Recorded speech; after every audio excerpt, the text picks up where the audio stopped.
Hey there, Irv. Hey, How are you? I'm good, thank you. Thank you for having Seems I me. can't hear you. Let's see. Okay, let's see. Let's do that again. Just a second. Try again. Do you get me? Okay, I heard you, but let me plug back in Okay. my Maybe I can adjust headset again. here. Okay. All right, speak again. Let me see. Okay, do you get me? I think it's my trying to use a different headset because Okay. Yes, because it's definitely pretty loud right now. Well, let me check if I can do something. I have this and this. I think you might be good. Let me just see How here. about this? Yeah, that's probably better. Okay. Put 20 dBs on the Oh, there we go. Okay. on the microphone. Yeah, I think That's we're good. that's better. Do you get any clipping or saturation? Uh, no, I think No. it's okay. Welcome to FX-Sabers Live. Thank you for joining me, Irv. This is such a special time. This is just incredible to get you on to talk about sabers, talk about lightsabers, lightsaber soundboards, basically everything to do with lightsabers. We could talk. We could get questions I from will try people. to at least. Say that again. I will try to at least. Yeah, for sure.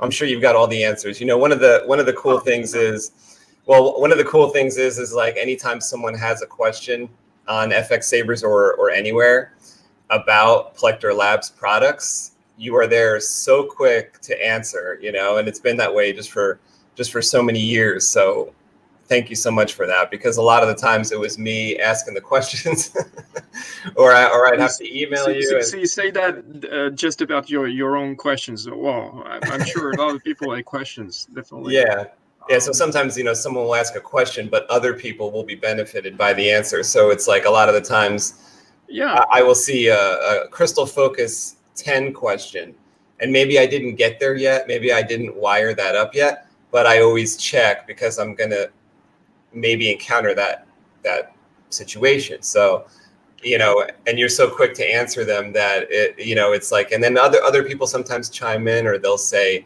you know, I had that issue too, or you know, the setting was just a number was wrong in the text file, and there was actually nothing wrong with the wiring or with anything. It's a lot of times it's I'm just so happy when there is nothing wrong, because there is never anything wrong. Everything is always all right. yeah. Well, So you know, first of all, hey everyone, because I didn't say hello, I think I'm very pleased to be there. Did you yeah, I actually? appreciate Are we everybody live? that's gonna come in and join us. I Uh-huh. see Saber Project came in to Oh, the cool. to the chat. There's a couple people watching already, and I know some people on the West Coast are going to get up early and join in just to see Irv. Irv is the creator of the Crystal Focus soundboard and many other soundboards through Plector Labs, his company. This is Irv Plector. He has Plector Labs. You guys can go to plectorlabs.com and check out what he's working on. You can look on Facebook.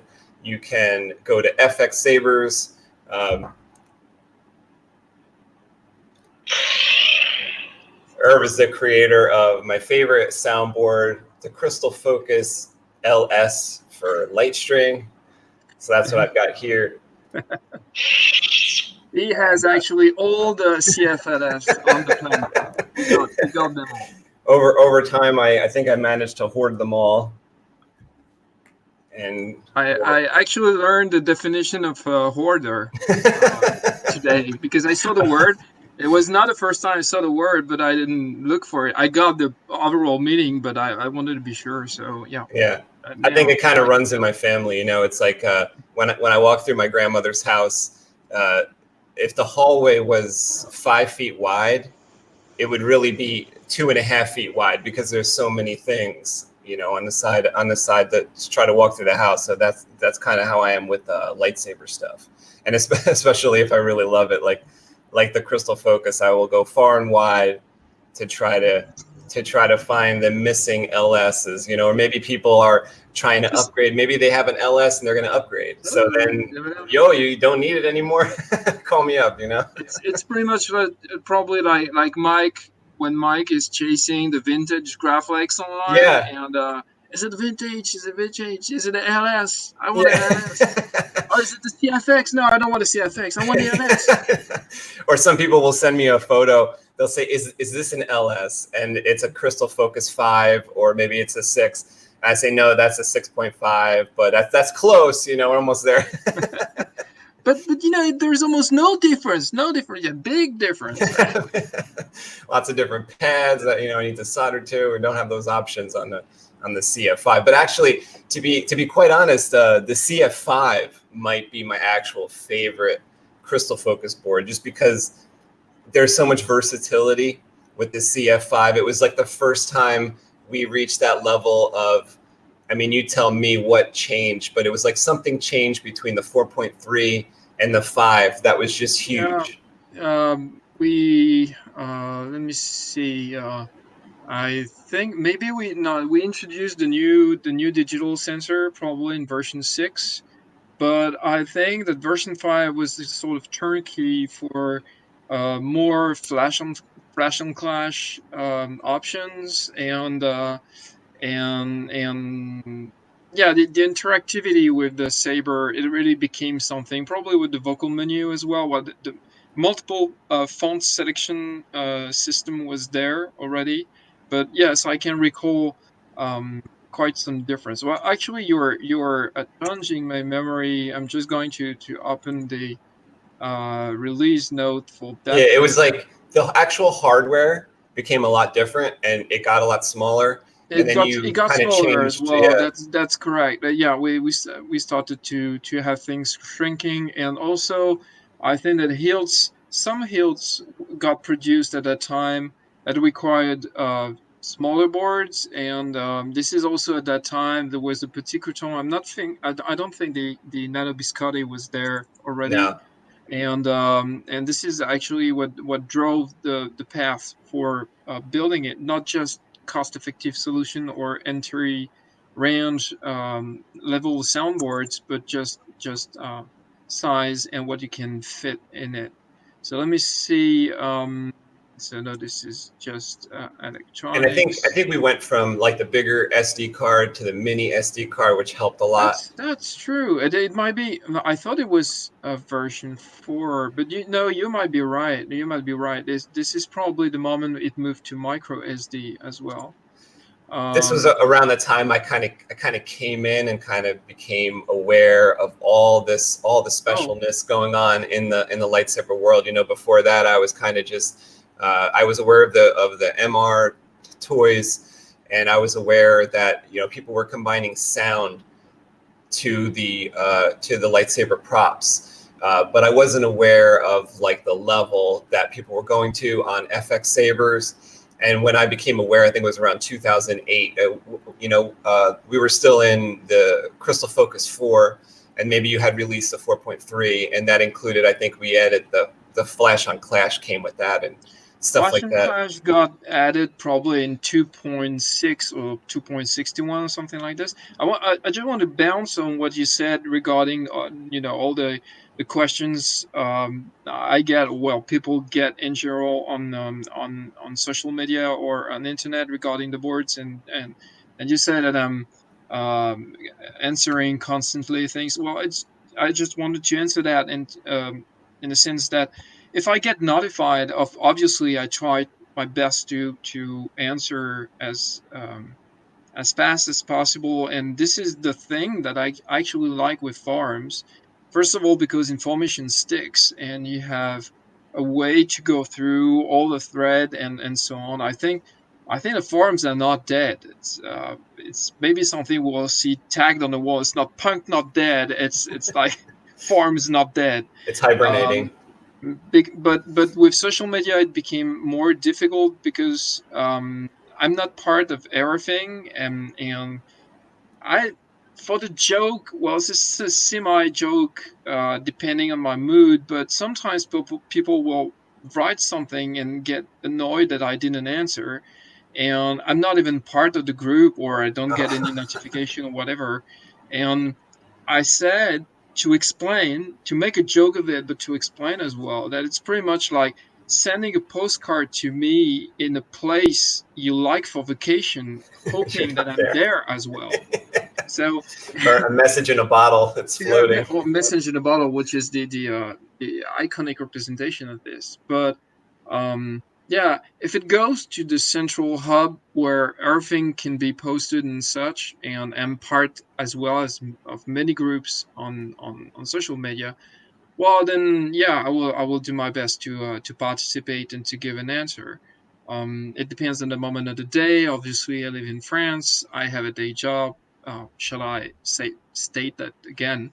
And obviously, I try to do those things usually when I'm in the train, when I'm in the public transport early in the morning, like 6:30. I put my internet portable box and I open the laptop, and I try eventually to catch up with people in California if I can have a chat with them because they're still awake. Sometimes it works with Central Time with you as well, at that time of the night for you, or a very early day. And then I will do all the technical questions and problem solving I can do before reaching my workplace. And this is the way we go. Yeah, I mean, But it to seems so daunting yeah, for people, I'm sure, when they're working with the technology and maybe they haven't, you know, done stuff like that before. But your product makes it easy, I think, for especially with the manual. You know, when you read over the manual, and I always tell people, and they think I'm joking when I say read it 100 times. I'm not joking. I'm not joking. Like, I will read it 100 times. If I read it less than 10 times, I know I didn't. I'm not really. Well, maybe it's because of my brain isn't. It's more on, you know, drawing and 3D yeah, it's art and stuff. And I'm not really on the electronic side, so I have to push myself. I have to really try. well, that's a very well regarding the manual. I want to tell Aris, there is a specific section which is about accent LEDs and how to make them random. I swear it's there. Um, I tried to answer his question maybe half an hour ago on the group because he wanted to have accent LEDs working. But that's true. What I want to say about the manual and what you just said about the fact that you're not so versed into electronics and you're trying like everyone else to get into this. I got I remember in the early days of lightsaber making, well, at least when I joined, because it was there already. Obviously, there was a yellow box lightsaber building. Forgot the exact name of that website that has been mentioned several Oh times. yeah. Um, People got frustrated about not just about installing a board and how difficult it was to solder and but they were frustrated about everything. People seem to like to be frustrated. Frustration is almost a hobby, I would say. Um, but then I was telling them I'm a self-taught person in many ways. I started self-teaching myself electronics. I'm self-taught mostly in music, and I'm not very good in all those things. I mean, especially machining and stuff. I have a lathe, I have a CNC that I built myself.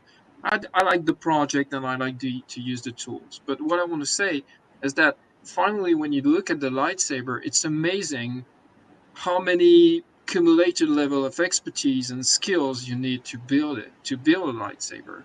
And it used to be mostly like the hammer and the file and the hacksaw to do that back in the 90s, maybe.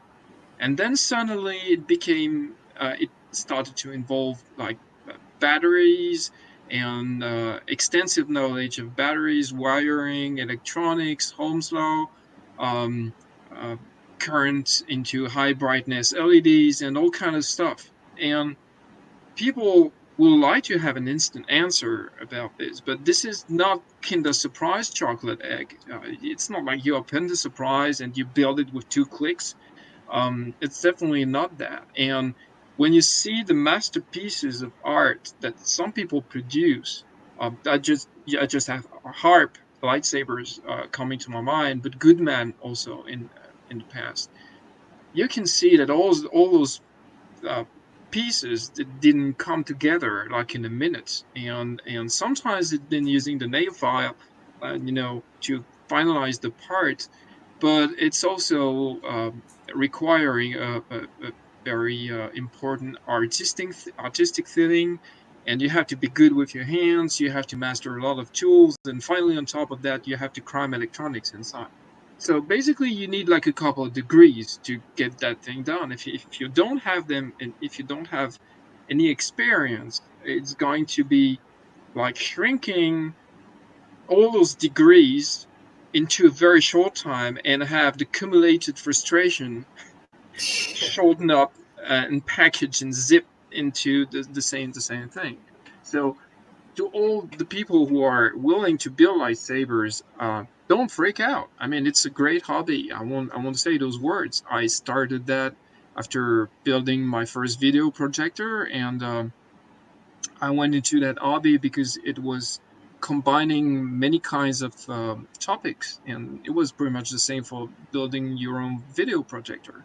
You had woodworking, you had metalworking, you had electronics, you had hacking, you had customization, you had a little bit of software, and all those things combined together are great. But obviously, the learning curve is going to be, to say, steep, STEEP, something like Yeah. quite hard to climb. So keep going and hang on, and and take some no frustration pills. Yeah, that's really good advice. And I have no end of tips for people who are in that situation of being frustrated while they're working on something. It's like I feel so lucky to have been doing it for so long that I went through all that, and I continue to deal with those issues and those obstacles. And the most important thing I think to actually get around an issue that you have is to step away. So one of the best things to do, and since you're available to answer these questions online, or the other board makers are also available and answering questions very quickly. The one nice thing about that is stop what you're doing, take some pictures of the wiring, ask the question online, maybe in one or two places. Sometimes it's annoying to duplicate, but sometimes maybe ask on Facebook, maybe go on FX-Sabers, ask there, and then take your time. Go to sleep. Take 4 hours. Usually the answer will kind of percolate in your mind at the same time, giving the other person a chance to answer. And then, I mean, sometimes I see the issue being, you'll say online, show me the wiring photo, because a lot of times people will describe the issue, but it could be one of 4 different things, or it could be one of 10 different things. So it kind of need to see what's going on there. And the frustration when you are in the midst of that problem can start to bubble up, And I know people that have thrown a project or something like that. But that's why I say take the break, because you don't want to have something. I can't tell you how many times that I didn't take the break, and I pushed it until 2 a.m. until 4 a.m. and I almost made things worse. Yeah, almost made it worse, because I maybe broke something that I wasn't going to break if I had taken the break, or maybe you were just so tired, or that the soldering gun slips, or something breaks it wouldn't have happened, if you actually took more time, because that's actually something that is a hard idea to get across. This is going to take a really long time, so some people think, well, that'll take you 5 minutes, but nothing takes 5 minutes. Just to set up the equipment might take 5 minutes, and then you have to put pen to paper, so to speak. So, but I'm lucky to have a complete lab and basement to do my work, so I have almost no setup time. But still, getting into something and interruption is definitely counterproductive. Some people say that basically you need 15-20 minutes to recover from your focus and concentration. if you want to return, and it's been definitely an issue at work when I try to code. But as you said, taking a break, usually I will go downstairs, talk to a few people, come back in my office and find a solution, and it definitely works. The other advice I want to give people in general, well, obviously take pictures of your work if you want to ask a question, because a lot of time your digital camera from your phone is better in your eyes. And I can actually see and spot problems by just magnifying and zooming into the picture. Part of it is because I know pretty much what I'm looking for based on what people are describing. So it will make sense. But I mean, just the vision. The vision is so important. Um, People don't realize. So I'm short-sighted. It's been like that since I was 12. And the good point about it is I have a focus to close object that is better than most people. This is my far sight that is not working. So basically, even if I'm almost 45 now, I can, basically look at my hand like this, that close, and see perfectly. So I have no problem assembling SMD parts, SMDs, resistors, whatever, and I'm still hand placing a lot of things without any help. I just basically remove my glasses and or I do professor or something like this, and I will just be able to do it. But I know that most people are not capable of doing this, and they basically make mistake because they don't see what they are doing. So my advice is, just a second, get a pair of those things that I Oh, sometimes use. Those are like $15, 15 euros, basically on Amazon. They that's are a good idea. provided with various magnifiers. They are compatible with well, basically I will just remove my glasses to use those things, and they are provided as well with a small Oh, lamp. that's awesome. Yeah, And that's like a bunch of steps up from a jeweler's loop, which is what I'm yeah, using. but Yeah. the You need a jeweler hand to thing hold that it. This, you need no hands. sorry, what did you say? I said with the jeweler's loop, you need to have your hand occupied, but with that, Yeah, it's so much the better. Yeah. jeweler thing that you hold. I have one actually. Here, I think. Um, the problem that this is fixed focus. So if you want to look at something, it's basically good if you want to look at something flat and you want to have the focus directly on it. But as soon as you move it up, you lose the focus and you cannot see. So it's very difficult to do something convenient with it. This is less magnification, but you can do Hmm. the focus pretty much the way you want. Basically, you go as close as you can before it gets blurred, and this is the maximum, the minimum distance you can see. Also, what I wanted to say about it, I forgot. But yeah, I mean, most normal people not wearing glasses and not needing glasses, not being in their mid 40s or 50s, needed proximity glasses. This is great help, and this is definitely helping you to do proper soldering. And Yeah. in a lot of cases, I see braids of wires, leftovers, solder drips. People didn't see what they were doing, Yeah. and Or those I little hairs of the wire, yeah, if you absolutely, didn't yeah, contain yeah, it and enough. it Yeah. makes a short. It's actually very difficult to see.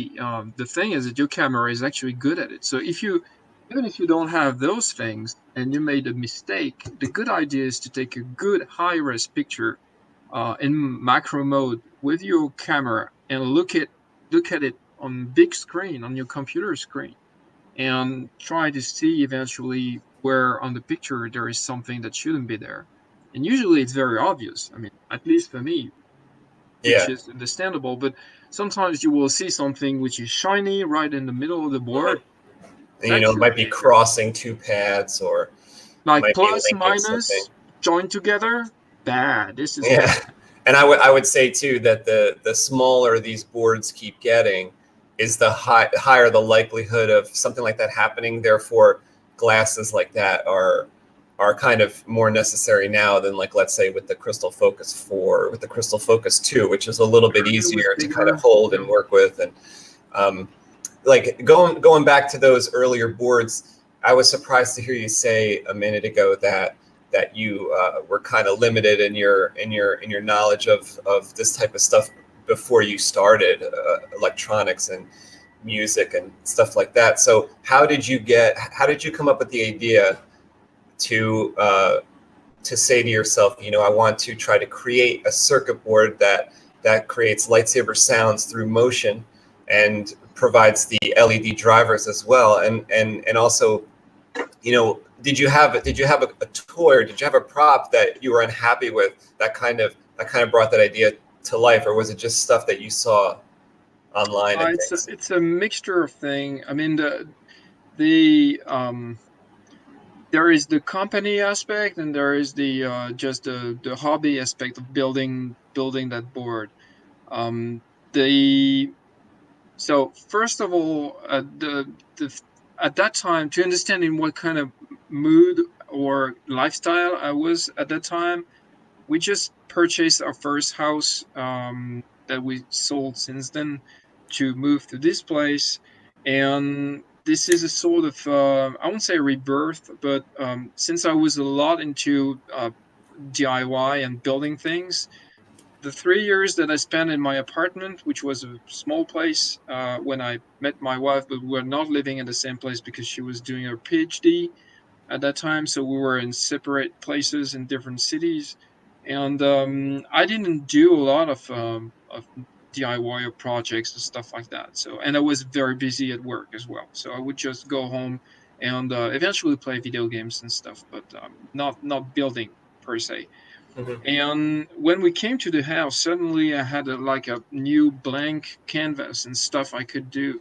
So I started buying tools, I think power tools that I didn't have before because I needed them, and I started building things. And I, I started to think about, um, I wanted to have my little internet place where I could eventually sell my creations and stuff like that at that time. And it's funny because I saw that on Kickstarter like last week or something.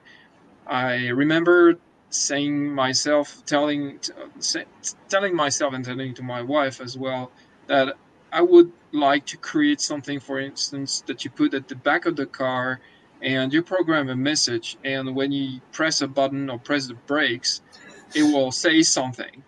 I love it. Like, hey ho, don't get that close, or something like I've that. had that idea too. I wanted to do that too, where you could So put a somebody message. just did that on Kickstarter, and you can obviously program the message, and it's RGB. You can do it with your phone and Bluetooth. It will update the message live and stuff like that.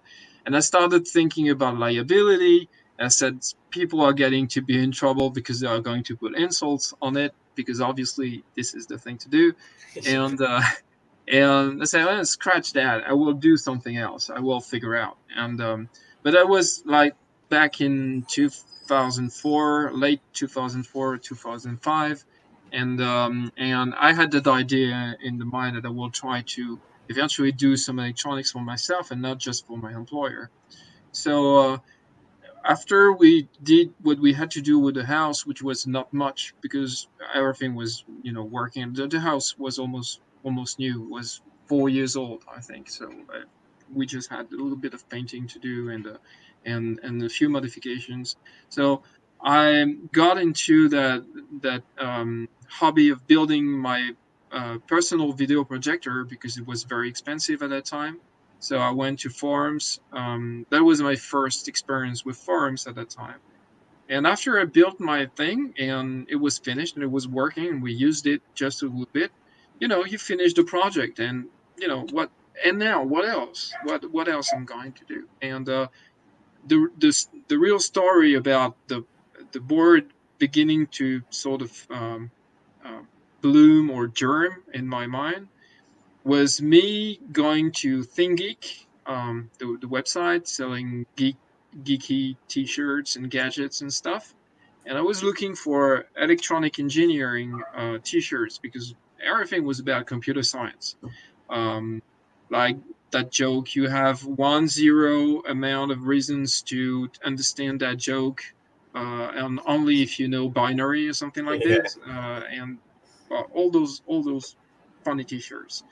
And finally, I found one which was resistance is futile only if lower than 1 ohm, something like that. So I got myself that T-shirt, and as I was, scrolling and browsing through all the gadgets, I suddenly saw a lightsaber, and at the time those were master replica sabers, and I think they were around since probably 2002 in the United States, but it was definitely not there, or very rare in France. So, and that was I think early 2005 or something like this. So they were.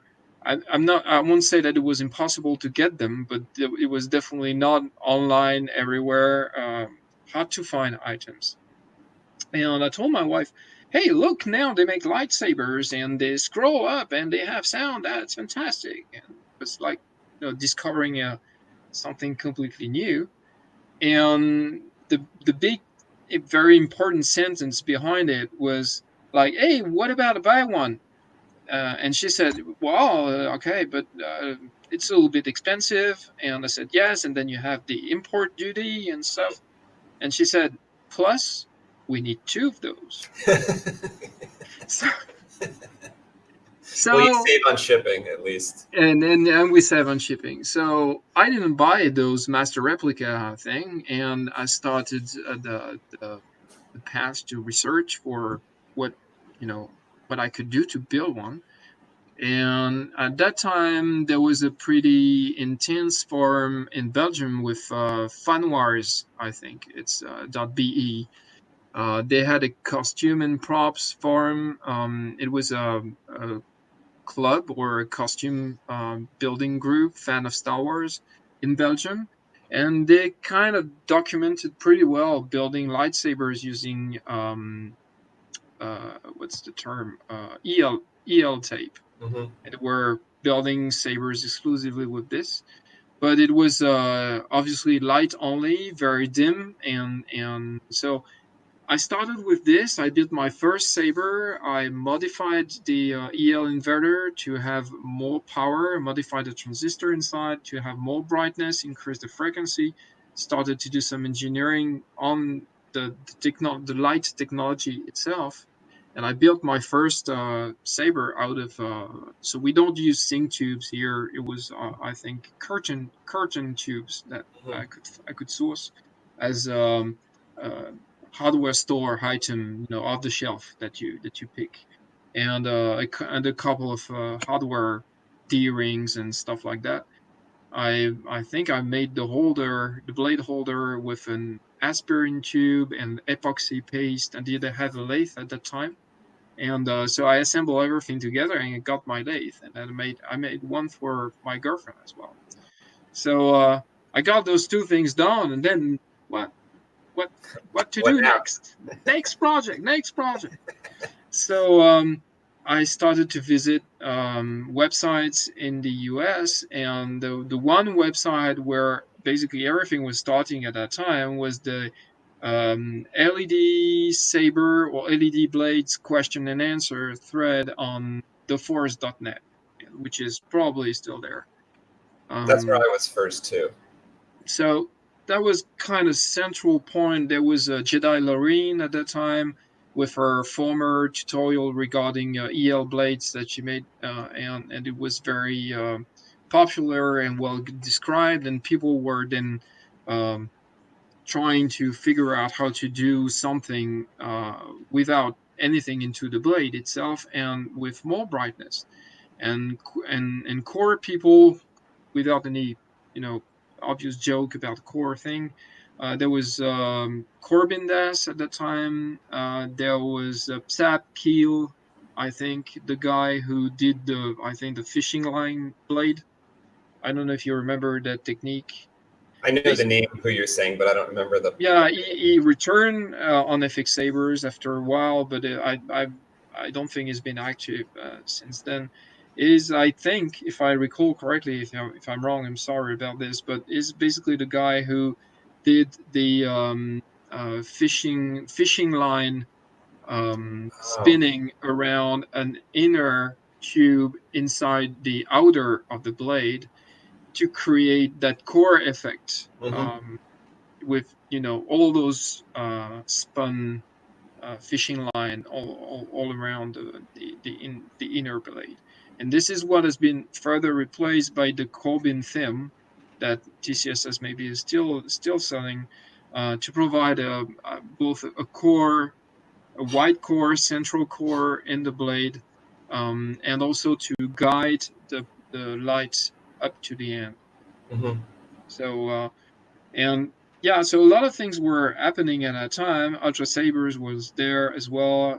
TCSS was there as well, even if it was maybe not just Tim. It was probably not TCSS at that time, or maybe he created TCSS in, I think he said, in June 2005 or something like this, if I recall correctly. Again, dates, that was quite a while ago. And so I joined that discussion, and I figured out that it was missing. Obviously, sound was not there at that time. People were gutting MR sabers to get the soundboards, but at the same time, they will all sound the same. So that was one thing, and I will explain why it's linked to my trade, to my day job as well, the configurability of the thing. And it was missing something to drive the LED properly as well, because people were using just the onboard transistors on the MR board to drive the high brightness LED, but it was anyway not capable of driving higher power. People had issues with the heat, and they were frying the board and so on. So I went first to the drawing table to make a dimmer, current driver for high brightness LEDs. And pretty much at the same time, by October, November 2005, I started to work on the design of a soundboard for which you could configure the behavior, but also the sounds. And this is linked because you asked the question about what made you start a board with motion sensor and stuff like that. This is what I do in my day job. I got specialized in motion analysis with a little bit of motion fusion and sensor fusion, and this to recognize and follow instrumental gestures. So pretty much like what they do with sports, to try to understand how the movement is made, what is a good movement versus a bad movement, for improving the learning curve and perfecting the movement of somebody without spending 20 years trying to explain and repeat and repeat and repeat, and have a better understanding of how the movement works, and how, when is it a good movement and when it is a bad movement. So I use that knowledge obviously to make something for lightsabers, which is very linked. It's just that it's a different theme compared to the musical application, even though it's, like I like to say, the lightsaber in some aspects are very close to a musical instrument, even if it's like a light weapon or something, or a magic wand. This is very close to a musical instrument, and to the construction of the sounds that are behind, and just the way Ben Burt actually created the sound is definitely musical, I would say. So yes, this is how it went to this. And regarding, I could have just answered the question, which I'm usually not doing. Just by the way, I'm talking and talking over and over and over. I know you are. Now. But you had to set the stage for what's going on. Sorry, say that again. Like, you have to set the stage for what's going on. I do like to hear, like you said, how Tim was starting at that time. I'm sorry, I didn't get also, the expression. Michael was also at that time. He said in 2005 he was also kind of emerging, kind of awareness of what he wanted to do as well. So it does seem like all three of you and many more people in the lightsaber world were actually coming together at the same time with the similar kind of wants and the similar kind of desire for the new prop. And also some personal background. Mike has been into design, and this is definitely something that you see in his sabers and chassis. You can see the trade behind that is pushing, I would say, the lightsaber development into a very specific direction. And so, like I said, I could have built a board that would produce sound. Everything was there to do that kind of stuff at that time. It would have been very easy to just program a chip, pretty much like the sonic screwdrivers will do that at the moment. There is a font or the Pico Crumble. The font and the sounds are integrated inside, but you can't change them because the board is so small. There is no removable storage. There is no additional storage and everything. But instead, I decided to do two things: configurable behavior and configurable sound. And that was directly coming from a product and system that I designed and patented at the lab, which was a configurable interface for musical expression, for building augmented or new musical instruments. Maybe some of you are familiar with the MIDI standard, the musical interface. So this is a protocol to basically link a controller to a sound system, to a synthesizer. And basically on that protocol, you have some musical orders that are created and generated by the controller that will produce the sound. So basically, if you want to create your own keyboard, but instead of pressing on a regular key, you want to blow into a sensor, or you want to, I don't know, knock on a sensor or something different, or make a drum kit yourself. Basically, you need an interface in the middle that will analyze your sensors and translate that into MIDI, and then into the synthesizer that is going to produce the sound.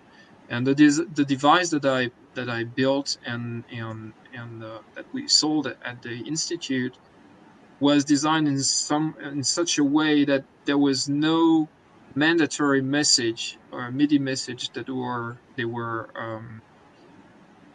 programmed inside the device. Basically, any input, there were 32 inputs. On each of those, you could put the sensor you wanted, and each track, let's say, or input could generate the MIDI message you wanted. So you didn't need any computer in the middle to do the translation for you or to remap. Basically, you had a small LCD screen and buttons and menus, and you will go through all those pages of menus, and you will then configure the whole system so that it will talk to the synthesizer the way you want it. So obviously, people used it also as a computer input to get musical messages into the computer to control a sampler or to control a physical model of an instrument in order to play a virtual violin on the computer and stuff like that. But the main idea behind was that the system was a sort of it was a small chain in the chainmail of the system of building a new instrument. And I definitely saw at the time was not even named the Crystal Focus, but the soundboard would be such an item that will be right in the middle of the lightsaber, not just because it's right in the middle inside the lightsaber, but it's like it's gathering um, all kinds of inputs, including the activation switch, then when the auxiliary switch, and then when the menu, and all those things coming together as a central thing, as a hub somehow to make the lightsaber existing as a better prop and not as a static prop. So and what I to conclude on this, obviously anybody building a custom lightsaber want it to be custom. So it's sort of plain and simple to say it this way nowadays, but at the time when everybody basically had the same soundboards, the same MR board, and every lightsaber was sounding just the same, Some people say, "Hey, I grabbed the Yoda. It sounds different. It's great." You know, obviously something had to be done regard to this regard, I would say. So this is why I chose the path to design something with a removable SD card. At that time, for the very first sound module, there was no vocal menu, obviously. So the idea of a removable SD card was that you could go to convention and just open your Saber, the bottom of your Saber, swap the SD card with another one that you had in your Jedi pouches, belt, whatever secret thing, and put a new SD card, and you had a new sound. And then went the menu and so on. But configuration and customization were very important to me, so that people would choose. And maybe this can eventually drive the discussion again, but I think that configurability and proposing options to the customer or to the user, instead of thinking that it's something that you are going to decide for him, that would be a big mistake. And this is also why feature set is evolving, but is evolving probably slower, than something instant that is pushed into the firmware, because I like the features and the feature set to be created in a sense, in a way that the feature is a real feature that the user can use or not use. So I know you have a couple of questions about what is the most important feature of CFX, or what is the least used feature of CFX. But this is the thing. Basically, for most of the things, you can disable them if you don't like them. I got an idea at some point. Some people liked it. Some people said, nah, okay, that's fine. It's there. If you want to enable it, then you have the possibility to do so. If you don't like it, well, there is no trash it. You just, set to 0 Set it and to it goes 0, away. yeah. Damn. So this is Now, the way I try to think ahead regarding the customers and the feature set. This is why yeah. things are sometimes taking a little time to be finalized into the firmware. Like, were you partnering up with people who were making the sounds at that early stage, or were you designing the actual sounds that were going to come out of that, or are you just kind of porting them over from another source to kind of get them into your first, prototype and crystal For the focus? first prototype, I used Jedi Knight or something like this, and Far Cry, I think, as for sourcing certain sounds. Mm-hmm. I also created my very first sound font, and I have to tell you, it was terrible. So at that very moment, and I was like, yes, thank you. Nova Star jumped in on the force.net and said, hey, I have a dream to build the NSF whatever Nova Star sound board, forgot the X Compendium. something. And you are starting to work on a soundboard for lightsabers, and this is so great. And I would like to try to build sound fonts. And so he went into this, and he created the first real sound fonts, I would say, that will sound. I was actually amazed. One of the first we got were actually Nova Star and Black Black Star, I Star. think. Yeah. And those are the ones that are, I think, on the. Well, no, this is another font, but I will eventually look that up later. Yeah, this is one of the lightsabers I asked Irv to show to you guys today. This is like a piece of history. This is one of the first lightsabers I became aware of. This is the Telem Infensis. This is it. Yeah. Irv's first. Is this? Well, you explained about a custom saber with the light paper blade, with the illuminated papered style blade. But this one, is this your first one that you installed your board into, or did you have other kind of hilts that you were using? This is a good question. Well, first I want to say that Matt Cow is here. This is Matt Cow. Ah, This is he definitely provided that part, or the design inspirations from the Mad Cow? design inspiration. Yeah, This is yeah. on one of his very early sabers. Maybe that he built. This is the fulcrum saber, I think.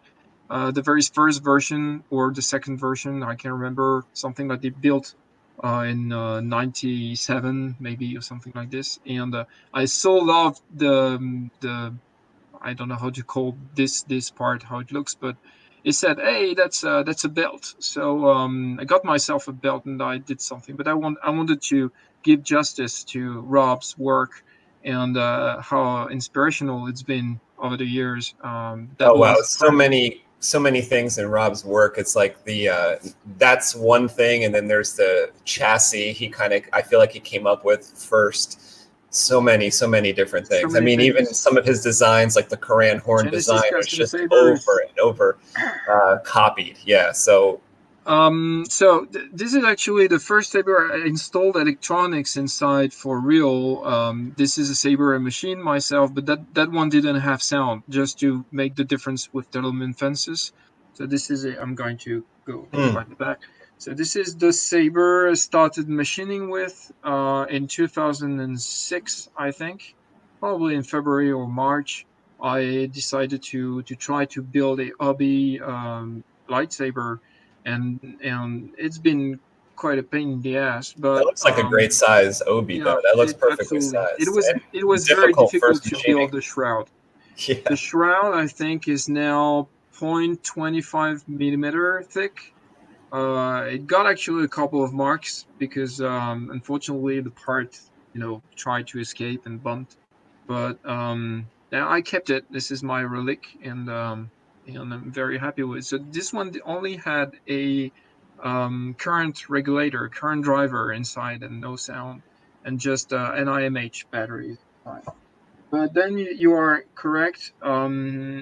This saber, Tulum Fences, I built it for my Jedi costume with the idea of going to Celebration Europe 2007. And so I had the lace for about probably 6 months only, or 6 to 7 months.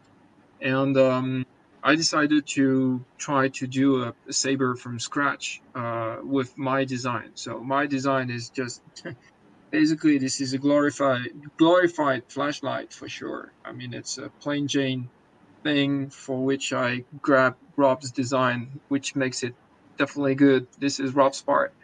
Uh, but no, I'm not specifically proud of that saber in the sense that it's very, how do you say, utilitarian Mhm. type of saber. I mean, looks like a very simple hill with The very first one, little. yeah, the first one I actually came upon that I was really in love with was actually Telemann Fences 2. That's With I the kept watching the video over and over. You the didn't box. have it at the time. I guess you had sold it to somebody, So or you had no, made it for yeah, somebody. I made it for John Judge actually, and he sold it to someone. I tried to have it back, but the person refused. It was his wife's saber, and then it was sold to someone else, and I lost track of it. So Mm. unfortunately, this is the one that we'll never see again. It was something mixed between this and a little bit of a Obi-Wan type of emitter or something. I can't remember exactly. Maybe I'll try to pull up a picture of it Yeah, because if you I have a really picture. like that one a lot, and it was similar to Telemann Fences 1, but it had like some more grooves in it and stuff. It's really cool. And Well, there was a question I wanted to ask you. I'm sorry, you can go ahead. no, what I wanted to say, the only thing I'm proud of regarding that design is that it was very difficult to integrate the switches, especially the auxiliary switch that is right here. So Mm. in terms of machining and precision machining, well, any mechanical engineer, I'm sorry, I'm not one, and you will find that so easy and trivial. But for me, 6 months having a lathe only and very little experience, just making those little grooves and that bar graph window, aligning everything, and trying to make my way through, just even making my own lathe tools. I started to make my own at that time, to create specific shapes. For instance, hobby, I think, to make that groove there, on the cube pommels. Then I had to create a tool that will make the groove inside those aluminum pommel, not on the plastic part, but just here. And basically, I used the drill bit that I modified and sharpened, so that it will do the thing. So yeah, th- that saber definitely kept, because that's sort of my pride as a apprentice machinist at the very beginning. And the saber is still working. It's been in many hands during conventions. This is a saber. That was my personal saber at that time. I think it's a CF4 that is in there at that moment, because it evolved and I changed the soundboard until I finally gave up and assembled other sabers. But yeah, this is something that survived pretty well, and it's still working. That's awesome. I really like the flare out at the top of that. That flashlight looks really cool. And I guess that's how you got that button to operate. That's so high at the top there. Yeah, it was actually very convenient for me to do it this way. Yeah, it keeps them out of the grip area, out of the grip space.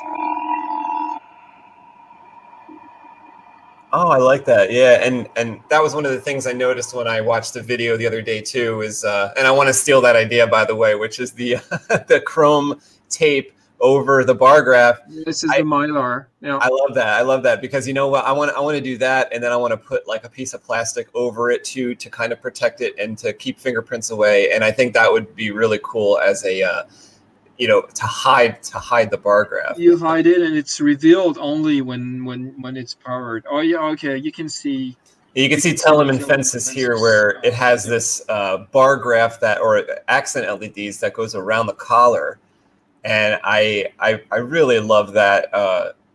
Back when this came out was like when I came into lightsabers, and this was that was like the best thing I saw for a couple weeks until I think I saw the Killer Penny video, and then I was just on the floor, weeping when I saw the Killer Penny video. It was so cool. but that's another thing that had the crystal focus in it, and True. Yeah. So it's just all these things kept pointing me toward crystal focus. The crystal focus is the epitome of the best sound card that is offered. And when we get to the point where the Crystal Focus 5 came out, I think it was really at the height, and I think you will agree that it was really at the height of kind of the madness of slamming F5 and the 5 days. trying to get your hands on one of those was a challenge, because at that time it wasn't just me that was waking up to the fact that crystal focus exists, and crystal focus was the best thing for your lightsaber. And when I would do searches online, I would be on eBay, and I was a little confused. I was looking for CF4, or I was looking for CF 4.3, and I'm thinking, if I see a CF3, I will buy it. And on eBay, what they were doing at the time was they were kind of pumping up crystal focus prices, so people realized that it was difficult to get one from you. So there was maybe 50 made or whatever there was made, and then people would purchase them so quickly that the next thing you know, they'd be on eBay for $450. So I became a little confused on what I was looking for and the different abbreviation.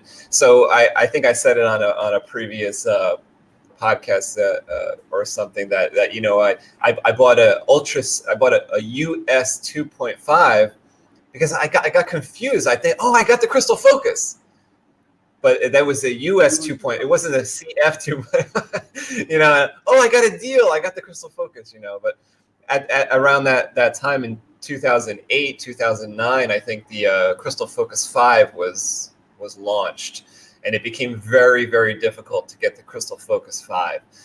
So that's kind of when a lot of people came into the hobby and said the Crystal Focus is the best card, and we need to get it. And then it became very difficult to get. I think shortly after that is when I don't know the technical term of it, but you would call it the oven, and you would say, things are going into the oven, or things are coming out of the oven. And then when the Crystal Focus 6 came out, I think you had developed a different method where you had less work on your end, or something that it made it a little faster to produce the Crystal Focus 6 and 6.5, that you were able to get them to more people, because realizing that the CF5 was very sought after, and it was harder to get, that by the time the 6 came out, I guess you had some new methods to create the card. For the 6, definitely 2012 or almost. And that actually, somebody mentioned, I think Marcus mentioned, that the CF4 already had the micro SD card.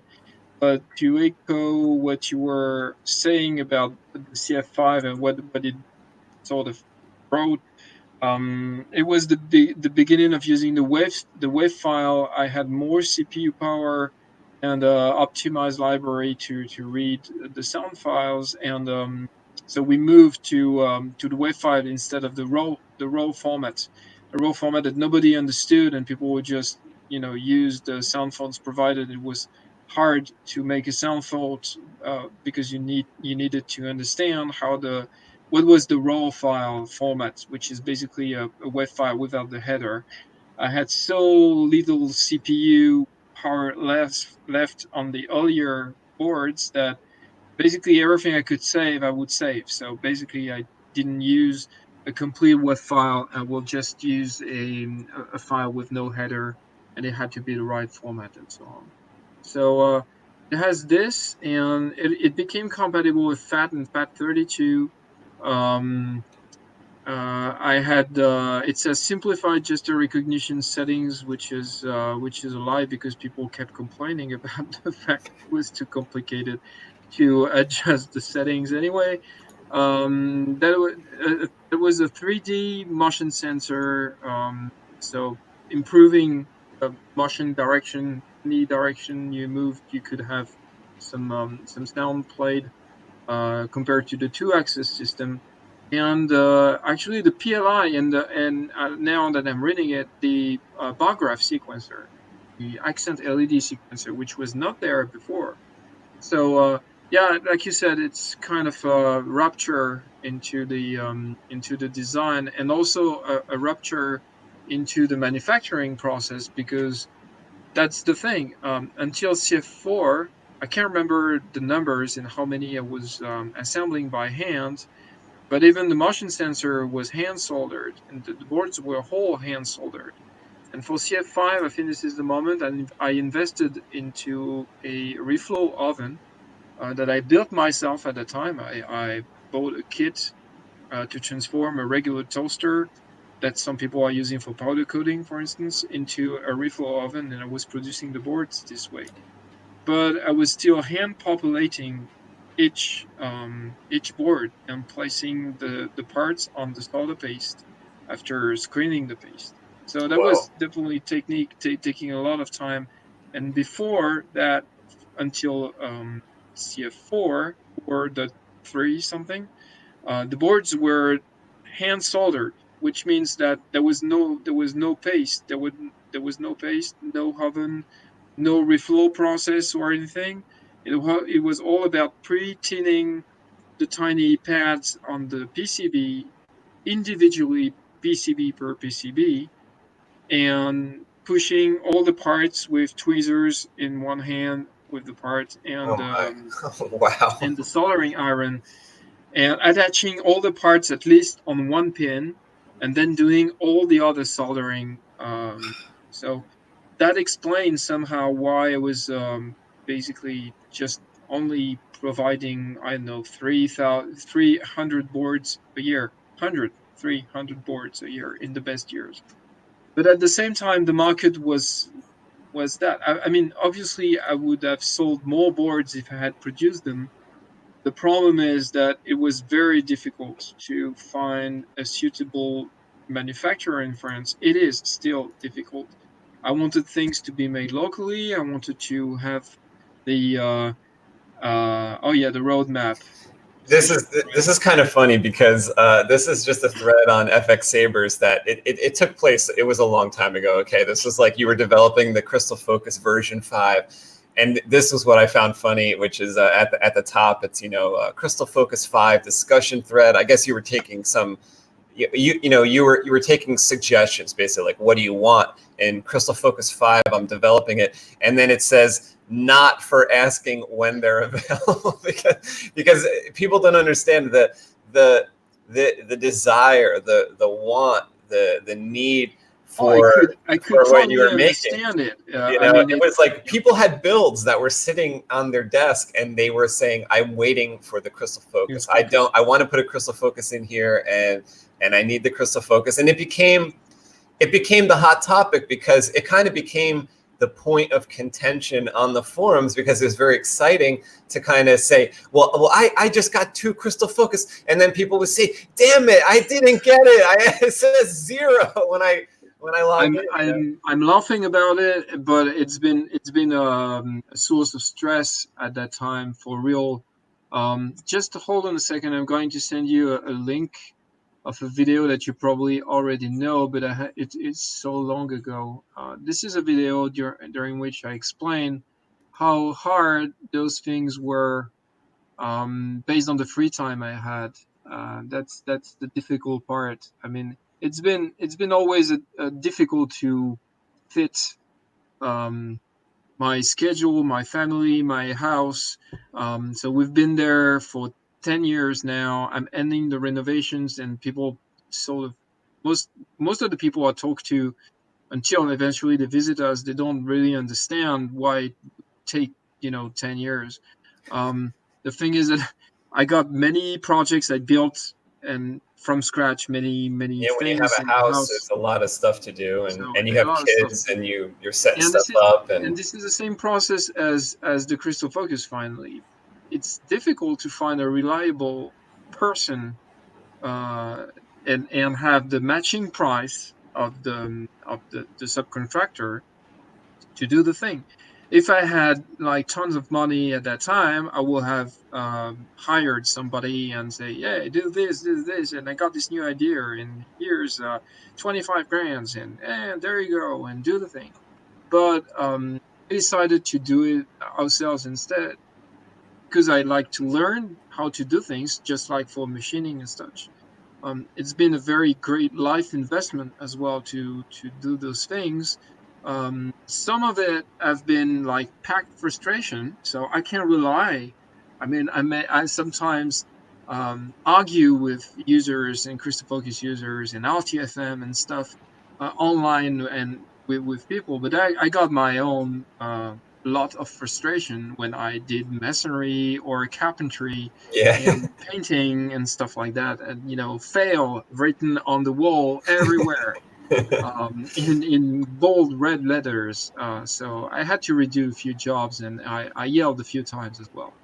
I feel like it's kind of like I don't want to say the word vacation, but it's kind of like a holiday from one hobby to the other when you kind of switch and you're going to do something else for a time being. I feel like you get better at the original thing. So let's say I'm drawing, and then I give it a rest for 6 months, and I'm doing something else. I feel like when I go back to drawing, I am better for having done the other thing. So I bet ideas come to mind when you're out there doing the masonry work or out in your backyard working on something in your backyard.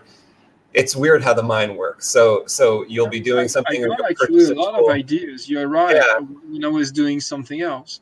As for the CFX work, at some point I started designing the board, and I took a quite extensive break from designing those things because, I had some urge to build something outside of the house, and basically I had spring and summer maximum to do this, so I had to rush and use all my time and efforts and money to do that thing. So it had to be done. Now it's done. It's good. I'm very happy with it. But it delayed things. And at the same time, while I was doing that, I was letting the time flow a little bit, and other ideas would come, and it will actually better structure all together and bind all together compared to rush design. And this is the thing. I mean, I understand how customers and people enjoy and want things to be implemented. They are very excited and such. Sometimes people will believe that I'm not excited and I'm retaining things. It's not, I've like seen that sentiment to give them to the customers or something. Yeah. It's not the case. It's pure time issue. I mean, I don't want people to deal with my schedule. It's been 2 days starting at 5 a.m. to do everything, to do the day job, to go to the post office, ship your board, whatever. I have less shipping, obviously, nowadays. Distributors are doing that thing, and they are dealing with the manufacturer as well. But still, I have plenty of stuff to do. I have a Nextcloud server to install. After we talk, I have tiling to finish upstairs next to the bathroom. It's like Never that ending almost. all the time. Yeah, obviously, well, most people know probably about it. Sometimes I mention that, but I have 2 kids. I have a family. I keep building things. I have a very funny and interesting project for the movie room with a Millennium Falcon that you can control with the remote and stuff. This is This is the this is the video I sent you. This is the video that explains that basically making 100 boards at that time would need how many? Close to 20,000 20,000 solder joints. Oh my Lord. And using all my free time for scary. This is the Halloween video. This is the scary video. So I made that video. I think we just entered the house. November 2008. Yeah, that's correct. We've been there for like a couple of months, and I was heavily renovating the ground floor. The basement was not done, nothing. I was just scratching things, and I decided to make that funny video. This must be the Rocky music in the background. Yeah. Being a fan of Metallica, I went into Crystal Focus days. Like, what's the? I think the song is Hero of the Day or something like that. And obviously I didn't like the title. It's not about being a hero or not. It's just a lot of work. So I just, gathered pictures of what my life was at that time, which was no sleep, soldering, and drinking Coke, basically. There's an early version of the goggles. Yeah, the early version of the goggles that I got from Japan, from a trip in Japan in 2004. I still have those. They are fantastic. They are clipping on the glasses. They are terrific. And that's actually funny because somebody in the chat was saying before. I think it was Tim. He says something about Irv should go to Japan. I guess you already went to Japan in 2004. Oh yeah, that was our trip in Tokyo and Hamamatsu. And we've been to Akihabara, and that's where he suggested. Yeah, Tim McAndrew, my friend. Yeah, that's funny. Yeah, we had good old F5 times. At some point, I will have a look at the comments and try to address. We'll go through and we'll see. Alan Chong says, I'd run through CFX manual 129 pages, and it's still not done yet. That manual's still not done yet.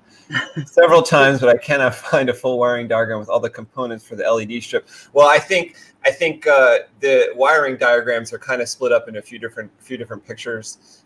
So there's one photo or there's one diagram where you're going to learn how to adhere the strip to the board connections, and then there's another wiring diagram for the accent LEDs, and then there's another wiring diagram for hooking up different components. So it's too much for all one photo, right?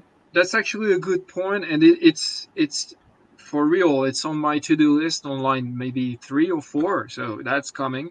I have written on the to-do list, make a A3 large version of a fully assembled CFX with high brightness LEDs or LED strip. It doesn't mean there will be all options and everything, but that will be one of those schematic and diagram on which you have the switches, the recharge board, the diagrams that people are redoing each time to show and to share on the on social media, asking for, do I have this correct, and such. So yeah, one of those is coming. It's just torture board for OCF. It's actually still there.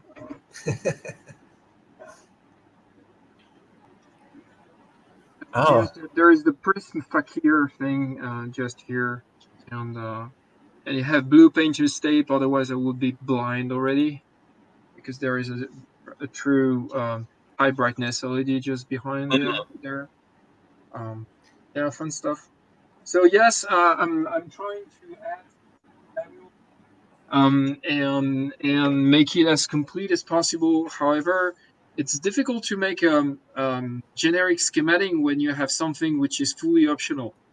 I mean, you take the two notions, it's difficult. People would like a complete schematic that has everything on it, but a lot of things are optional, and having all of them wired can be counterproductive and confusing for beginners, newcomers.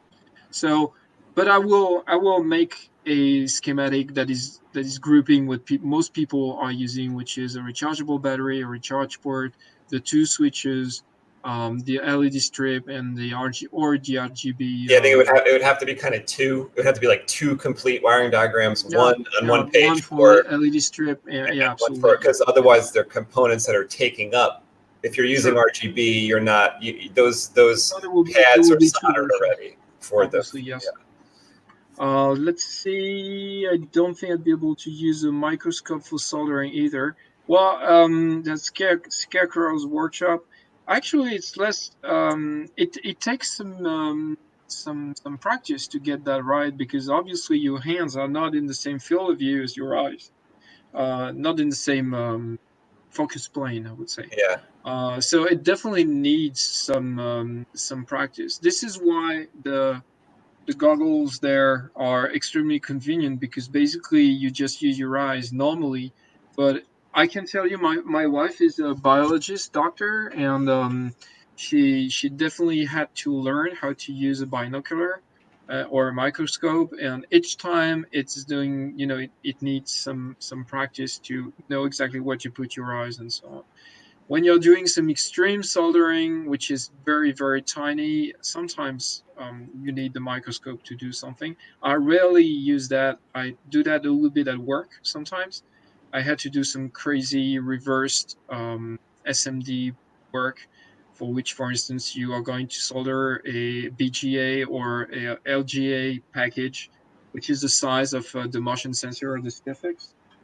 That little thing there. I can show that. Yeah, the one there.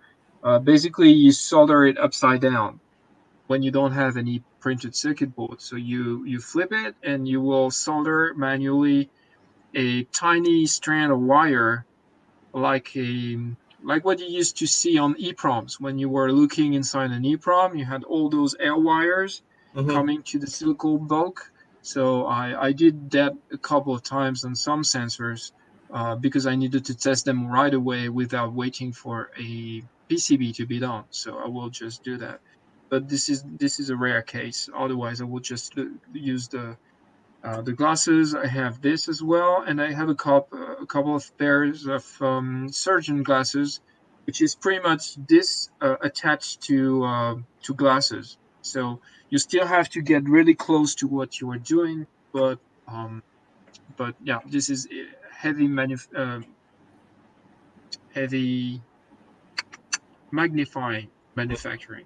Now, like when you're Forget about it. in like that, doing those SMD connections, or even back in the day when you said you were doing all the crystal focus parts by hand, all those little components by hand, were you using, see, I found the soldering tip to be like, your soldering equipment will come with some different tips. Yep. But that super pointy tip, that very thin tip, I can't use that. I find that's not working for me. I use maybe a medium one, even on these tiny components, because the way the solder goes from the tip to the part, I feel like transfers better with a slightly rounded little tip. So sometimes I'll even take that super pointy tip that comes with it, and I'll sand it to be a little bit of a bulb, a little bit of a round bit at the end. Do you find the same thing, or did you find a way to use those super pointy tips there? I used the super pointy. I used the 200 microns tip. One I have here.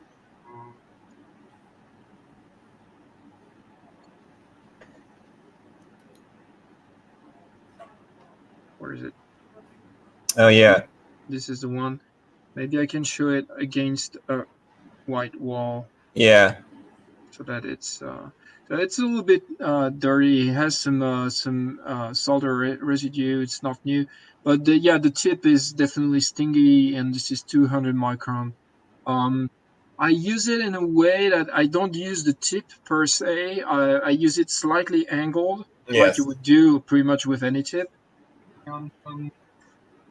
It's true that it has so little surface, contact surface and heat surface, that it makes it difficult to actually solder and transfer the heat to the alloy and to the solder.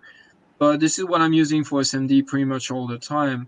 I will move to the medium, or to the, what they call it, screwdriver kind of tip, for, I know, power wiring, power pads wiring and stuff like that. Ah, I have somebody coming. You coming? Hello. Hello. Hello. Hello. This is live. This is America. This is the world. This is my daughter, my older one. What is your name? Judy. Hey, Judy.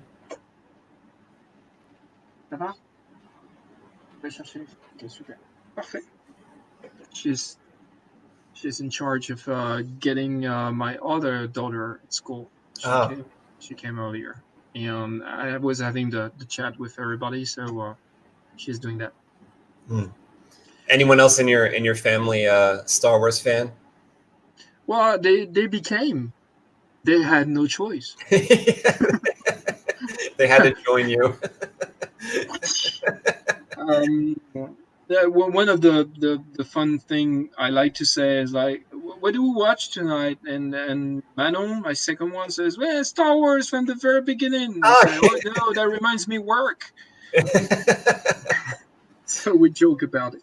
The truth is, I have very sharp memories of my childhood when I was at the how do you call that? The not the kindergarten, but the square, not the square, the sandbox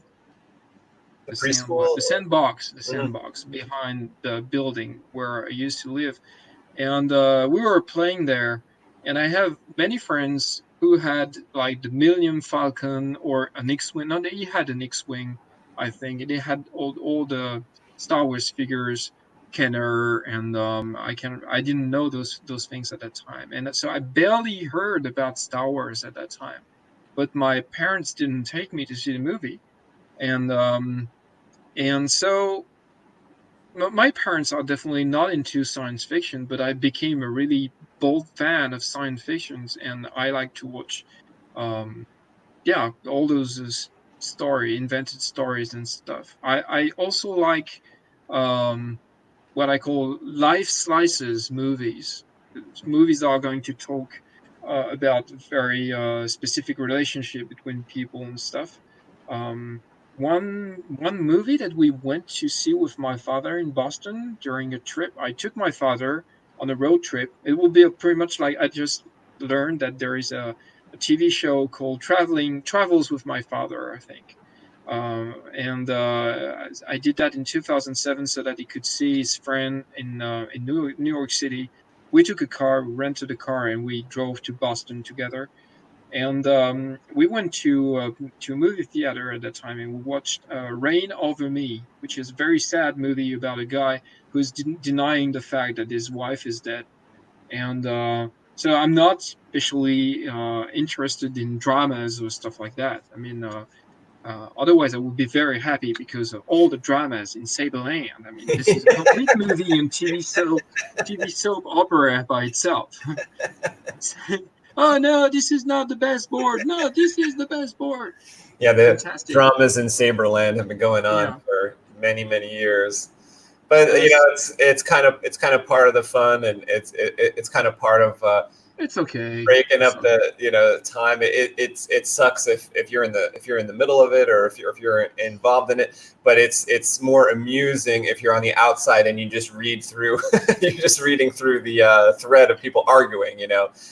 Sometimes I do that, not very often. But to end on the question, so I got a little bit of that Star Wars context as a child. I think my cousin has, because I think he still has it, a very large collection of Star Wars figures and stuff. I can remember that when it was coming there, I was not so much allowed to touch the toys, and there was one thing that was absolutely forbidden.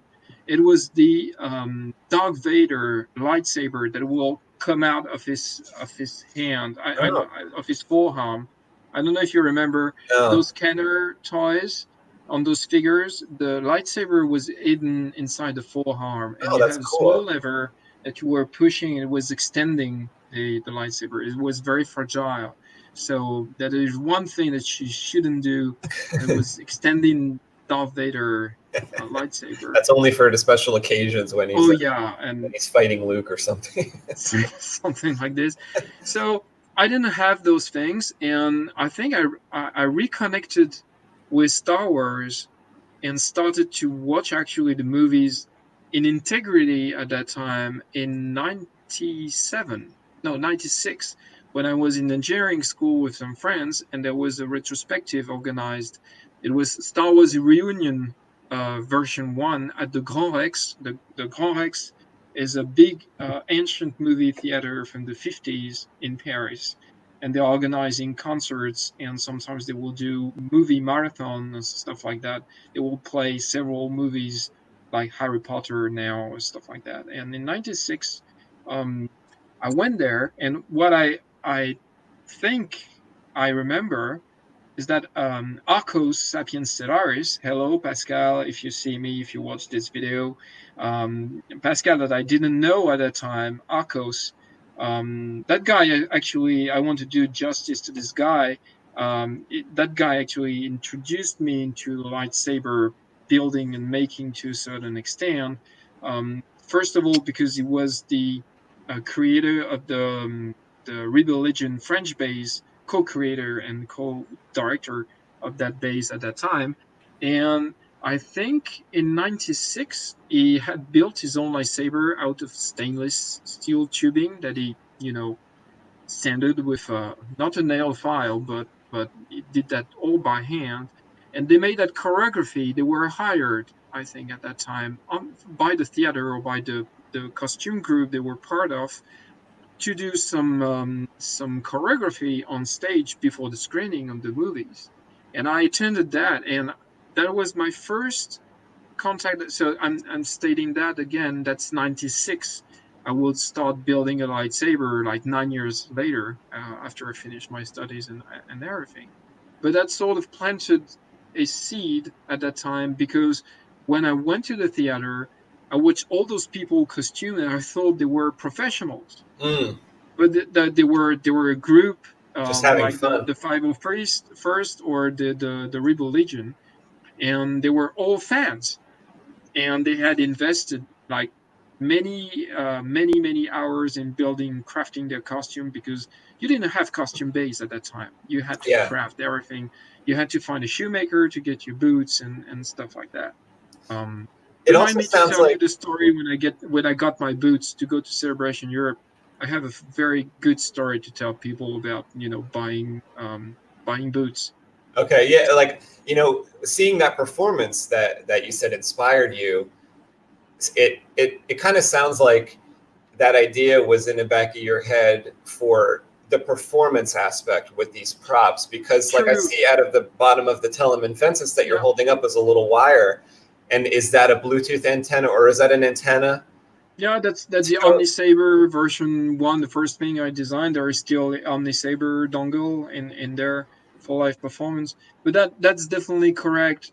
In '96, I was in the first year or at the middle limit of the second year. Yeah, I was probably entering second year of engineering school, and I had already worked at ERCAM in the lab for 2 years, and I was already in contact with concerts a little bit, and I started to be in touch with um, technology for live performance, which has been part of my work for a good decade when I started working permanently at the institute.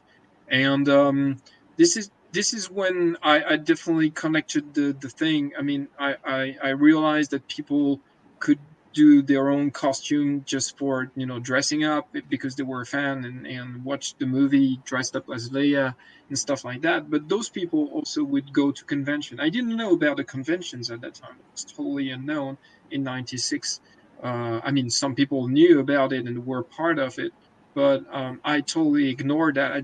I was just a spectator at that time, and I witnessed this. It was fantastic. There was an X-wing on stage. It went up and Oh, down. wow. There was a R2, and all those things were fan built at the time. Um, Maybe there was what's his name, Patrice Giraud at that time organizing things a little bit. The guy who was in charge of Lucasfilm magazine in France, called Cours le Ciel, Skywalker translated in French. And but still, that those people were not professionals, and they were just living the Star Wars dream and being allowed to be on stage to display your costume, your choreography, your lightsaber, and stuff. At that time, Pascal explained to me, because I didn't know, that there was no polycarbonate blade, so Mm. those were acrylic. So they were not really fighting; they were Yeah, dancing they would together, shatter. They and could shatter if you. blade were they were not smacking; they were kissing, like, Mm. so that it wouldn't break. And they were terrified of breaking their blades. It was EO tape at the time, Mhm. and obviously no sound.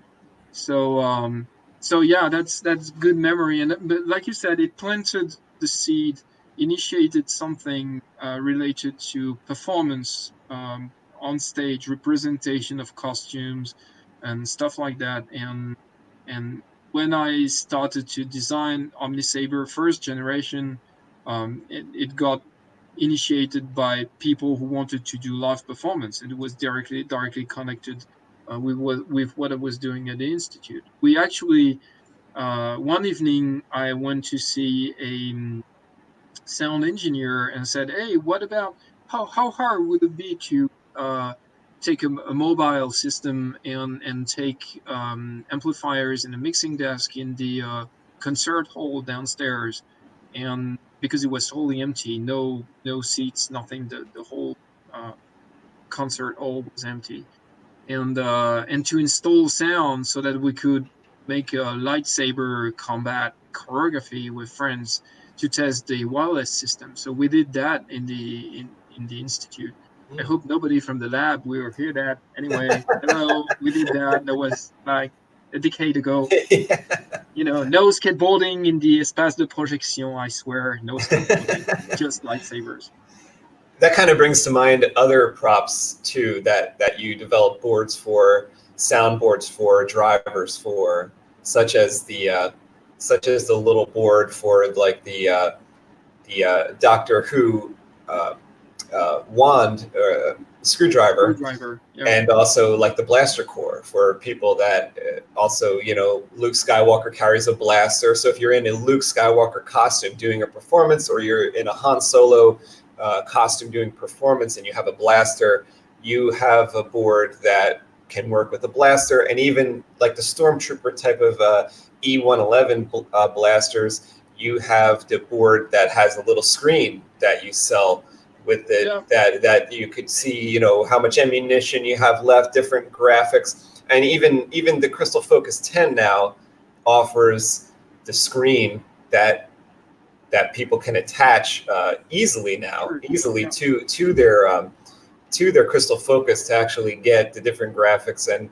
a lot of us have seen the Vader's Vault video where they have displayed some of their new products, where they some of the higher tiered lightsabers that they sell, they actually will put the screen on there. And you and I were talking about that the other day. I think the screen thing's really cool, but just the fact that these other prop boards are available is pretty cool as well. The first time I think I noticed that there was a blaster core was probably around like 2012 when we were introduced to the 6.5. I think I kind of learned about the blaster core then. Were you at maybe like the blaster core 3 at that time? Or maybe? That was like one of the latest, because I started working on Blaster Core with a Judge Dredd project, and that was one of my first videos. It's probably 11 years ago, says YouTube.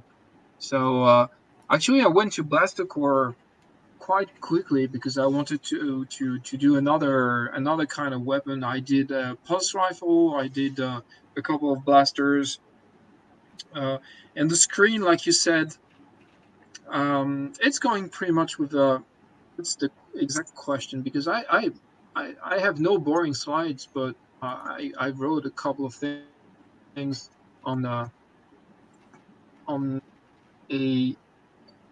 notepad. Let me see. Where is it?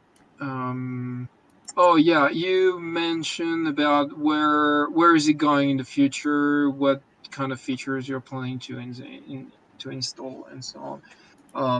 Before answering this, I would say that it's very similar somehow when you compare what the lightsaber became, if you compare it with a smartphone, in a sense that some people have been resisting with the smartphone about the fact that it has a camera, and some people said, no, I have a real camera to take pictures, and no, I have a paper agenda to do all my notes and control my schedule, and I have a textbook. I have if I want to play video games, I have a game console. I have my Game Boy and stuff like that. But finally, stuff started to be meta accumulated and migrated into a single object, because it's both convenient and cool and geek, and also because it represents somehow, I think, an evolution in the kind of in the case of the lightsaber. It shows what it could become, even if it's not canon. Say canon or canon? Canon, part of the original thing. This is what I mean. Sorry about the pronunciation. What I mean is, I've always liked to invent a feature for which you can say it could be. You see what I mean? I love it. Yeah. And it's pretty much the same for some of the features of the Crystal Focus from the very beginning. There is no vocal menu in a lightsaber. You know, take it the way you want. There is no, the lightsaber is not really talking to you. But at the same time, it is so cool when you do crystalline chamber, or your lightsaber has a problem, fix it. Yeah. Well, it kind of makes sense because, like, when you watch shows like Star Trek, or and the ship is talking take it out of my mouth. Yes. Yeah, or even on the if you saw Solo, the new Star Wars movie, where they kind of show how there's that droid who, when she dies, her essence or her programming, it goes into the Falcon. So it's almost the same idea. Now the Falcon isn't talking to them, but like the Enterprise can respond. And even their smallest technology in Star Trek as the powerful computing. So it makes sense that you could say, well, in the Star Wars world, there's AI or whatever, and then so why not that part of that kind of part of the droid has made it into the lightsaber.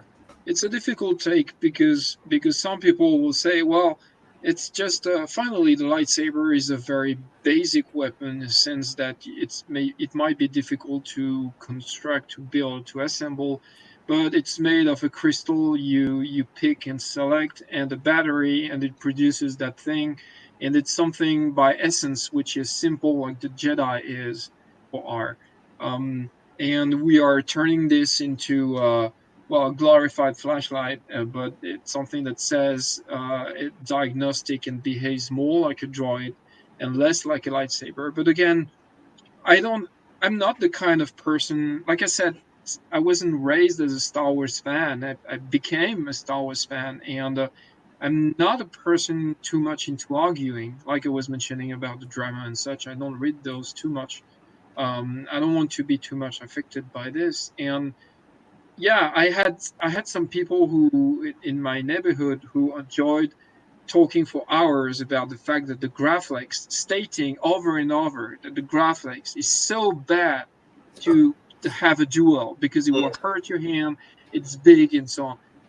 It doesn't matter. I don't care. I love the graphics for what it is, for being part of the movie, because it's shiny, because it's iconic, because it's fantastic, because it looks like a tool, I think, too. And sometimes a tool, it has parts to it. It's like if you have a chainsaw and it's on, you're not going to touch the moving parts. So there's just parts of the graphics. You're obviously not going to put your hand through the beam if it was real, and there's just parts of it that are utilitarian. And I consider the box to be part of that, and the bunny ears that might be sharp, they're part of that. They're just part of don't put your hands there. Yeah, it's just sort of it's like if you want to use a sword, Obi-Wan would have handed Luke a sword, but he didn't hand him a sword, he handed him a light sword. So it's just, this is the sort of trade-off. That's how I always saw it. The type of stuff that you make, especially in the recent years with the RGB and all that type of thing. The way I look at it is, yes, it's not canon to have your lightsaber be changing colors and to be red one day and blue the next day and green the next day. But the nice thing about that is, even though it's not really movie specific to have the lightsaber be changing color on the fly, the nice thing is you're saving people a lot of money, because if they want that opportunity to play with the Darth Vader lightsaber, and they want to play with the Luke lightsaber, and they want to have a Yoda green lightsaber, but you don't have enough money to get the Yoda lightsaber, the Luke lightsaber, the Darth Vader lightsaber, well, you get that one Graflex. Maybe you buy the Corbanth Graflex, it's less than $200. You're going to put the board that you want in it. You're going to do it yourself. You're going to come out with a nice working lightsaber for maybe a little over $300 that you did it yourself. And put many phones in there. Yeah, and now you have this different sounds of all the different universes that you love. You can even combine universes. You can get the Tron sounds in there. You can get Transformer sounds. People are making the different fonts. And you can have the different colors and switch between them and use your imagination. Say, well, I know this isn't Darth Vader's saber, but it's close enough. The Darth Vader lightsaber is something like a Graflex with some different bits on it. It's a different type of an ecosystem that belongs to you, with which you can explore the different characters and universe. And just with the boot sound, and you bump into a Count Dooku sound phone, and you're welcomed by Count Dooku saying that, we have to handle this with a lightsaber in hands. And yeah, that I can definitely see this. And to continue about, the functionalities and the things that are canon versus non-canon, you can totally see something utilitarian as progressing with technology. For instance, you take the lightsaber, in episode 1 and 2, and this is just a lightsaber. Then you have the double blade. So just the double blade with more is, you know, two lightsabers connected together. You can see that as the first evolution. Hey, no, this is not canon. It used to be one blade. You're putting two blades, and some people will make joke of it like a Swiss Army lightsaber. But still, this is the first evolution. Then you have Qui-Gon playing with his communicator. His communicator is also modem to send midichlorians to the ship and to send data. It has a little tray to put a blood sample in there. So, you know, if things are getting miniature and smaller and smaller and integrated, why not at that point having a lightsaber that has also a midichlorian scanner or whatever integrated in it, and a little screen and stuff like that? So, I mean, to a certain extent, it makes sense. I won't be surprised to see further weapons in the future that are maybe derived from lightsabers that have extra stuff on it, just because it becomes possible. At least for Blaster Core, it totally made sense at that time that the screen is going to be a counter for ammunitions, diagnostic. I think people like diagnostic. I mean, Yeah, I some think people that's will, cool. Yeah, I mean, you know, look at our friend Darth Chasm. He's developing yeah, absolutely. We that discussed that with lightsaber Mike. stand, and Absolutely, yeah, yeah, and you know, it's fantastic. you know, there's also like Mad Cow who developed the sound font called Calibrate. So that's another, it's like a Calibrate, yeah, diagnostic font for if you have an intricate absolutely. lightsaber with a lot of parts, or maybe sometimes even people have like moving parts. Like my friend Jedi Arms Dealer has some lightsabers with a spinning chamber. And if you had Calibrate and you have the spinning chamber and you have the blinky lights, I mean, it all comes together on your display to look like you're really in the Star Wars world. See, because to me, you know, they say far, a long time ago in a galaxy far, far away. To me, I understand that it's supposed to be a long time ago, but it's kind of linear for me. So I think about the entire. I don't think about just Luke Skywalker Over the whole generation. time, the whole timeline. Yes, Yeah, absolutely. I think of beyond Luke Skywalker too. You know, I think so when you're saying, oh, you could add a screen, and maybe it's not like what Luke would have had, but maybe it's like what Luke's grandson would have. Maybe he has the screen on the lightsaber.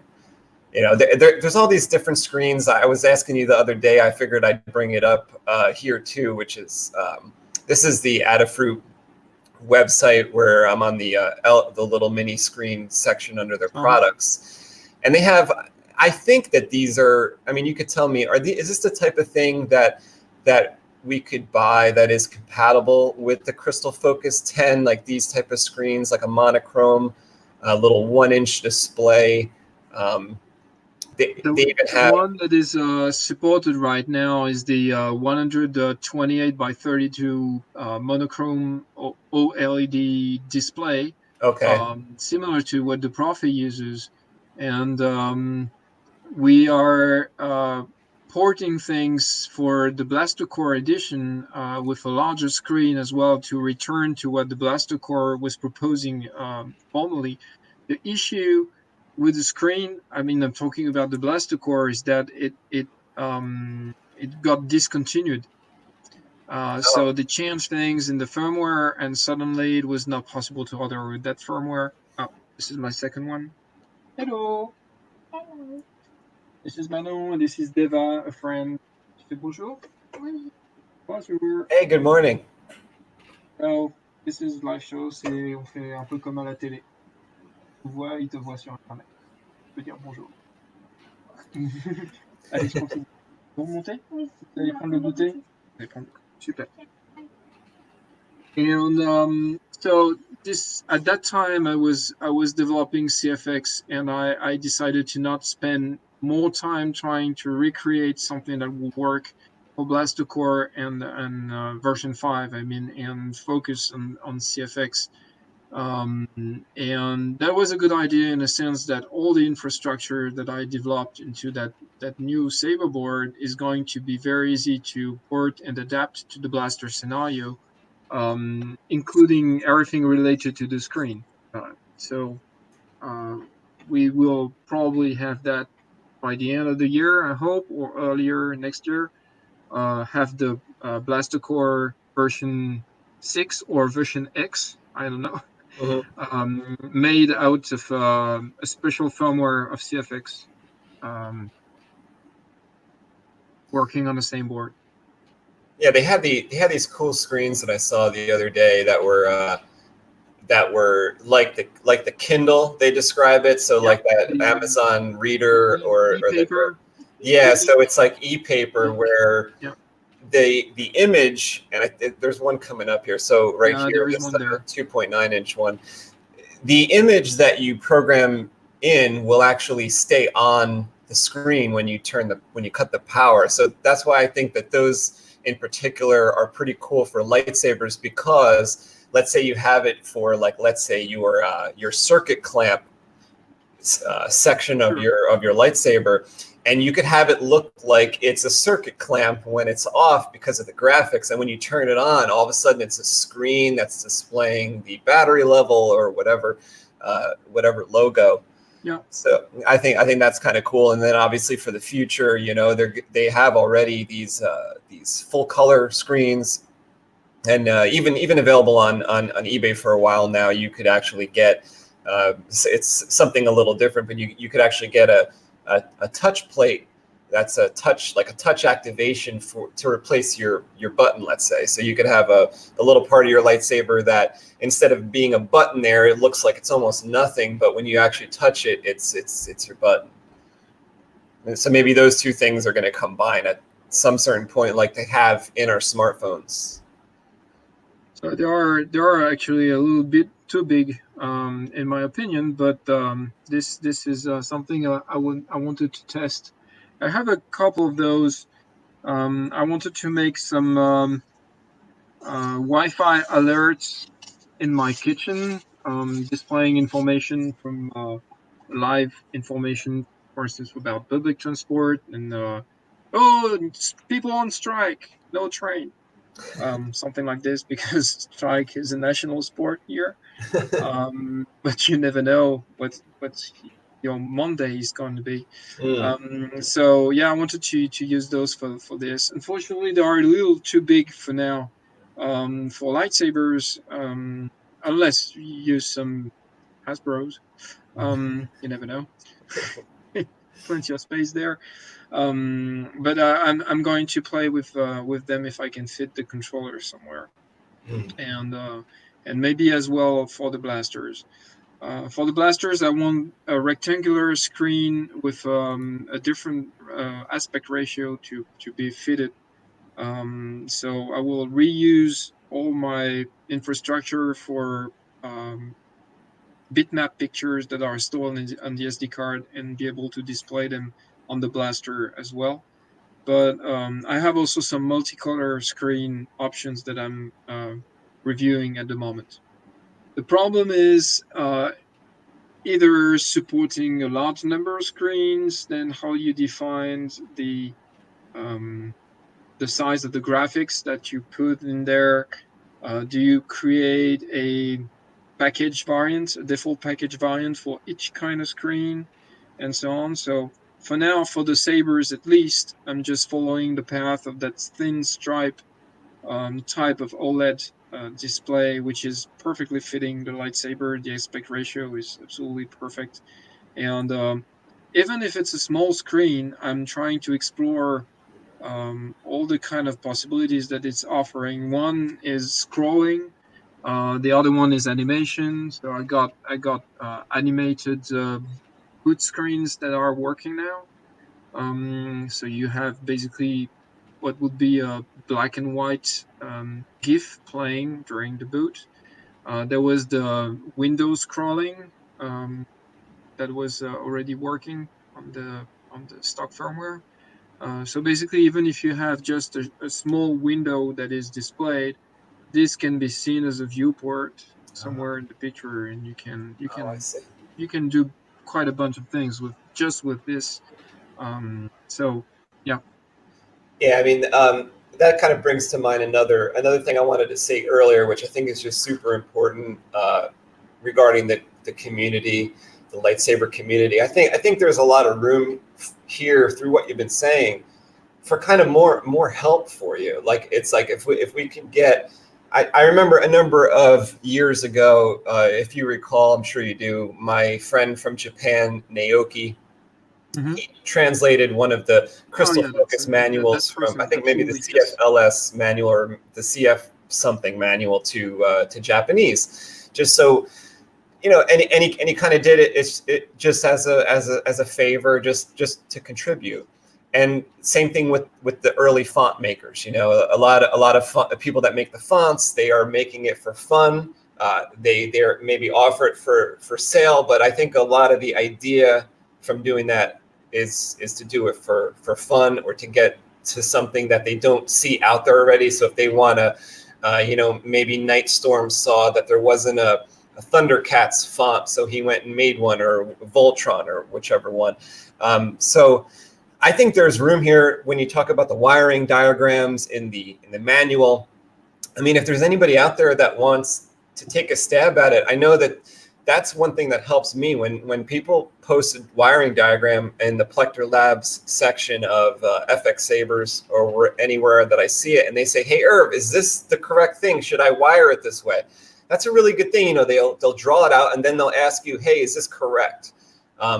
A lot of times I will use that. If you go in there and you had said, "Yes, that looks good," I will go in there. Sometimes I will copy that picture because it's nice to have a different wiring diagram, or maybe they're trying to do something specific.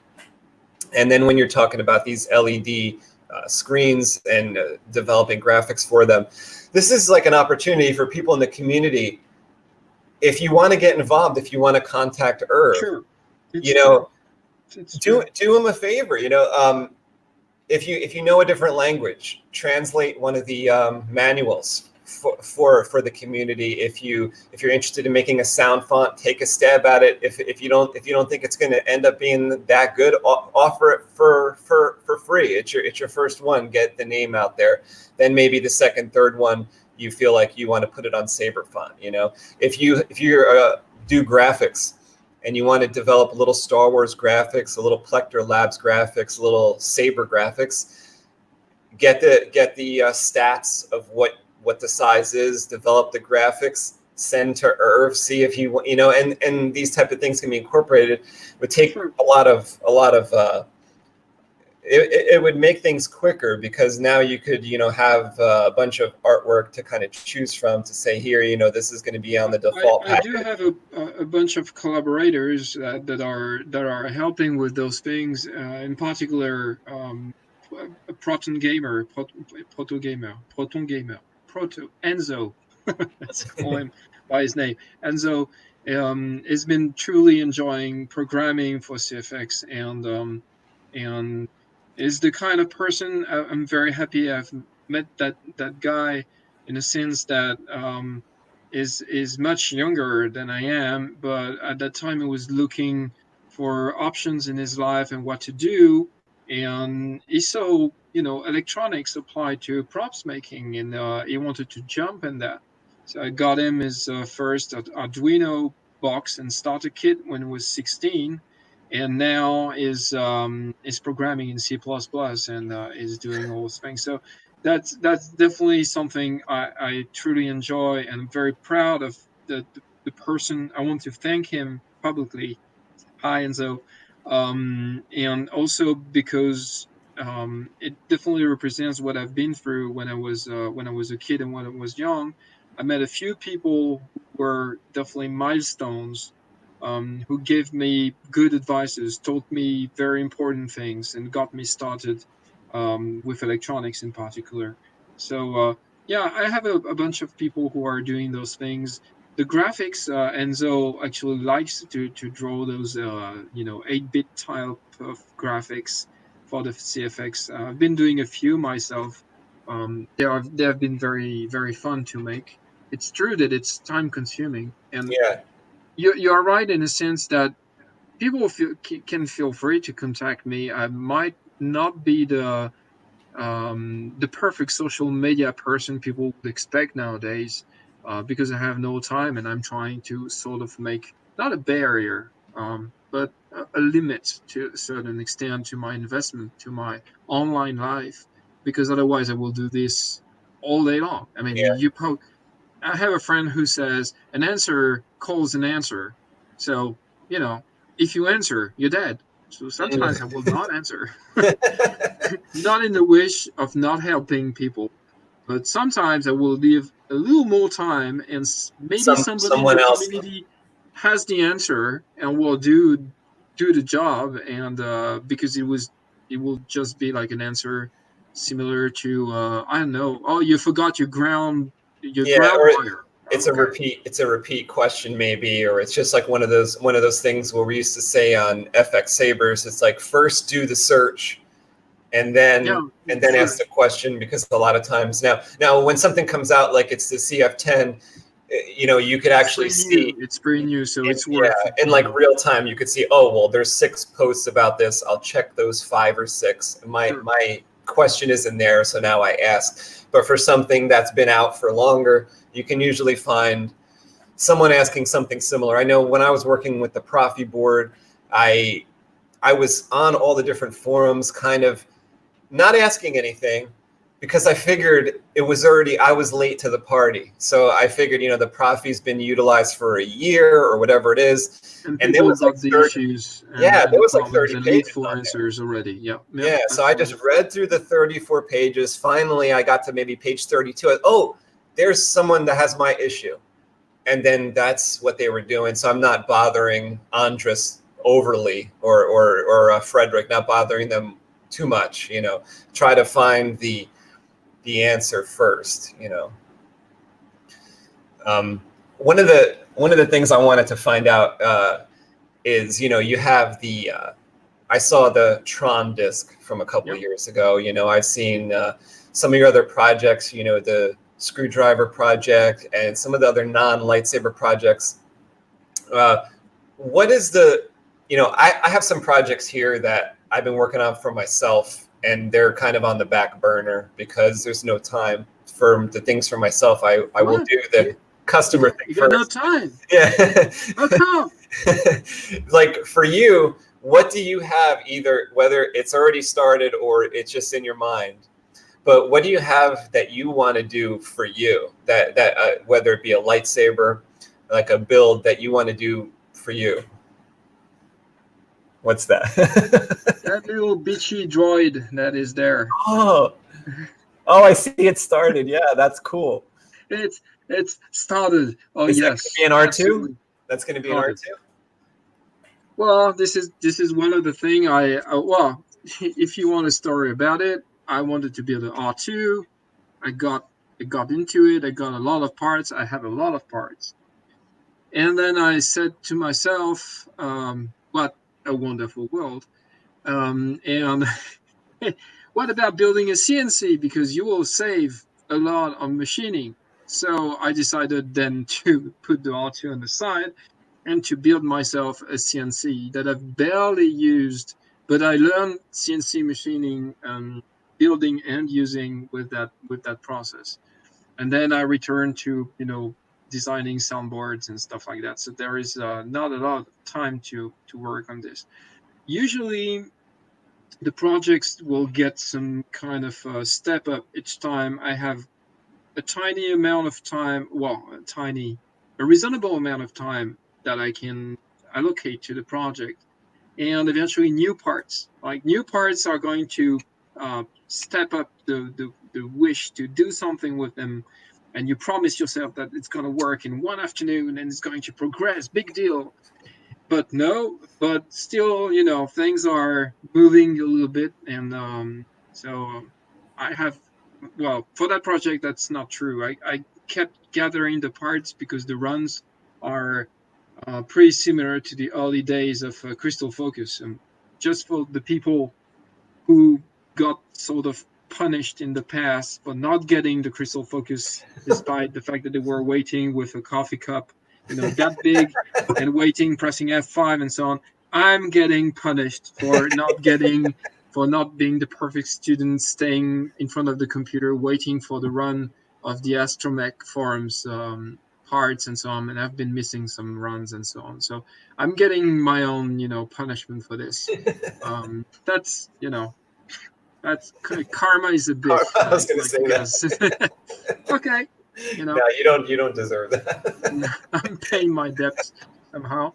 But yeah, for the other projects, I'm now trying to find a place where I can have them, which became difficult because basically the movie room, which is next door there behind the wall of my lab, where we watch movies, it used to be different. This is version 2 I made. I had to redo it because I was not satisfied with the flooring and the ventilation as well, because this is in the basement and stuff. Mm. And at the very beginning, this is just the place where I crammed all the ongoing collection, sideshow bust, the few sideshow busts that I got, the small Kotobukiya figures Oh, and those my are cool. lightsabers and stuff. So I just pushed those things there. And at the end, my kids were young, were not going to the movie room very often, and it looked like a sanctuary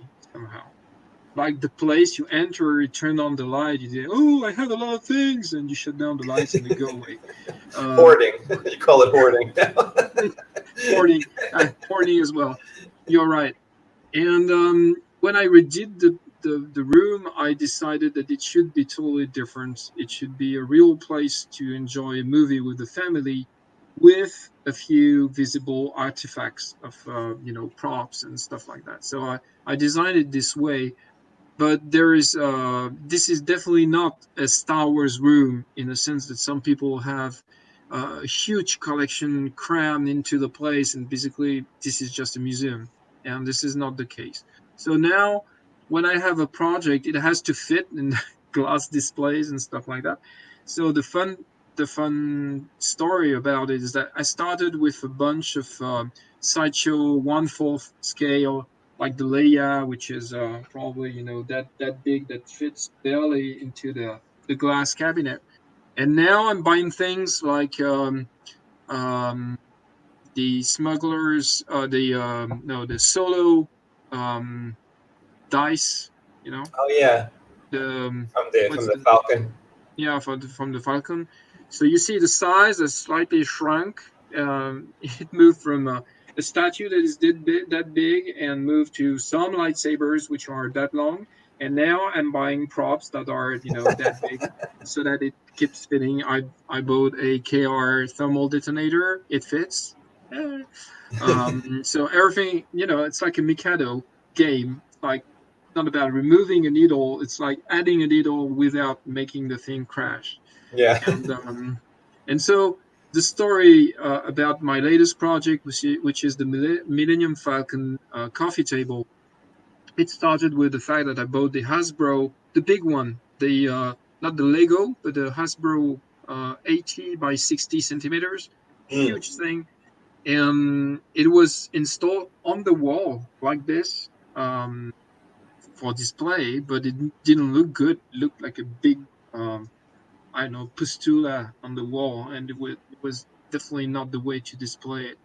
So it went back to my daughter's room, and my daughters didn't really play with it.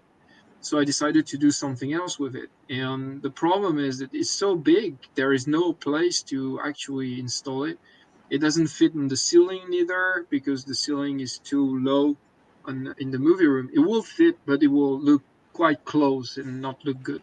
So I bought a new coffee table with the right measurements to fit the Falcon itself. So I'm at a stage in my life, I choose my furniture based on the prop I want to display in it, which is kind of, You and me both. You and me both. You know how many times I go to these like stores where they have maybe an antique store, might be one of these stores. They have one of these displays. The display is not even for sale, but it's like I want the display. You want to display for yeah, the lightsabers, Cabinet of curiosity, so that you can put your stuff in there. Exactly, because it's nicely lit and it looks good, and like you said, inside that table, it will keep all the dust out. So if it's hanging from the ceiling, It's a container. The coffee table, the way they sell it, usually you have empty sides. So I bought a teak one that I oiled myself with a glass top, and I bought some teak sheets, wood sheets Mhm. that work. Like like panels. Yeah, but not the full panels. I use plywood as a base, and then on top of that, I glue some actual wood, actual teak that I Mhm. will oil, but very thin, so that I don't have to pay for vintage and genuine teak on the whole thickness. And I built some panels on the sides that look like Death Star hangar or something like this, Yeah, with I saw the lighting and photos of everything. that looks so sweet. That looks And so sweet. also the Falcon will get in there with batteries and or power cord, and will contribute to the whole atmosphere of the house. But this is utilitarian, because Yeah. fundamentally you can put stuff on top of the You know what you table. could try, which I don't know if you already have this idea. You know, like the train sets that go toot toot, and it will actually blow a little smoke. Yeah, They have I those have little. one system like this for a gun that I'm building, and I Like I have a wonder, system that can blow yeah, some smoke. Yeah. yeah, like when you know the Falcon when it's landed and it's like pss, pss, and the smoke is coming out. I don't know if that would work in the enclosed area of the table. Maybe it would make if it's glass top, it might make it cloudy after a time. But I think that would be so cool to see. You know, you're sitting there showing someone the table, and maybe you hit a little button underneath, and Oh, you don't even have to and do it, that. You have the remote control oh, there you go. Yeah. of the amplifier. Yeah, the same remote control that you use for controlling the sound. You just have to point it at the table, and it will execute some orders and trigger the sounds and stuff like that directly on the Falcon. So there's no additional buttons, just with the stock remote control for the room. No additional panel, whatever. That's the thing I'm currently working on. I just received like 3 weeks ago the panels that I were expecting, because they were manufactured by GTP Toys, and they were very late in the delivery. They had a lot of problems with the manufacturing, because I think um, how do you call that, the warehouse or the factory got flooded, I think, in Asia, Mm. and they got a lot of delays in the delivery of those things. Now I have all the panels to finalize the assembly. All the lighting is made, and I have just the wiring basically and assembling the That's whole nice thing. to have everything that you need, and now, like you said, you just need the time. But This is the only way I can work. Otherwise, I have to prepare a little bit and gather the parts, and then finally, pray somehow. I'm not a prayer person, but you just carve expect out that that you have time. at that time, and yeah, this in working with a to-do list. For instance, That recently, helps. as I told you, I got some renovation going on. This is an important renovation next to our bedroom, so I had to allocate that time. So I took a small break. Well, I didn't allocate all my free time to CFX. I'm sorry, guys. I'm sorry. You didn't get all my attention, only a fraction of my attention. But things stayed on the to-do list, and I fixed. I made that project, that house project, progressing, because this is for the everyday's life, and it was a Yeah, priority. So I pushed that so that it got finished, and after that, I free my mind, and I can work on something else, and continue working well, on that's a the nice thing about getting stuff done at home is that once you are organized, you know, I'm one of those people that I think you probably are too. Like one of those people that, like, let's say you walk down in your lab and the place was a wreck. You know, the place is a mess because of what you did yesterday or whatever. Aren't you the type that kind of has to, tidy up before getting going today?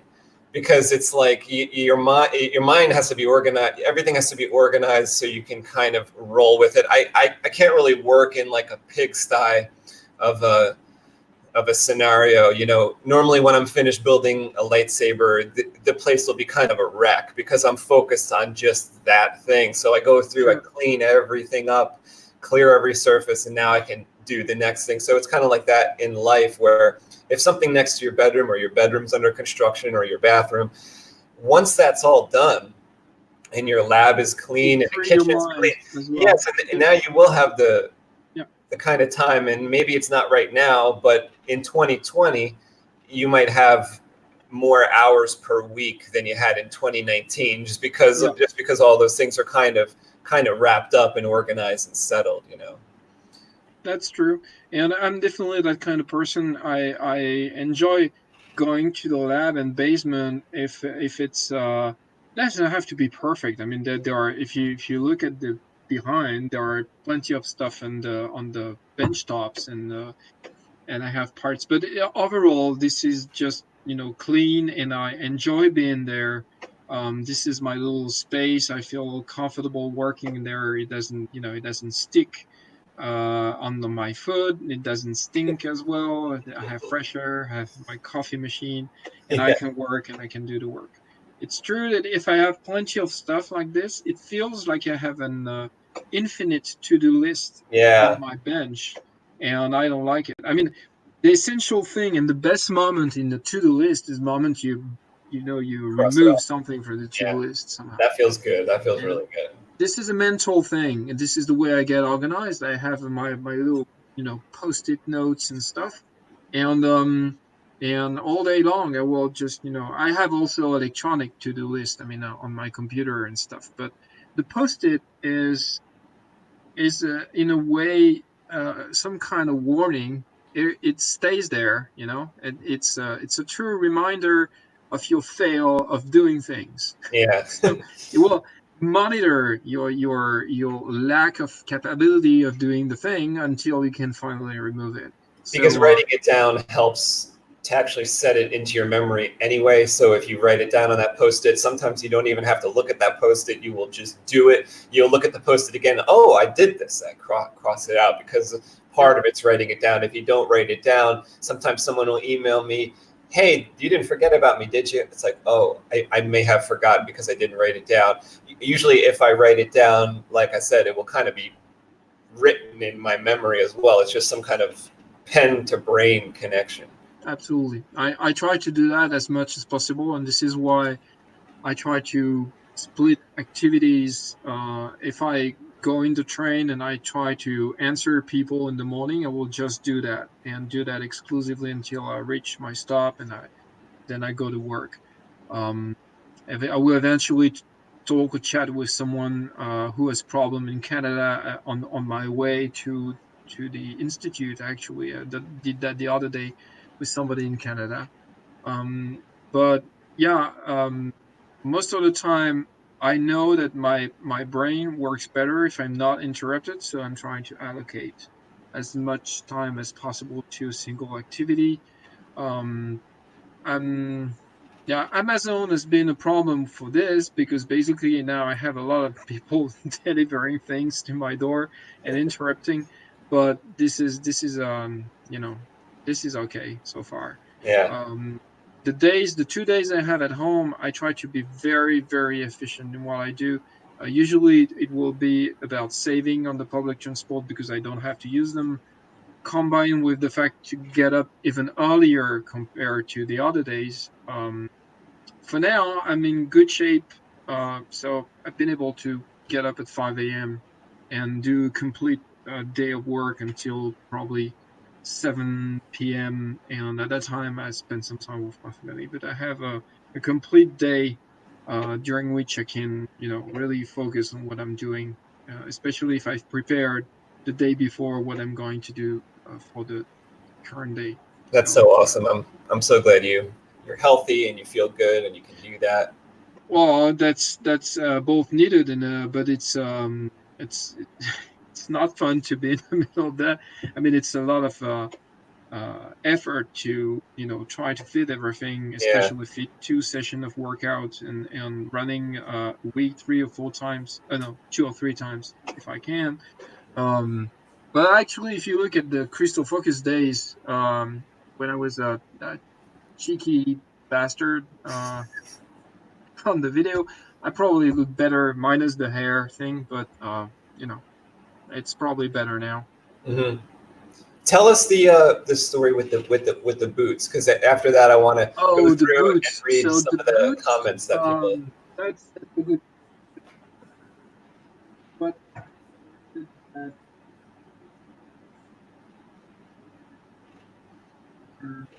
um, just give me like 2 seconds to find one word that I eventually have.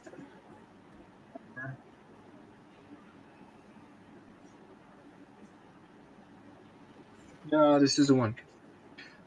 Because I used to write a couple of drama plays and stuff. I'm very attracted to puns Me and too. jokes related to the language and the writing and stuff. So each time I will figure out something, especially in a foreign language, I feel like a genius, even if the joke is absolutely stupid. Like knock knock, who's there? Um, knock knock, who's there? This is the Last Jedi, motherfucker. Uh, and this is the one, because I like I said, I like relationship between human beings, and I love in particular the relationship between men and women, and the stories and the couples and stuff like that. And I came with that joke that I put on a sticker, um, because I saw the four so um some kind of Star Wars nerd or geek who's suddenly not looking at a woman the usual way, but staring at the boots because she has a perfect Jedi costume, and the boots, and there is the pun with boots and boobs. So I came with that sticker, and so the story about it is so my wife was pregnant of our first child, Julie, and we went to Amsterdam for a trip and vacation, and on the way back we stopped at Liège, I think, in Belgium to visit a friend, and I stumbled upon that shoe shop that has the perfect Jedi boots that I wanted for my costume. And Celebration Europe was just like a couple of months after, so it was like urging to find boots, and it was not possible to order those online in 2006, 2007. I mean, I didn't know about all the shops and so on. Some people in Asia were probably making some, but it was expensive and it was hard to find and so on. And So you don't know what you're going to get, like when you, especially for yeah, it's shoes, like when you, where to get Jedi boots. So I see that thing and that shop, and we stopped there, and I'm lucky. I have small feet, so they have women's size up to 41, French European size, and I'm able to fit even my legs, and everything goes in. It's perfect. It looks great. Beautiful leather. I buy them. So there was on the way to Amsterdam, and we stopped in Belgium as his first stop before continuing to the Netherlands. And on the way back, um, I'm sorry, the video is back. And on the way back, we stopped the car. We parked the car in Anvers, in Belgium as well, and we got the car hijacked and opened, and they stole things, including my boots. oh So my, I'm like, oh no, oh they stole no, my laptop. The laptop is not important. Those are my boots. My new boots. boots. And so we place a claim at the police. We are totally destroyed to have been stolen and stuff. And we are on the way back. And I call my friend. I say, okay, we are stopping by Liège again. Could you call the shop to see if they are open, and if they have a spare Oh, um, another pair. another pair. And unfortunately, no, the Oh, size 41, they had only one, because I have small feet, but women with feet that big are they're not aliens, common. and so they will have just one pair. So, no way, no dice. We get there. Answer is no. We come back home, no boots. So it starts to be an emergency, couple of weeks after, to find something. So I go to the shopping mall next to the institute in the center of Paris, and I start looking at shoe shops and see what I can get. So finally, I get in. I get in San Marina. It's called. This is essentially designed for women, but they have also a large choice of male shoes. And I go straight to the female department to find the boots, and I find some boots. So I went to see the person, and I say, okay, do you have that size for that pair of boots? And she looks at me. She was a very beautiful, cute shoe seller, magnificent girl, blah blah. And say, oh no, sir, male department is this way. And she tries to take me there. And no, but I want those boots. No, the male department is this way. And she drags me, puts me there almost. And she shows me like biker's shoes, like something that you will wear with a Harley Davidson something. And I don't have a motorbike. So I'm like, no, but I want those shoes, those boots over there, and so on. And I take her there to show again the model and so on. And she's trying to insist that those are not designed for men and so on. And finally, you say, listen, I'm building a Star Wars Jedi costume, and I need this boots in 2 weeks. And you have two other sellers that were chatting together. They literally flipped together like this. Oh, Jedi costume! Which character? So, and I got my boots. Oh, that's awesome. With total respect of the three girls who took me to the cashier themselves, bringing the boots like a ceremonial and so on. Here are your boots. Use the Force and whatever. So that's great. That's the power of Star Wars. Yeah. And you wouldn't have expected, like, those salespeople to be, to hear that, oh, Star Wars, like. No, I really surprising. This as final justification that is going to cause me more problems at the end, because people will not understand. And finally, they were young, but they were not from the former generation. Obviously, they were about my age or slightly younger. And it was surprising. Basically, they saw episode 1, 2, 3, and maybe the other ones, but they were from that generation. So that was interesting in terms of culture and social interaction with people, because we were not in a convention, and obviously Star Wars was kind of universal already, but it's kind of weird to use that, which is a fictive world of science fiction, as a justification to get your sale going, and people listening to you, instead of just, somebody else will have just yelled and started to insult and, go crazy. Yeah. I want those shoes! I want those boots! Give me my stuff! And I just had to say the magic word Jedi and Star Wars, and suddenly, I always find that patience is the right way to go, especially when you could sense that there's like not the understanding. Usually the understanding will come around with patience, Usually, yeah. Usually. I mean, that's a great story. Yeah, I like it. I just think it's so cool when someone takes an idea from beginning to end and brings it to fruition, to come out with something that didn't exist before.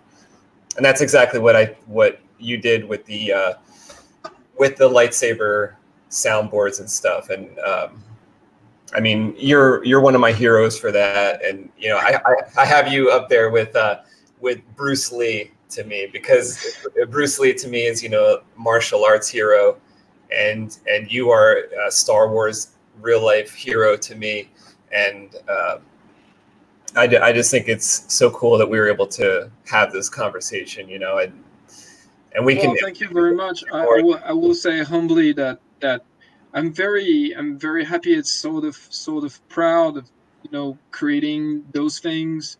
It's been a garage business adventure. It's been to a point I would have never imagined, which are pretty much the words Random Sabers told me back in the day, when he had like a 2 years backlog or something he was trying to fix, and he would have never imagined that things will go this way and to this intensity. And still, I'm not that different from the guy, 20 years ago doing that at the very beginning and experimenting, in the sense that I kept my job, I love my job, I'm trying to remain a craftsman when I can. Obviously, scaling up the business required some, to lose some of those aspects. But still, we are able to remain tangible people, if I can say so. Not, some kind of hard to get in touch with person. Um, I tend to limit my interaction through the Facebook Messenger. Otherwise, it will be a hotline all day long, and Yeah.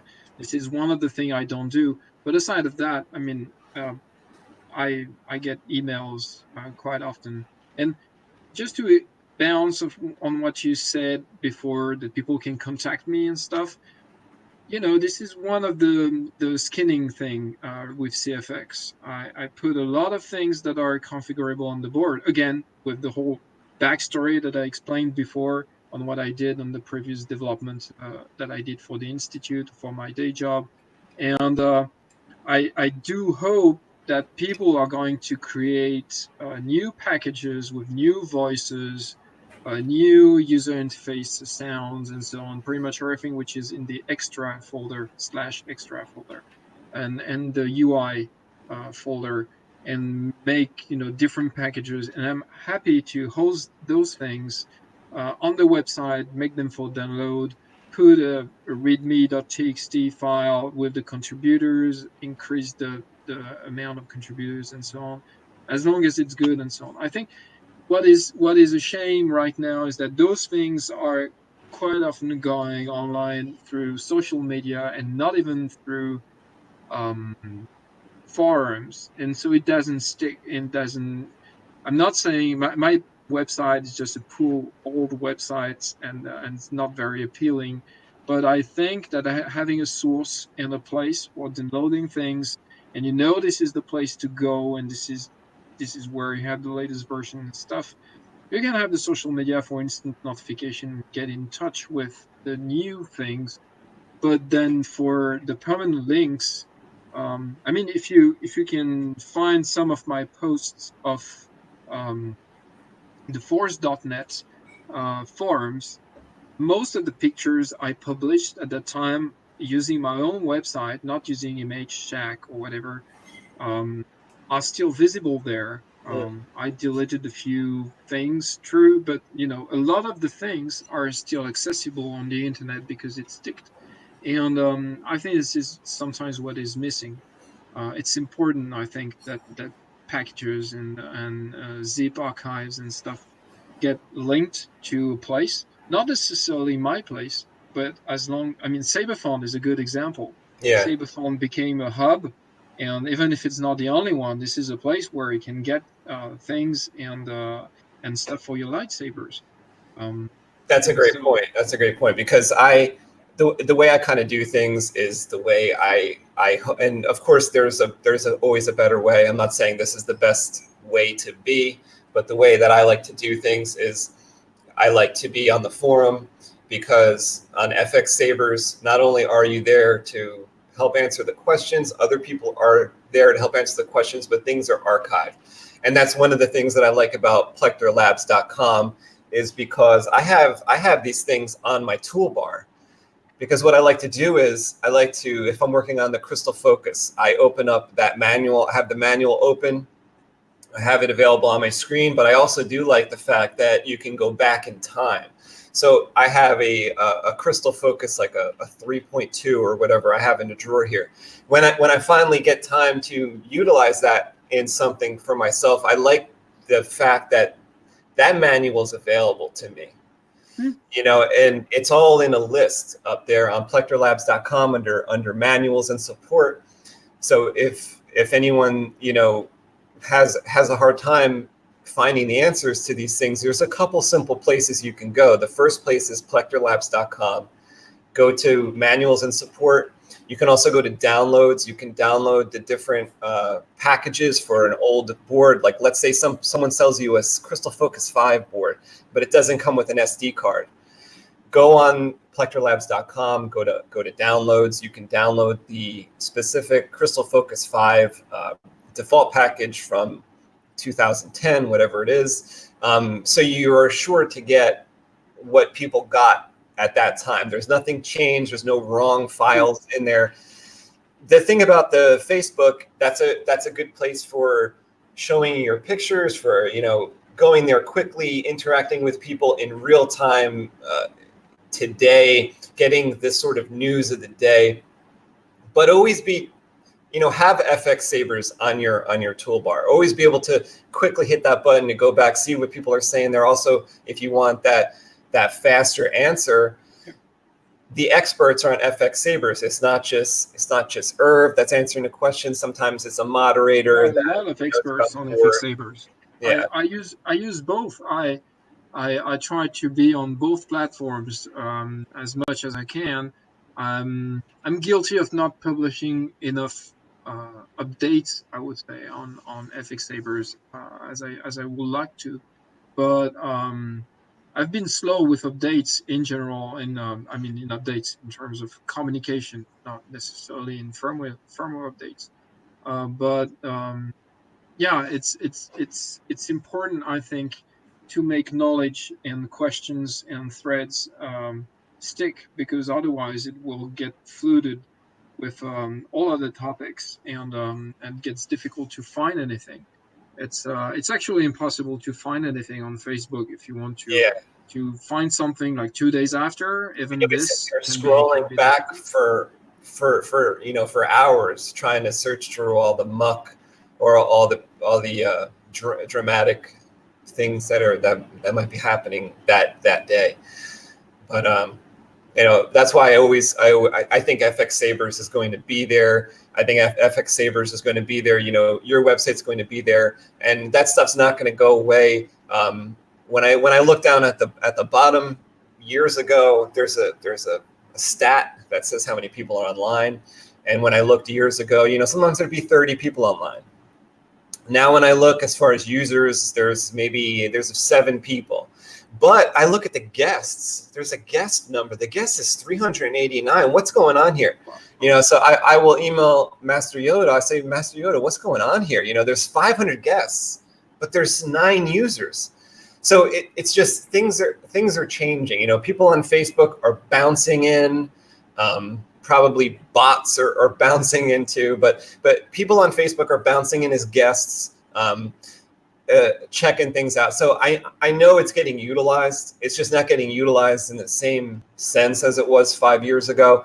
But I think we're going to make a turn, because sometimes I think at some point people are going to come to the same conclusion that kind of me and you have come to, where when you really want to get the disseminated information in a really easy to view format, easy to find, and also interact with all the similar minded people, you will end up at FX-Sabers, you will end up at the Rebel Armory, you will end up at custom saber shop forums, just to kind of really get to the heart of the matter. Now, especially when you're frustrated, if you're working on a project and you're one of those people that, you know, just kind of in that moment where you need help, you're not going to Facebook, because you know where the answer is, you know. And I hope that people are getting easily directed to forums to look for the information now. It's tempting to go to social media to have an immediate answer, and you might have it. The only problem is that the benefits for other is close to zero. So it's I think that if people are making the effort to go documenting their question and just asking their question on the forum, they will actually make some kind of a civil act, something very civic somehow, to ask their question, something that is going to stay and will eventually help others. So it's just a matter of taking the time to go to a forum and not do that on the phone. It's true that the way we are interacting with questions and knowledge is now, it's been a while now, but people are using the phone a lot. So it's just, oh, I get an instant notification of somebody asking a question. I answer instantly in the very same way. because the interaction has been initiated this way. Mm. If you go to the forum, you allow for the person to answer eventually later, and you will have to wait just a little bit. But it's not like somebody's going to write you a letter in snail mail. Mm-hmm. It's something that somebody will eventually check later. And also, the thing that is working much better than in the past is notification and subscription on forums. I I mean, 2 decades ago almost, um, I left some forums because they didn't have any notification button. So, not notification, a subscription button. So you couldn't be notified of new topics posted in a section that you were interested in. I don't have that notification and subscription enabled on FX-Sabers in every section because I did never check the Jedi Lounge or whatever, and I have maybe selling and trading. I have obviously my section, which I have to be notified of, but a couple of other sections of the manufacturers and so on, so that I get notified of new discussions, and I eventually get there and subscribe to that very topic to follow the discussion in non-real time. Uh, and that works pretty well. But if you don't have the notification or the ability to subscribe, then you will have to constantly remind yourself. I mean, your to-do list becomes the same thing that your phone is doing right now for you, which is reminding you that something new has happened somewhere. So if you don't have that, you have to think about it every day. And like after lunch, after dinner, you go to FX-Sabers and you check all your unread posts, like some people and some moderators have been doing for the past decade. But myself, you see what I mean? Uh, I'm sure.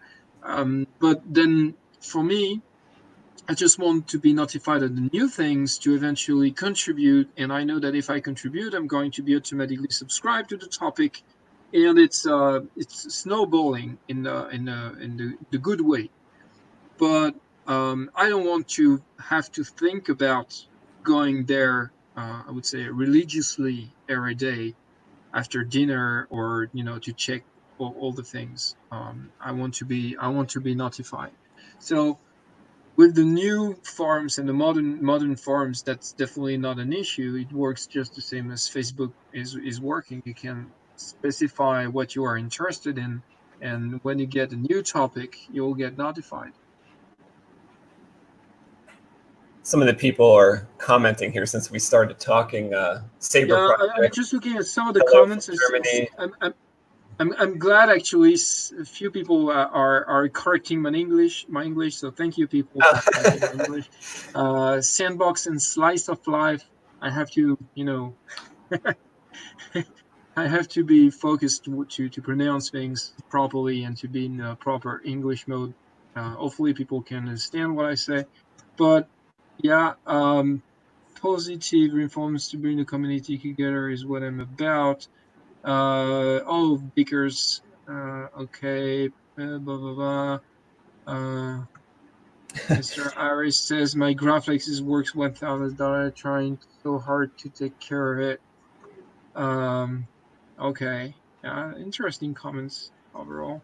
Edmundo, my friend Edmundo, he's saying hello to one of your daughters when she stepped into Yeah, the screen, and he says, "I'm trying to convert one of my I did try to daughters convert. to Yes, be a I Star read Wars fan." those.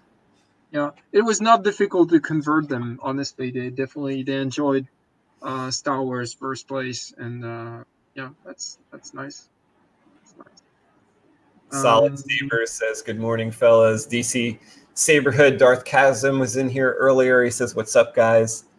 Chris Selman says, "Positive influences." Scarecrow's Workshop. I use an Optivisor for everything. Yeah, there we go. I need to get one. I need to get one because I want to be able to see these little SMD pads better. Where is his comment about? Darth Chasm uses those too. He says, Yeah, he says I have a USB microscope, and yeah, I find it hard for soldering. Yeah, yeah, it can be difficult to, like I said, to not have the same plane between your hands, and it definitely requires experience. But yeah, What I wanted to say about that tool, because we were talking about it, avoid the jeweler head wraps, Mhm. headbands. You know, the stuff that looks almost like a helmet that you put up and Mhm. down, because it's creating a lot of pressure around your head, and you will get nauseous or From have that. headaches Mm. very quickly wearing this. Whereas the glasses there, they are pretty Pretty comfortable. lightweight. Yeah, they are quite lightweight. Eventually, what you can do is remove the batteries if you don't want the lighting and use an external lighting. That you will save some weight, Mhm. but it's not going to hurt you too much compared Sometimes you to. really need that light, like when you're looking inside one of these tubes, one of these lightsaber hilts, and sometimes, it literally is a tube and you can't take it apart fully and you have to put something in the middle. I mean, it can get crazy, with some of these hilts. That's kind of the issue I find when I'm the type that kind of works on a lot of different stuff all the time. So someone might send me something I've never worked on before, and it's different from someone who's, let's say, working on the same hilt over and over again. You kind of learn it inside and out, and almost nothing can surprise you. Like, I doubt anything in a Graflex is going to surprise Michael Murphy. But it's like when someone sends you something that you've never seen before, all these different issues kind of arise, and you really need that light sometimes to see down into the tube what is going on there. Absolutely. Well, So, I have a specific tool that I got myself, what I made myself from back in the day. I used to take that to conventions. So that's my Jedi warranty voider tool. It's machine in the shapes vaguely in the shape of a lightsaber. mhm. It has a small mag light at the end that you can use this way. Is it working? Yeah, it's Yeah. now working. Oh, that's cool. Obviously, this is a solitaire maglite that has been converted to LED. Obviously, the only possibility was to convert it. It has a bunch of add-in keys Mm. modified to fit in, and screwdriver tips. The screwdrivers they get into the head there, in which I have a magnetic head Oh. to use it as a screwdriver with multiple heads. And finally, because at that time I didn't have a laptop, and laptops were not really something that you could afford, and it was expensive and stuff. I have a USB key there, so you can use the head as a USB key to exchange all the pictures that you took with your friends during the day, and when it was time to leave, give me the pictures of the day, and you will gather all the pictures Oh, very uh, cool. on a flash drive that is, there's a USB Oh, yeah. inside that is used as a plug. So this is a kind of small project that I enjoyed Yeah, I like doing making stuff like that too. back in the day. But again, this is something that is actually Useful. useful. Yeah. And to bump on the question the discussion we had about the screen and things added to the lightsaber, like on Crystal version 5, on which we got the PLI and the XN LED. Like I said, it's very similar to the smartphone. Again, it used to be something external to the saber that at some point gets implemented inside. It's not like I'm going to share all the relics that I have in the room next door and all the ugly collection of stuff I built back in the day. But this is a PLI keychain. I made a very few of those. Again, this is something I was taking with me during conventions. I have a spare kill key there that I can use. And the PLI, before it was integrated into the bar graph, was something you could put inside the lightsaber and get a reading. Obviously, it's going to work. Yeah, Harris made me something very similar to that as a gift. Yeah, that's cool. It shows that it's And you got so. the chrome tape in that one too to kind of hide the bar graphs. That's Yeah. neat. I like that. So yeah, again, this is something that gets integrated into the server, and people can decide if they want to use it or not. And I think it's fair. it's a fair evolution of things. It just shows that weapons or props are just mutable, just like we are, and it, the life is continuing with the tools, and they evolve over time, and they become eventually better. Yeah. Hopefully, they become better or more interesting, I would say. Yeah, for sure. Like you said, able to do more, and even if you don't want it to, you can set that stuff to 0 and not use it. Sir Raw Thunderman earlier says, "Hey, SpaceWIndu, salute, and to Irv, greetings from Blady." Where is this? It's up toward the top. Mundo Cabrera says, "Good morning, guys." Oh yeah. Where is this? Supervisor Cabra. What is that? Good morning, guys. I guess Sir Raw Thunderman, when you showed your Telemann fences, he says, "Holy crap, I've not seen that for a while." Bane says, "Hey." I mean, yeah, Saber Project say, "Good old F5 days." Well, yeah. I had everybody at my work. I said, go to this website, and when it becomes this time, you have to purchase this. To press F5. You know what? I'm going to have a look because maybe it's still there. Just give me 1 second. I'm trying to find. Steeler says, "Good morning from the West Coast." Irv's got the T-shirt. Yeah, Irv's got. Oh yeah, I got the T-shirt. Absolutely, Irv I wanted to wear that. Jedi. Thank you very much for sending this. I definitely enjoy. I'm so glad you're wearing it. I'm lucky because I can wear pretty much what I want at work. And oh really? Even that? Yeah, I can take this to work. Nobody is gonna complain about it.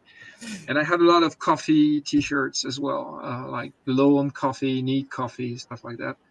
And yeah, so I'm definitely this is stuff for everyday life. So thank you very much for this. I'm just having a look in the back office of my website to see maybe in discontinued products I have this stored. Where is this? Do I have Rock Saber says, aside from the updates regarding blade effects and accent pixel support, will they continue to evolve over time and be able to have a blade effect maker create their own blade effect? So I know that the stuff will evolve over time, but will people be able to create their own blade effects? So I don't see the question myself. I have it individual. That's Rock Sabers. Rock Saber at 418. Just before I answer the question, let me see if I can still find that product. And I didn't survive the website change. That's too bad. I had the F5 keyboard that I wanted to show to people. Oh. Wait, I think I've seen it. It's like every key is F5. Every key is F5. Absolutely. That's a good memory I wanted to share, but unfortunately, it's not there anymore. Crystal Focus fan. So the pixel sequencer has been started. It's been slow going because I wanted to finish the vocal menu first and have as many options available there. Among the things that have been coded are the stuff that are not very useful. That partially answers the question you wanted to ask about the least used feature on CFX, which are probably the games that I heard absolutely nobody mentioning this. The games, well, I think the screen idea is so new that first they have to have the screen. They don't even have to have the screen. I think that this is the secret thing that you do at home with your Saber, but you don't talk to anyone about it. You are too ashamed. Yesterday I played Pixel Invaders, but you're never going to say that to your friends, otherwise you're not a true lightsaber fan, and people would won't talk to you anymore if you mention that. So that's all the joke. But yeah, I wanted the menu to be as complete as possible, and that required to build, like we were mentioning, new icons. Who has the time to design those small pixel by pixel items that are going into the package? And then I had to build some new classes for making a nice configurable menu. so that it's not something built statically with an ugly way of programming. I did the things correctly so that it's scalable, and I can add new categories, submenus, and stuff like that. So all that is ready now. I'm adding new submenus to change the volume because it's been required, change the power of the saber and stuff like that, change preferences, and you can do that for most of it just by the sound. And if you have the screen, you have extra information and extra menus that are showing up for when it's related to sound plus visual, and when the visual is important as well. So all that is automatic, and based on the fact that you boot with or without a screen, the menu will be populated or not with the different options. So you won't have exactly the same structure depending you have a screen or not. As soon as this is finished and working and published, I will finalize the work on the pixel and the blade FX. The blade FX, I've been slow going because I didn't put any work in those, which is a shame. But at the same time, all the structure is there. I have like I would say in the code placeholders. The slots are defined and ready to be called in the code. So basically, I just have to populate the effect code, and I have most of them. I just say prototyped and tested as a standalone effects. So I just have to migrate that code and take the time to insert that in the firmware. So it's been slow going because, well, obviously working on blade effects at the institute with my coworkers is not the kind of thing I can easily do. So working on the master storage driver, which is working now, so good news. The master storage driver is working great. The board is behaving as a what is it called? Speed or high speed? No, this is high speed USB. So it's behaving. It's copying, reading, and copying files at about 700 kilobytes per second, and not faster. Simply because the peripheral from the microcontroller mounted over USB offers, I think, 1 megabyte per second of transfer, and with the overhead of the USB protocol, you get 750 kilobyte per second. But it's very stable, and you're now able to plug the board into USB and have it appear as a USB drive mounting the SD card on the computer, and transferring. Obviously, the whole package is going to take a while because 700 kilobyte is not like crazy to get with SD card like that directly into your computer. But it's decent and it will work. And at the same time, like we were talking about this yesterday, editing a configuration file or opening a graphic, a BMP file, something like that, opens like instantly. Small files are open. You can do remote playback of a track that is on your SD card through the USB into your computer. It will play the audio. You can eventually just edit the audio in place from the SD card. So it's that's cool. really well. That's really cool. That's pretty cool.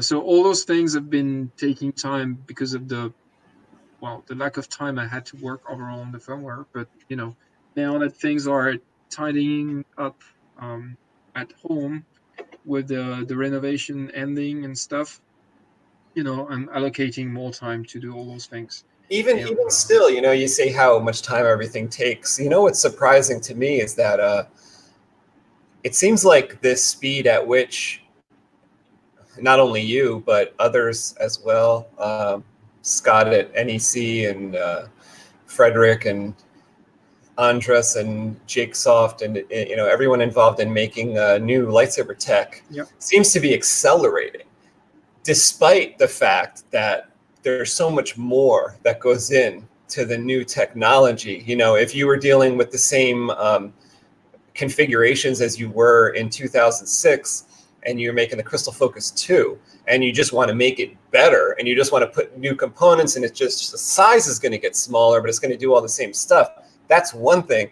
But the fact that it is increased in capability as well as components quality increasing, manufacturing speed increasing, and also the size decreasing, all that's happening at the same time as this stuff is coming out quicker and quicker and quicker. Like, I feel like this, the CF9, what was it out for, a year and a half or 2 years? And then now we have the CF10.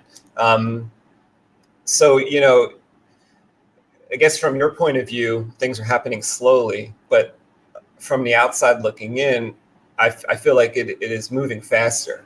It's moving faster, and we're getting more for the time. It's moving faster. Definitely yes. The first part of the answer is definitely yes. There is one thing. It's clearly less difficult to do those things compared to 1 or 2 decades ago. We have more room in the chips. We have faster chips. We can use a more evolved programming style, so it allows for doing more complex things, more complex calculation, and so on. And at the same time, we are now working with development ecosystems that are no longer so specialized or pay for that it makes them, complicated to use or used only by certain people and so on. So now the fact that things are widely distributed makes them easier. It makes the work easier to share with others. So you have cumulated work coming together faster as a team. Also, I used to work solo. Some people are working solo, some people are working in a team. Now I have a couple of collaborators. Essentially, I have Enzo working on the code with me, so there's only two people. But what I mean is, some of the work that I did like 1 or 2 decades ago is easier to port to a new platform than it used to be. So it's accelerating also in the sense that certain things are easier to reuse and port. And there are so many people making libraries and stuff that it's documentation as well. I mean, if you want to look for information nowadays about a new part, you will get examples from manufacturers, sometimes sample code to get started faster. The manufacturers of the chips as well, they provide the footprints for your CAD software. So all the stuff that you were spending before, all the time you were spending before, to make the PCB and make the footprints and design the schematic and the symbol before you can add it into the schematic and route and make your PCB and so on. All those things are accelerated by online communities, online tools, manufacturers. All that is definitely going faster. Now there is a side effect also of social media and maybe open source as well. When you release things with an incremental system with regular updates, even for stuff that is just barely working, but you release the feature because it starts to work so that people can evaluate and can iterate on the design and get feedback and decide eventually how to change it or fix it. It makes multiple versions generated, and it feels like it's accelerating as well. It's not necessarily accelerating on the final stage of the feature or the product, but at least it gives some energy and iteration, and it feels like it's on movement. While at the same time, I'm the kind of person tending to retain things because when it's unfinished, I don't want necessarily to show it until it reaches a certain point for which it's working a little bit. And also, I would say in a sort of relationship with the customers and the users based on the price of the board, some people might not understand that something could be better, for instance. Well, it could be specifically said like, okay, we are trying to reach that point. This is the first step, and people will get that into the Saber and complain that it's not working fully because the release is buggy or whatever. So I tend to retain those things and not be as iterative as open source projects, or even just some people. Some people are producing like bug fixes all the time. I think that it's great, but at the same time, I don't want the people to get bored of updating the board constantly. I mean, I know that some people, they have like a workhorse, like that Saber, which is on my table. This is the one that I'm using for development in combination of the dev board that I have on the side. So I have no problem leaving it open, and producing an update and testing new things. And some people have the same kind of situation because they are at home. They have one Saber that they are using to, get things tested and updated. But there are also many users who have just one board. They're trying to build a perfect Saber. They are in the quest of the perfect Saber, and whatever the board they have in there, if they have to constantly, open and close and update something twice a day because of the updates, at some point that they might be frustrated of having to do so because they might prefer to have something quite finished and less update. So I'm trying to be between the two. But I will try to push an update as soon as possible because I have things that I can show right now because it's working good enough.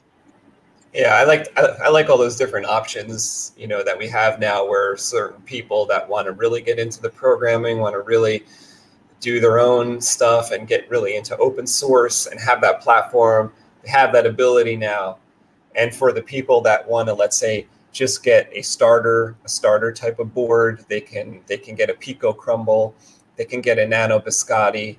They can even try out the Crystal Focus now because it's user friendly. The prices come down a lot, and it's comparable in price to actually some of the boards that you used to use as a starter board even just last year.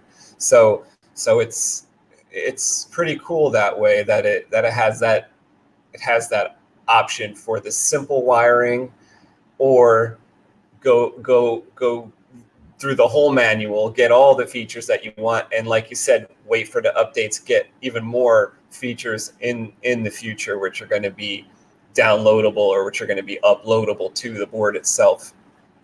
Tim McAndrew had a comment about speakers. I'm not exactly sure what he asked in this one comment, but he was asking about HD speakers. He says, I'm looking up Yeah, I 2 didn't millimeter understand that speakers. one. I think he means 20 millimeter HD speakers. Kyberphonic attach. I don't know what he means. Maybe this is technical. EPROMs. I'm not sure what that means.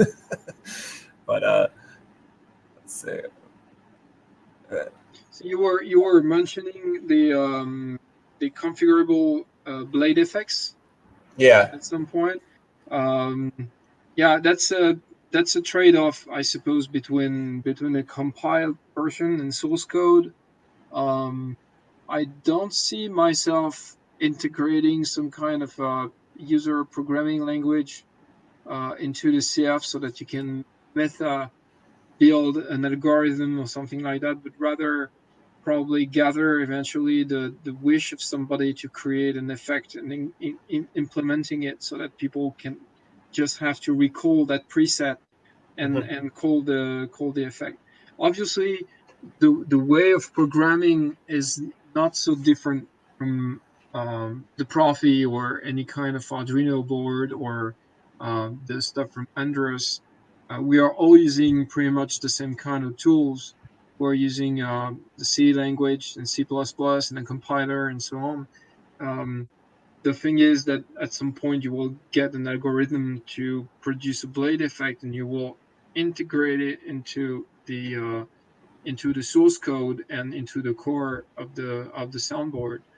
Um, I don't know how it will evolve in that sense. Like we were mentioning before, I'm happy to get more suggestions. So we have that those groups on social media where people can ask for features.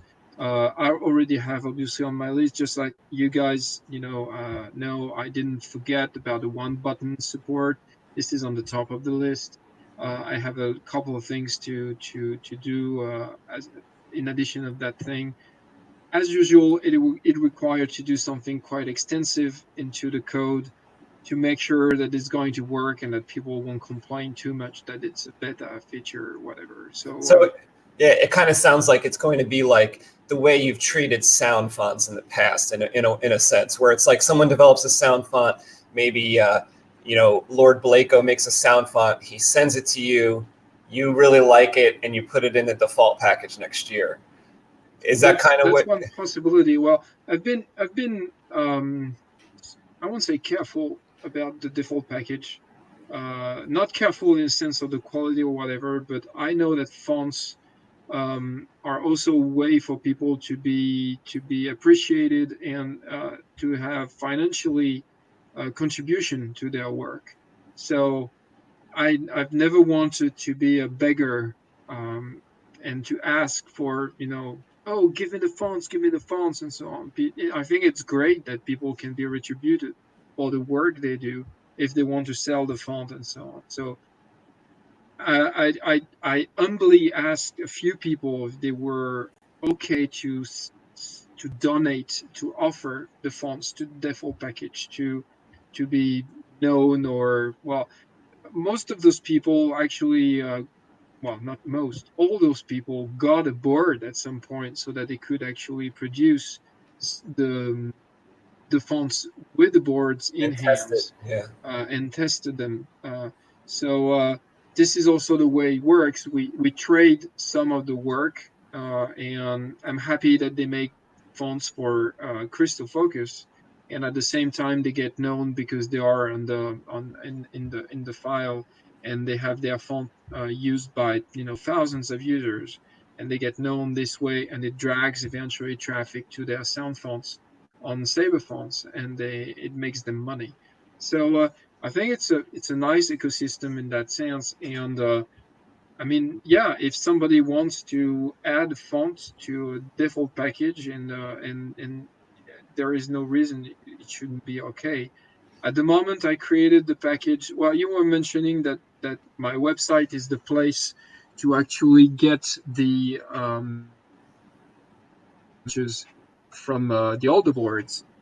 It's not totally true. Some of the packages, well, I think now we're not in that era anymore, but when Novastar was selling his phones on Saber phones, he asked me to not distribute some of the default package that had his phones only, uh, because he was selling them also on Saber phones. So I removed the default package at that time, and it's when I designed. I mean, I think CF7 or 8. We moved to a different sound package with other people providing fonts, so that it will not interfere with Novastar sound fonts.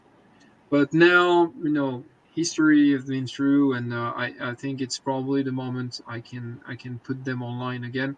So far, if somebody contact me with the need of a default package for a CF 2.63 or a CF5 or stuff like that, I have a public folder in my Dropbox, and I drive that person to the download link so that the person can revive the board with the default package. This is how we do it. But this is why I'm not trying to push or to drag attention to me, like saying, "Hey, this is CFX. Just bring your new fonts there, and you will get free ads." And you know, it's been enough of a problem for graphic designers to design websites for free just because they will have free ads, free visibility and so on. But at the end of the month, you have to put gas in the car and put some pasta in your plate. So I think it's solely justice to the font makers or the people who are working to eventually get some retribution out of it. And and this is great if that works. Now, if the business is good for those people and they have a font that is not necessarily old, but that they want to donate and bring to the default package, this is cool. I mean, I'm very happy and honored to have more people bringing those into the default package if they want it. But I'm not requesting this because I know that this is also the workhorse for some of those people, and it has a financial impact.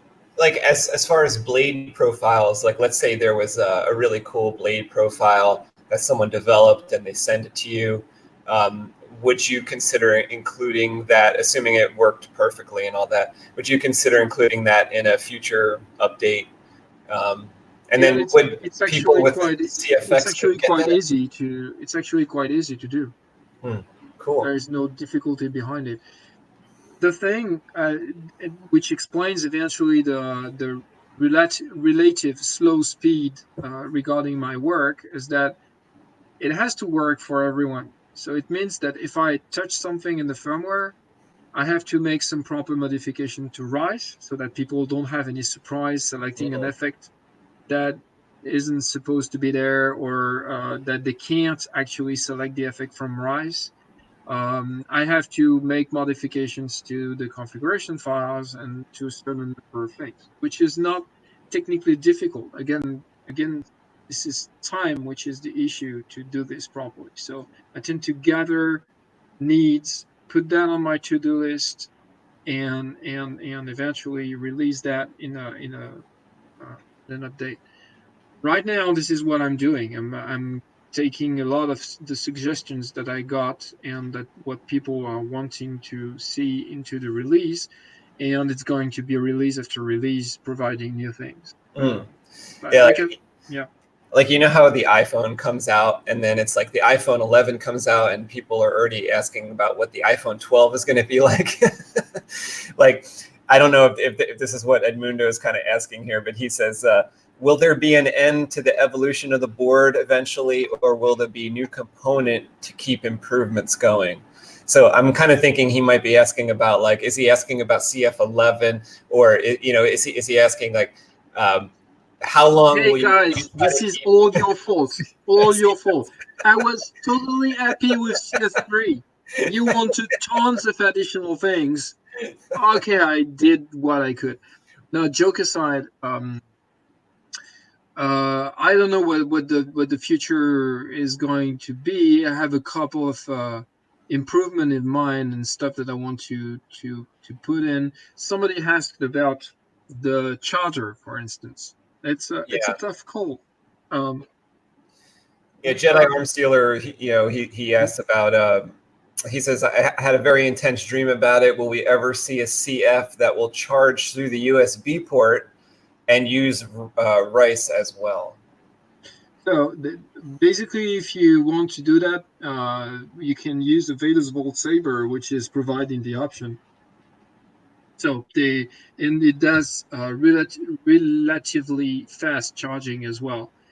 The question is what you are including on the board and what do you put as a satellite? Um, because there is this constant battle right now about the size being shrunk to something incredible, and it looks like part of the feature set in the sense that hey, my board is smaller. This is like a snow pissing context inverted. It's not about the bigger size of the thing; it's about the smaller size of the thing. So that's kind of funny. I sort of fighted against this for a long time because I had a lot of customers having issues soldering already, and soldering is not an easy job, and soldering on those tiny pads is definitely an issue. So now we even see some stuff coming backward in the sense that some boards started small and finally got slightly enlarged, or pads being removed so that they can be bigger or placed differently so that the soldering is easier. So this is the complicated trade-off there. what kind of size are you going, or form factor are you going to produce, how versatile it is for the different hilts, and how difficult it is to solder on it. Basically, if you want like a soundboard that is extremely small and you don't want any accent LED, you need power, speaker, and switches, and the output of the LED strip. So that can be done on a very simple board. Then if you want a board that is versatile enough to have accent LEDs, additional switches, tangible font selection, whatever, blah, blah, blah, you need pads to interact with it. So this is a difficult point, in my opinion, is are we continuing to make variants of the different boards with different sizes, like I used to do with the Nano Biscotti? I removed the accent LEDs on that board so that the board can be shrunk to something smaller and so on. Or I try to continue with a board that is like in between, but you need some accessories on the side. Like I used to have the, I don't know, call extender, or stuff like that. So for now, the charging system has been installed as a separate thing, and it provides the good performance, but it's not on the board itself. And if you look at any commercial device, like digital camera, for instance, high-end digital camera, you have multiple circuits linked together with flexible PCBs inside. So it's not like everything is handled on a single motherboard on which people will have to solder. So in the vision of a product, it totally makes sense that certain things are split all over the board, or that the board has a different form factor, like the custom TCSS Nano Biscotti I made for Tim for TCSS, so that it's matching a battery holder, or the hilt, or the chassis. At the same time, if I want to add something to the board right now that is going to charge the battery, is going to charge a single cell at a slow speed, small current. So it's going to be extremely slow performance, even for overnight charging, compared to what regular charger is going to provide. So we have a question of performance versus the feature itself. And this is always what I'm trying to push to the top, and not just to provide USB charging at 100 milliamps, for instance, that is going to be your degraded current, because you plug that on a hub and the hub refuses to give you more than 100 milliamps, and 16 hours later your Saber is still half still got the red light. And yeah, technically you can charge it with it, but it's sort of useless because it doesn't really work or provide the proper performance. So this is what Vader's Ball did with a satellite, and it's providing like a good trade-off, and solves also some mechanical aspect of it. But this has been designed in relationship with a product design. So it's been made to work with a chassis that is integrated into a series of sabers, which are commercial products. So it totally makes sense in the product point of view, the product design point of view, and at the same time, it conflicts with the DIY approach of a board that is stamp sized, for which you want everything to be on it, but to be large enough to solder, but small enough to fit in the saber. And this is when you have like that kind of impossible system. So this is why, for instance, I kept for now Bluetooth outside, because Bluetooth is optional. Some people like to have Bluetooth. I totally salute the system that Andreas is developing with his embedded Bluetooth on the single chip and so on. This is an additional project with embedded Bluetooth on the CFX.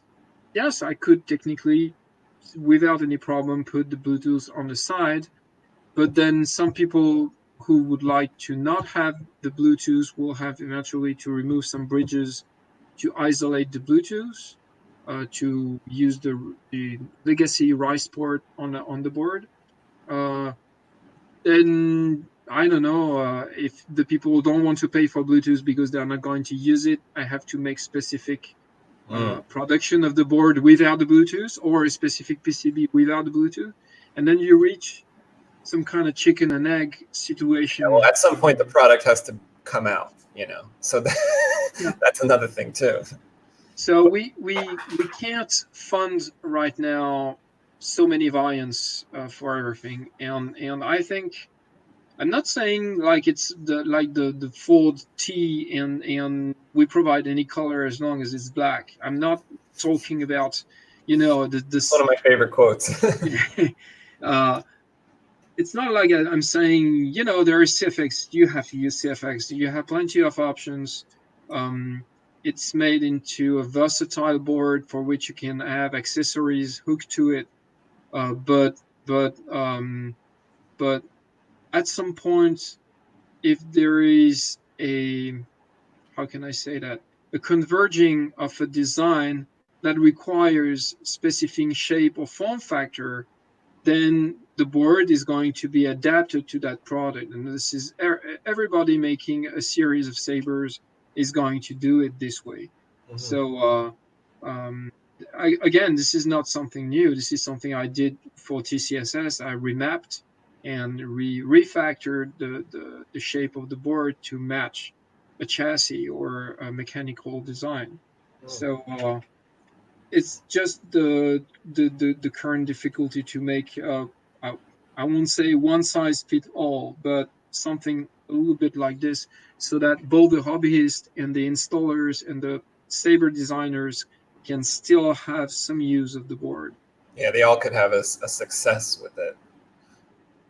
Scarecrow's Workshop says, in regards to soldering, we were talking about earlier, those tips, the actual soldering tips. Use a conical tip, which, and he makes a good point with the heat as well, because I learned this when I switched over to the smaller tip to try it out, or the thinner tip, was that you actually need to heat up the gun a little bit more because of the mass of the tip. Absolutely, is yes, different and less. Correct. So the heat conduction is not actually working the same way as if you had a fatter or a rounder tip. Tim McAndrews says, Irv, have you ever watched Mobile Suit Gundam with the beam sabers? I'm sure you know what that is, because I think a bunch of years ago someone made a Gundam beam saber, put it on FX-Sabers. I don't think I've ever seen it. I know what Gundam is. It's always like Japanese. Yeah, I don't remember the weapon itself. Just trying to find where this is. Went off. I have the latest. At what time has been is? Oh, that was around 10:20. Oh yeah, you have your local time. I have my local time. I have to calculate. I'm sorry. Sorry, so it'd be 6:20 for you. 6:19. Vickersley says, Anthony Irv, hello and thank you. Yeah, so that one. Well, hello and thank you for coming. Mark Asnar Solar says, what about new versions of the other boards like Nano Biscotti and the Pico? Yeah, that's we have consideration for this. We have consideration for this. You have consideration. Now you need the time. Now you need a time, someone to kind of port you into a different dimension, so you can kind of work alongside this dimension. Come out with two things at once. I have a very specific thing I want to do for like a little brother board, and we have pretty much all the specifications made for it. I just got no time to get into this. There is so much more. It's like the car manufacturers. What they do is, they'll make the Ford Explorer will come out new this year. Then next year the Taurus will be redesigned. Then the year after that they'll have, so it's usually like that with the car manufacturers too. It's not, they're going to not do the whole lineup at once, but BMW will come out with a BMW 7 Series, and then it's kind of a trickle down where that's how I see what you do usually. It's like the flagship board came out, so it's Crystal Focus 10, all the blazingly new features, all of the top tier stuff, and then we will come down the line. And what happens is like what happens with Mercedes or with BMW, is Mercedes S-Class, the best car that they make, will have all the features that they can come up with at the time. It'll have all the best technology, self-driving, laser guided, everything else. And as the time goes by, those components, those features get cheaper. They've been out for 3 years. Now it's on the E-Class. Once that happens for a while, now the self-driving features come to the C-Class. And that's kind of what has kind of happened. Although it's happened a little different with Plector Labs, right? Because it's like the Nano Biscotti launched with the Neopixel. Did that happen first before the Prism? Definitely. They started, and then B1 was just like not even flash on clash, or it was just a wire, and you had to wire the power extender. Then it went to 2 channels, and then finally 3 channels, and things got incorporated. But it's always more complicated than it looks from the customers and production point of view, in the sense that we had, TCS has had wiring harness made for the Nano Biscotti. So if you create something new, then eventually you will have tons of those harnesses that are leftovers and not compatible with the new system, because somebody wanted more channels on the new Nano Biscotti, so you need an additional pad and so on. So it's again a problem of an ecosystem which is bigger than just one single customer using the board at a certain time. And unfortunately, time doesn't stop with the new version. You have leftover of previous productions, and how do you phase in, phase out? We never solved the problem basically, because we always got complaints, and I hear them about a new version coming when somebody bought the previous version like a couple of days before.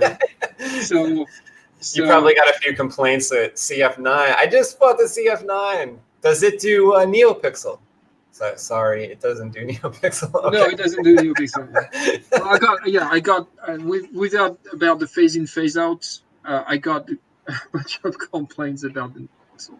Yeah, but this is this particular point is going also with the time I can provide on those things, in the sense that I was asked why I didn't spend the time to add like smooth swing, for instance, on the CF9 or the Neopixel. But I mean, that wasn't technically possible exactly because of the processor, right? There was a processor, but it just code size. I mean, I was running at 96% of the chip, so migrating to the same chip with bigger memory was not possible because it didn't exist. You had to buy a totally different chip from the same manufacturer with more pins, different routing, redo everything, change everything, without any more performance. That's the key thing.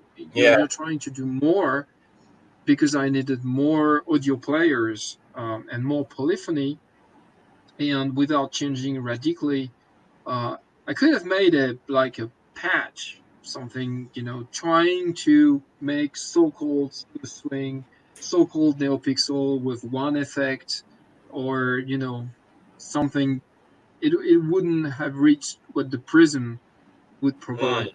So that was sounds like a shortcut. It sounded like a shortcut, yeah. Shortcut for which you have to spend a lot of time to produce, and during that time you're not progressing on the technology, you're not progressing on the migration. So it's understandable that people preferred other boards and moved to Profi or something that will provide what was necessary. And I don't have a problem with it, to be honest. I'm just facing what I can reasonably do without killing myself with lack of sleep, or losing my job or whatever. The bottleneck is basically this: it's what kind of effort you can do, and what kind of time you have to either patch or progress through technology to make a new product. This is why the roadmap and the path of development of the CFX has been sort of so long, it's because at the same time I still had things to deal with my company and my day job and my house and so on. So you drag that package along with you, and it's not like magically you can say, "Hey, CF9 is out. Let's forget about everything." There was still, business aspects that some don't have to face or to deal with, but yeah, still have accountancy to do, paperwork and declarations, pay the taxes for the company, and All all the those real things. world, all the Darth real life stuff you have Yeah, to deal with. absolutely. Yeah. So this is why it appears like I like to call myself John Slow in the game of frowns. In the game of what? Of frown. I Oh. don't know how to pronounce. I need to make myself a T-shirt. Yeah, John Slow in the game of. How do you pronounce this? To frown? Frown like that? Yeah, Frown, yeah. yeah. Mhm. I like what Um, Lyle Bogan says here. He says it's saber season now. That is cool in Brooklyn, so that's close to where I live. The time to upgrade to CFX. Thanks for always innovating. So you that's have a lot of people out there that are just like Lyle, who are just happy for the yeah. innovation, moving it forward. I'm very grateful about all those things, people. I mean, like I said, you have no idea what it represents. Well, you have no idea. Obviously, some of you have their own garage business and doing their own little things. And when I say little things, they're hobby and construction things they show to relatives or neighbors. And when you get the saber and you start the saber, it ignites, and people go, "Whoa!" So yeah, I'm humbled and pleased and so satisfied that my little um, garage business from France, and I ship stuff to pretty much everywhere in the world. Taking my little envelopes in my IKEA bag with me, my blue bag, to the post office and dropping all those packages to the cashier, who was a desk person, who was like, Malaysia, United States, SpaceWIndu, SpaceWIndu, SpaceWIndu, SpaceWIndu, John Judd, John Judd. Well, they know me Mike, at my Michael post office. Maffei, They see Michael me Maffei, coming with they see me coming with these things, and they call them. Oh, he's got his golf clubs again. That's what they tell me at the post office. He's shipping out his golf clubs because they see these long boxes and people don't imagine the problems I've been going through with shipping. So things started to slightly progress in 2006, but before going to the post office, they will not accept to ship something that was more than 1 meter long. And I swear, I found an office that was sort of less crowded in the art museum next to my workplace, Contemporary Art Museum. They used to have a postal agency in there that I started to use. And initially she said okay, and I was selling lightsaber supplies at that time on my website. Now it's just electronics and stuff, but I used to have D-rings, C-rings, whatever, eye brightness, LEDs, Luxin, and so on. And I had those blades that I was selling, and they were cut to probably 1 meter long minus the saw mark. So that was like 99 centimeters point, I don't know, 5 millimeters and so on. But with the cardboard, it was like in the limits. And some of the blades I had to cut 2 centimeters less so that the cardboard and such will match and so on. And one day she tried to measure with her hand, like bup, bup, bup, bup, bup, bup, bup, trying to prove me that it was wrong and it was more than 1 meter. And unfortunately for her, I had a meter in my a roller meter in my bag, so I took the measurements, and it was like minus 1 millimeter under 1 meter.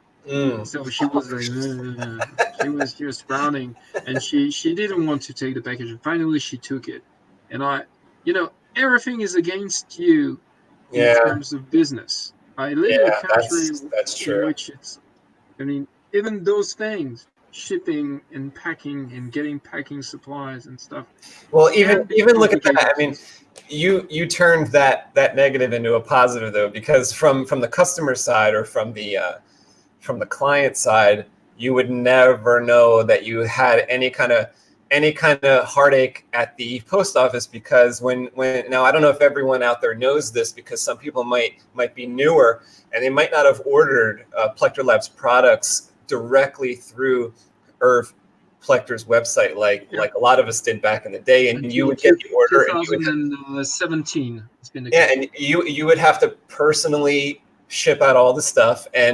But the cool thing about it was, and not a lot of people know this, that have ordered recently and gotten it from other suppliers that are offering the Plector products, but you used to put little care packages together for everybody that made an order. So not only did they get the crystal focus, but they would get some French candies, they get some European candies, they get some they would get some taffy, and they would get some suck-on candies and stuff like that. So we would get some stickers, and so it was an event to get your little crystal focus in the mail, not only because you tried so hard to hit F5 and to get the board, and maybe you scored 2 boards, so you're excited to get this package. When you open the package, oh wow, I get candy and I get stickers. I used to put carambar candy, yeah, caramel candy, absolutely. Yeah. I always loved that. That was so cool. Yeah, there are a couple of people in the UK, for reason I forgot, but they mentioned they were British, and they were drinking tea instead of coffee, because there was a joke about the CF doing everything except the coffee in the morning and will butter the toast and so on. So I shipped some boards a couple of times with a tea bag attached and stapled to the mylar bag to the people. This is the kind of relationship I cared about. Well, I care about not using the past, because what kept me in the business also was going to conventions, having my booth, and showing my creations to young kids. It was funny in terms of social interaction, because I'm very into relationship between people and the joy that it could produce. I participated to charities. I had saber giveaway saber that I crafted myself, gave to charity and stuff. And you have those kids coming with their parents, and they are going through all the booth and so on, and they stumble upon a web not a website, but a booth in which you have somebody dressed as a Jedi and with plenty of lightsabers, and suddenly oh, shiny, and so the kids is like attracted by this just like candies, and the first reaction obviously is the father right behind, "Don't touch!" No, he yells in the convention, and you can still hear the guy because it's so loud, but the guy is louder, "No touch!" And the kid is like, ugh. And you hand him the lightsaber. You take that, you put the blade in and say, "Yes, you can have it. Don't drop it." So there is no threat. There is just, hey, big powers, big responsibilities. Yeah. And the kid is like, wow, but no, but I'm not allowed. But everything is made so that it's one of the first time is given something that belongs to somebody else that looks precious and shiny, and it's a motherfucking lightsaber that is going to be able to use. And it press the button, it ignites, and and usually I will tell the kids, it has some additional effects if you if you beat the crap out of your father with it. So give it a try. And the kid is afraid that no, the blade won't break. Try on the shoulder of your father, and it will knock his father and get the flash and clash. Wow! And the father is whoa. But this is the social relationship that kept me in. That's what I like about FX-Sabers too, is that, there's been a lot of times where we're on there around the holiday time, or even just a certain times throughout the year, where some people are putting together a kind of a giveaway for a good cause. and it's a custom saber or whatever it is. And, it's just a cool thing to be a part of. I remember a few years ago, I think LDM was putting together such a package. And so he asked people, donate some parts. And so different saber makers were sending him parts to include in the charity. I did that saber with boards a bunch of times. Yes. That's just the type of thing, you could go on Facebook and the chat kind of goes by and you can't see yesterday's thing unless you scroll down. That's the cool thing about the forum. Yeah, you join the forum and you're part of the community. Everyone's very accepting. Everyone's very helpful to new people and to experienced people alike. And you can see what's going on at the bottom there. Like all the current posts are kind of logged, and you can see what's going on. And sometimes there's stuff like that going on, or you could anyone out there can initiate that type of thing themselves, or call out for help to say, many makers, I have a good cause and I want to give away a lightsaber for Christmas, and can you help? And that's the type of thing, years ago that was kind of more prevalent on there when there was a lot more users than guests. Now there seems to be more guests than users, so you kind of don't have as many of those. I think that some of the charity or help. Well, there is one thing with the help to the people in general, in terms of helping them to build the lightsabers and stuff.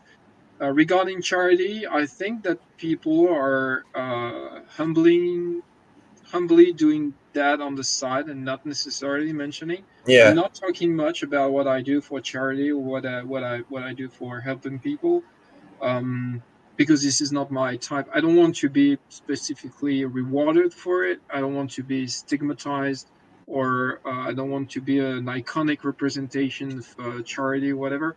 I do that, depending on the project. There were. I mean, some of the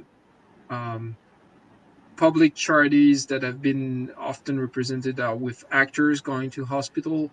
We got that story of that kid or young person dying of cancer who wanted to have a lightsaber delivered last minute, almost before he dies, so that he could experience the lightsaber before passing away. That kind of thing. And some of those things I participated too, but I don't don't talk about it. That's the way it is. Yeah. But so just to say that it's not necessarily more visible or less visible than in the past. I think that some of those things are done privately. Yeah, that's true. And not shared too much, or at least not by me or not by others on the forums. That doesn't mean that we are not involved. Doesn't mean it's not happening. Yeah. Yeah. Gregory J says, thanks for doing this, guys. I'm glad I got a chance to drop in. And David Sloan is also saying, hi, Irv and SpaceWIndu from Oz. Thanks, Irv, for a fantastic board in the CFX. So I guess David Sloan got a chance to utilize the CFX, or maybe he bought a CFX. Those pads is not inactive. One side is for the resistors, the other side is for the LED. Yeah, correct, David Sloan. Well, thank you. I want to renew what I'm saying. Thank you for all the positive comments and stuff, and for the request of features and so on. I'm, I can't say I'm constantly working toward the completion of this, because the bathroom has been stronger than the force of development. But the bathroom is now complete, and the circle of my bedroom is now complete. So I will return to, more. You're going to double your efforts. Absolutely, I will double efforts. Regarding the accent LED pads that are inactive versus inactive, that's correct. They have to be populated with resistors or a small bridge to make the connection between the microcontroller and the LED output, if you want that circuit to work with your LED. So you have like multiple options there, depending on what you want to do. Maybe I can show a board. It's not technically a question and answer for technical things, but I can try the exercise to do this. As you can see, oh, thank you for, yeah. Not sure I can focus. I The think we crystal can see that. focus I cannot think we see that focus. pretty good. Yeah. Yeah, that's very good this way. So what you see is there you have that small footprint, and basically it interrupts the circuit between the microcontroller output pin, which has the accent LED signal, and to reach the pad that is there, obviously you need a link between the two. So this design is modular in the sense that it allows for putting either the resistor directly here on the SMD and then having the accent LED going outside with a wire. Mm-hmm. This way you put the resistor directly on the board and you don't have to put any resistor outside if you are happy to work with SMD resistors on the board. If you don't want to use the SMD resistor, you have to bridge that part. Some people are using a thin piece of wire. Some other people are buying 0-ohm resistors, which are equivalent to a bridge, but it is actually easier to install with a pair of tweezers like this, because this is a part that you can actually hold, and you just need to pre-tin, As long as you literally do one pre-tin. side, you will be okay with the other side, as long as if it's Yeah, lined. absolutely. You just pre-tin one side, you slide in and solder the first side of the resistor or the 0-ohm bridge, and then you solder the other side. And the other possibility is also to put, for instance, there a accent LED directly on the board as a bar graph, to create a bar graph, 8 LED bar graph there, and you put directly the resistor on the back there, and that returns to the ground. So Oh, okay. it closes the circuit on the other side.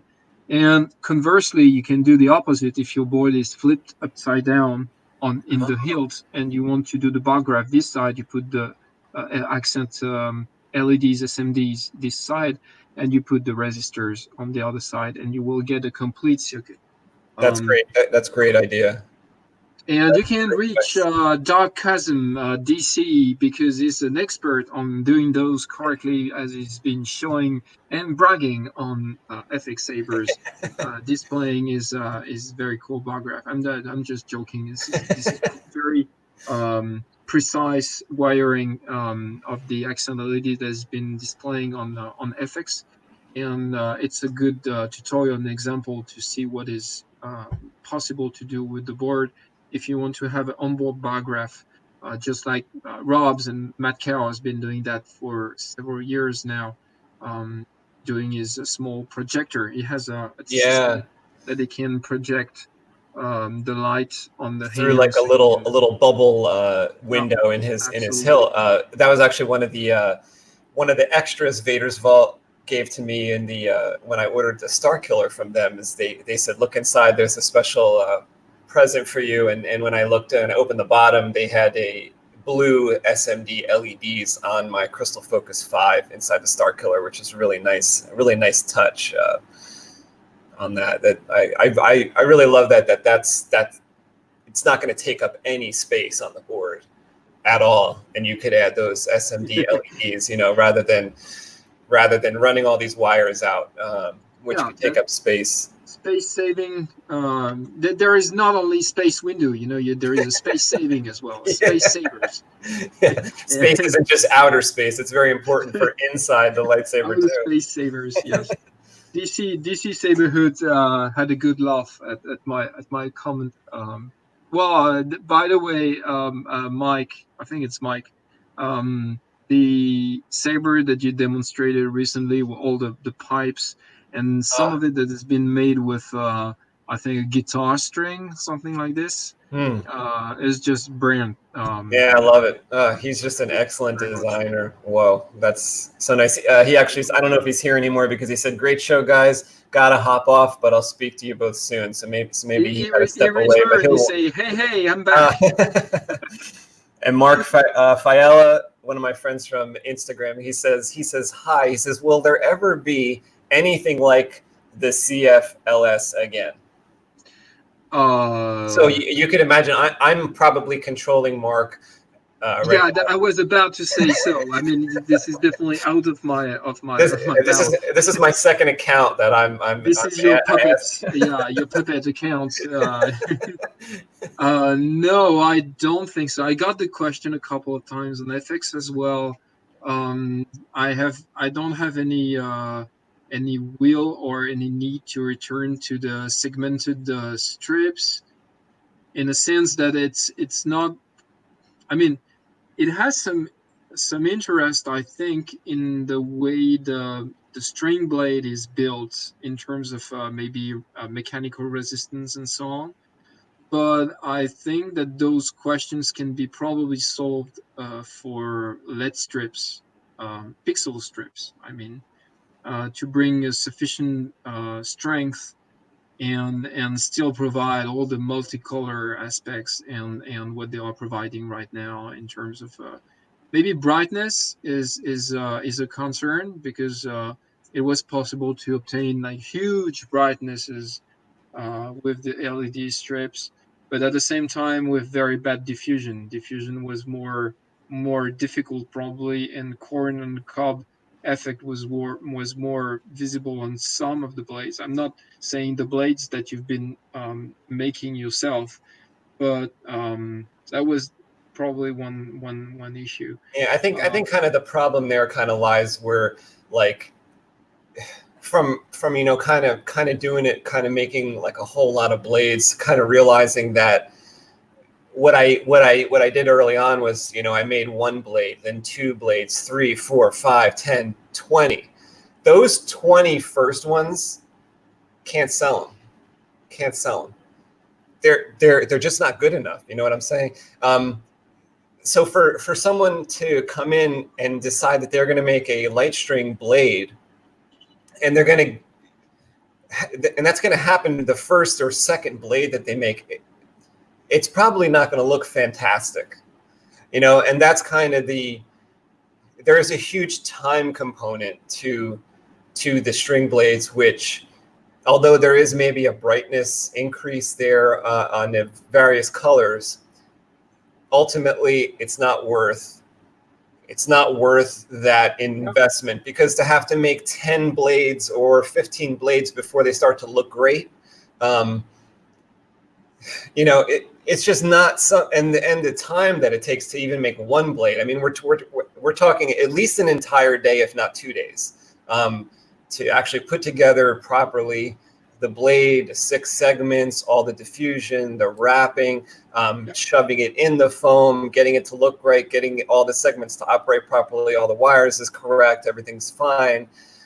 I mean, the result is awesome, but when you turn on the Neopixel, it's not that different. It's not that far off, and the Neopixel strips come pre-made. You don't have to do a whole lot to get that to look great. And when I compare to what the string blades look like, you could easily make a Neopixel blade, put it into a trans white tube from the custom saber shop, and start messing with your color text dialog box to create whatever color you want. And when you create a color and you look at it, it's not that far off from the string blade. I create a Viridian. I'm like, whoa, looks great in Neopixel. I turn on the CFLS. It's like, wow, it's brighter, but it's not that much brighter, and almost to the eye, you almost can't even tell. You almost need the lux meter to tell you that it's brighter, because to your eye, like I look at two things. I say, okay, that looks 10% brighter. I put it under the lux meter. It's 100% brighter, but the eye can't really. Yep. Right. So the Neopixel, for all the capability and all the variances you can get in those colors. Hey, Jake. That's the way to go. Oh, Jake Soft is here. Jake Soft is there. And yeah, that's one thing, and we are reaching a point. Now we can say that Saberland is definitely, it's not new. It's been like this for a while, but it's totally an ecosystem and an economy system.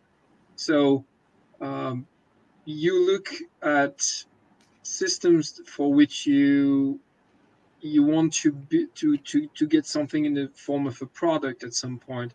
Not that everything is going to be a product. Like I said, for the board, you have to find something that is eventually in between a DIY approach and a fully commercializable product that you can put into a saber that is made as a series of saber. And for the blade, this is the same thing.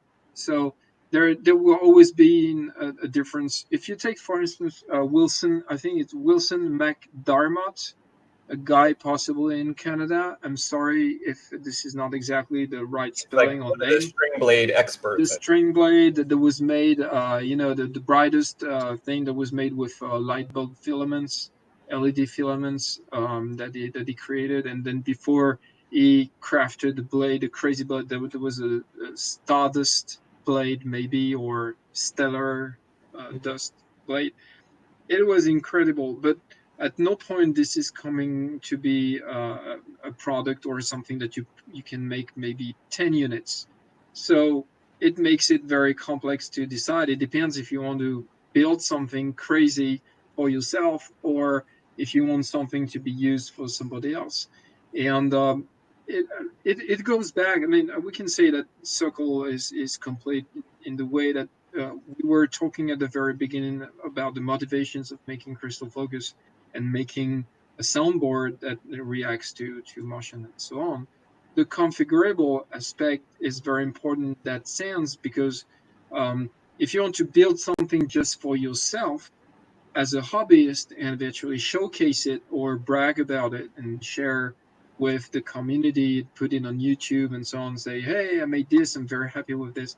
And somebody else instantly will say, okay, you made green, but I want blue. Is that possible? You have that sound, can I have that sound? And other people want to make their own projects with it. So would it be open source or something configurable made as a product? There is no real difference in the sense that you provide something that people can actually duplicate and reuse with their own design or touch. And this is the important thing. If you take, for instance, this is a good iconic saber that I remember. Do you remember Mad Hatter saber? On maybe on TCSS, that was it's possibly an entry to a TCSS context, probably 10 years ago or more. And that guy actually inserted additional logic gates and counters, I think, into the saber, just like something you did, I think, on one on your saber, adding additional components to have more accent LEDs handled inside. Right. And producing different accents, patterns, and stuff like that. But constructing the saber has been totally in the vision of the Jedi path, which is the thing that you have to do yourself. This is crucifixion, one cross each, follow the left cue. Lightsaber, follow the right cue, one blade each. This is the same thing. This is something you want to do for yourself, and you enjoy the result and so on. But at some point, that thing, there is no way you can reproduce it, or because it's not something that can be turned into a product. So I think we reached the same issue with the LS system. I mean, I don't know what kind of time Makoto, for instance, had to make his string blades with, I don't know, partners, or he was all doing that by himself as a garage business. But this is incredible, but it makes it very difficult to scale it to something else. Those strips where the LEDs are imprinted on the strips with their own capacitor and everything else with these Neopixel strips is one thing, but something like what Makoto does, we're starting to talk about affecting your health too. I mean, doing all that with your hands, looking at those bright LEDs with your eyes, it's just not good. I mean, there was a time when this is going maybe a year ago, 2 years ago, Makoto had eye problems. He had problems with his hands. His hands hurt. He had issue with his hand, and it's just this is just a kind of a little known aspect of it. I mean, be careful is basically all I'm saying. You know, Mad Cow says it in his videos, wear the safety goggles. In the case of someone like me, wear the UV safety goggles. In the case of someone that's working with the tweezers and the different small parts like that, I mean, I guess it's a concern with arthritis and different things. So you just have to kind of not go balls to the wall when it comes to, you know, you're not going to make 10 it's a great song only. Yeah. You know, it's like one thing when you're doing it for yourself, if you're going to build a string blade for yourself and it took you a week or whatever, and it's just for you to play around with. But when you're someone like Makoto and you're going to go to do that, I hope he has help. Yeah, because it takes a toll, and it hurt his eyes at one point, and it hurt his hands at one point. So that's just Nikolai says about the soldering fumes. That's totally correct. Yeah. Have good ventilation. I don't breathe. I do apnea a lot as a reflex when I solder, but that's true that at work we have a fume extractor that we use. Work in a ventilated place. Pro tip: a wood drill bit is not supposed to get in the finger. That's very important to know. I swear, it's very important. I got only one stitch or two stitches. I don't remember how many they did. Assembling IKEA furniture for the lab next to the sink. When you have fever and you are so tired because you have a strong virus or cold, and your hand moves up because you don't have enough strength, and it goes exactly at the wrong place, and the drill bit gets in. But those are the only stitches I ever got. It does take that, you know, that ultimate concentration to do a lot of this stuff. You kind of mentioned that before. You know, I'll play movies, or I'll play podcasts, or I'll play videos while I'm working. But when I'm going through to those ultimate focus scenarios where I really need to wire this board, or I need to drill a hole, or something that's kind of requires my entire mentality, I will be sure to be playing something like Return of the Jedi or A New Hope, something I've seen 50 times, 100 times, because I can't concentrate on what I do. Like to have the background noise, but I don't want to have some brand new movie, because you know what happens when I turn on Netflix and I'm watching something brand new is I'm sitting back like this. Like I should be working. Like I got to turn back on something I've seen already, because I can't pay attention to this and work at the same time. You know. For instance, I can listen to English music, or eventually to English documentary, because it's not my mother tongue. So it's not being the native language doesn't require the same space in the brain, because it's not stored and located at the same place. So I can do this. If I listen to French music, it's going to disturb me. If I put the news, for instance, in French, it's going to be a problem as well. So usually I will listen to eventually Spotify. I work a lot I would say in silence, which is not completely true, because that soundboard has been yelling to me for 2 decades. So I'm never alone in the shop. Somebody mentioned a fire extinguisher as well in the shop. That's not needed. The CF does everything, even putting down fires. Like R2. It's not needed. I do have a fire extinguisher in the back as well. No, that's true. Safety is very important, and fumes and solvents and vapors and such. I have like a face mask. I have all those things. I learned a couple of things the hard way, and I have all my fingers. I don't have all my brain cells, unfortunately.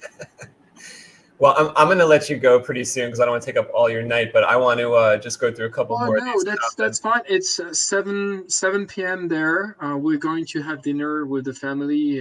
So that was a fantastic talk. I want to thank you, everyone who joined and who eventually enjoyed. I'm afraid I didn't answer all the questions and stuff, but I tried to look at what I saw in the chat. And so you guys, if you have some questions and you want to contact me, you can post in the CFX thread of our FX-Sabers Forum, so that it sticks.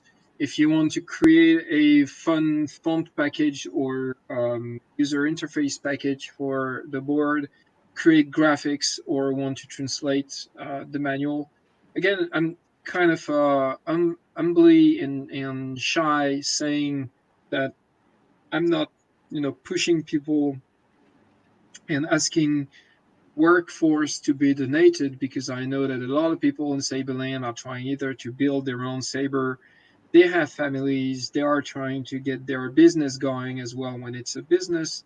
So everyone is busy. Somehow I get sometimes a little bit of passive aggressive, like, we don't understand why Irv is so slow doing this and it's slow coming and we want this.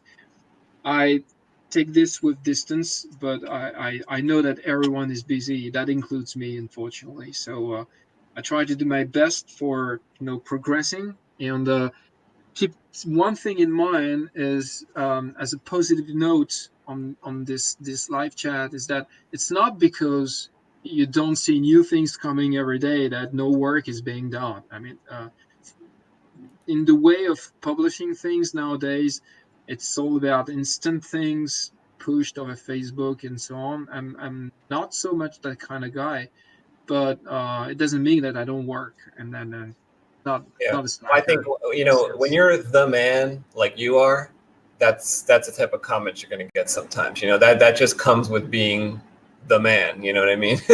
Yeah, and still I don't really know what it means, in the sense that I know that I represent maybe one of the first soundboards for sabers, something that became mainstream, something that was very desired and wanted.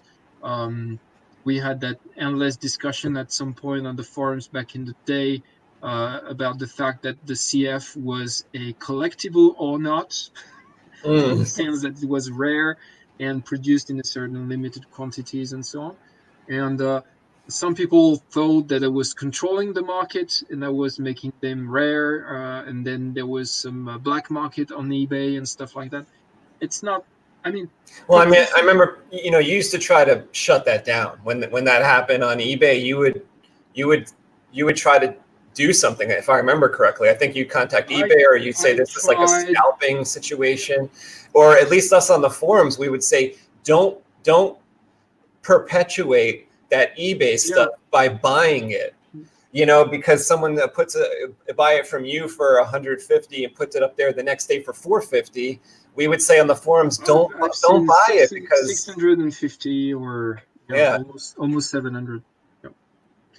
Well, that's about the freedom of market. I don't like the attitude. This is the situation. I took some distance in terms of production at the moment. I grabbed a pick and place machine and invested that crazy money into production tools. This I did also to try to better serve the community and the customers by producing more of those boards. And then we moved to scaled up production in the United States. And like I like to present those things. It started as a hobby thing and something I was doing on my own, and everything we're witnessing nowadays. I'm not talking necessarily about other boards or other projects, but at least for the Crystal Focus and my own baby project, is that it's a collateral consequence of what I was doing. Production was not initially something I thought it will reach that thing. Definitely not. And at some point, I wanted to probably keep a hand on that, in the sense that I wanted to keep the spirit of the garage business. But obviously, it's very logical, it became counterproductive regarding quantities and the amount of people involved in the hobby, and the fact that the hobby was mutating and changing as well. So you might not like it to some extent, that you are living your small circle of 30 customers, but at the same time, now it's so wide and people are doing so wild builds and hills that it's just crazy. And not just because there are 3D printers or machining tools. A lot of people are still doing that with analog Yeah. techniques and tools like etching with acid, or you making mask by hand with a sharp knife, a hobby knife. Some of them are cutting those with a vinyl plotter, but those techniques not necessarily change to the point of, oh, now everything is made by CNC and so on. Yes, there are some beautiful and big productions made by manufacturers and CNC machinists and stuff, but you still see some art pieces made with by hand with regular tools, and you see so many builds. I don't see everything on Facebook. I don't watch everything, every post posted in the vault, but you can see all this activity. It's totally crazy. Yeah. And it's amazing, and it's That's a the little coolest part scary as well. Yeah, I mean, But that's the coolest part about the circuit board is that you created something that has a certain a use or a flair that becomes different depending on who's using it. yeah.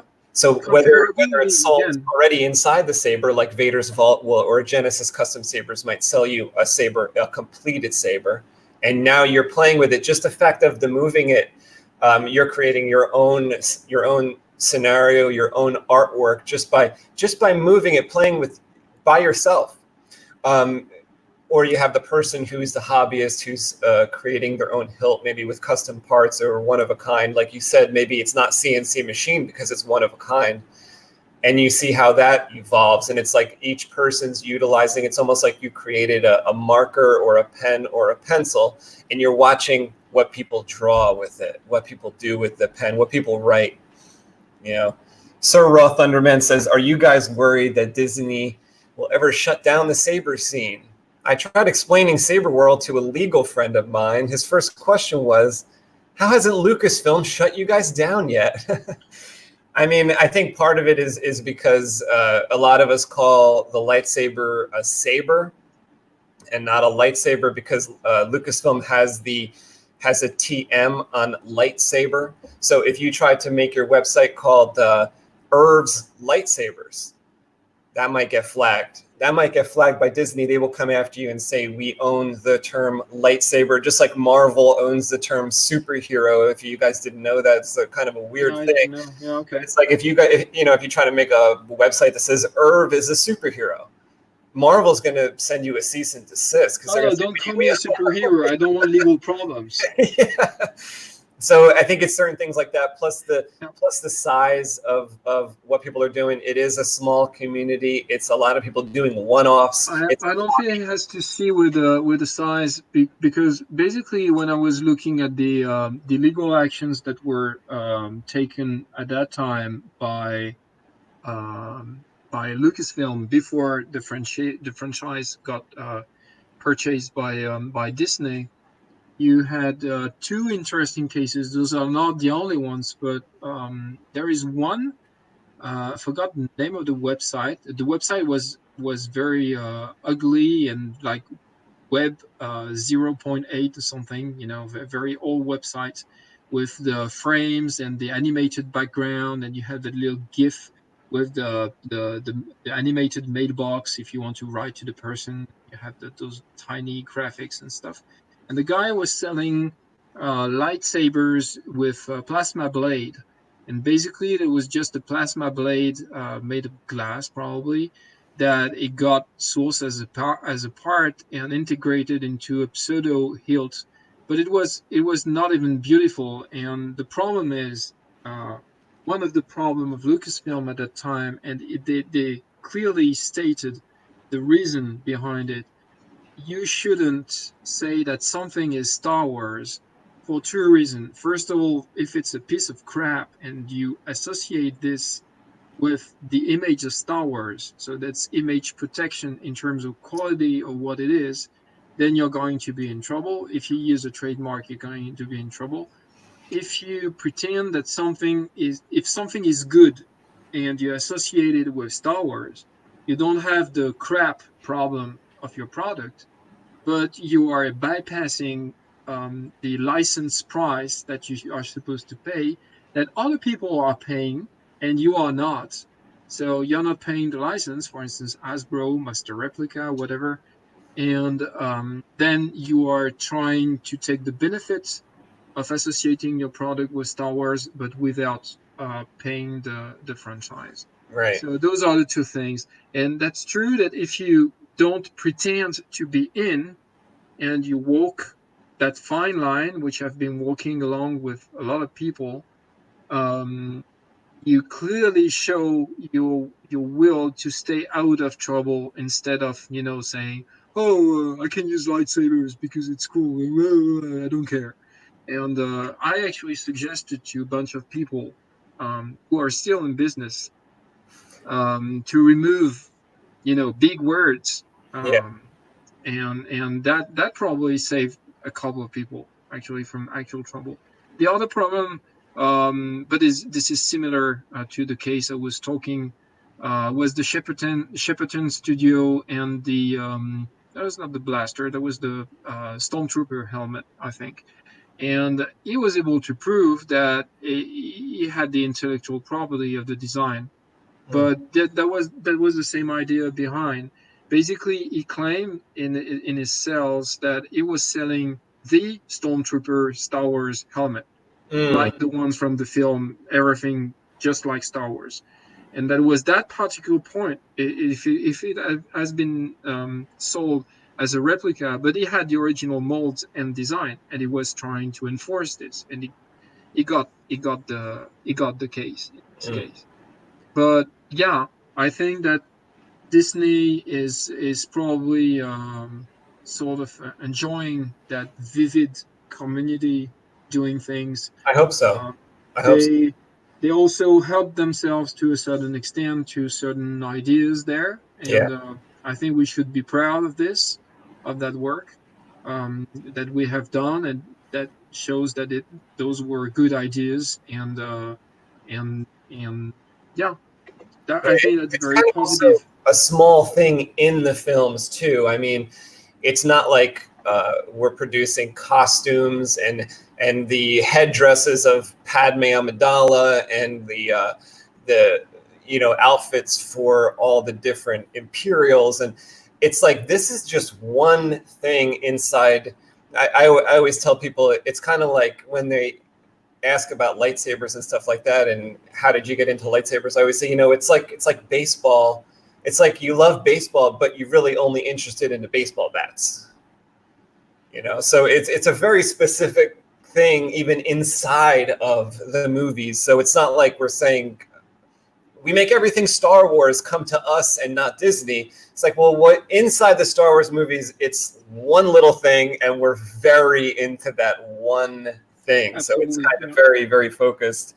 Edmundo's building his own saber. Edmundo Cabrera, he's in the chat.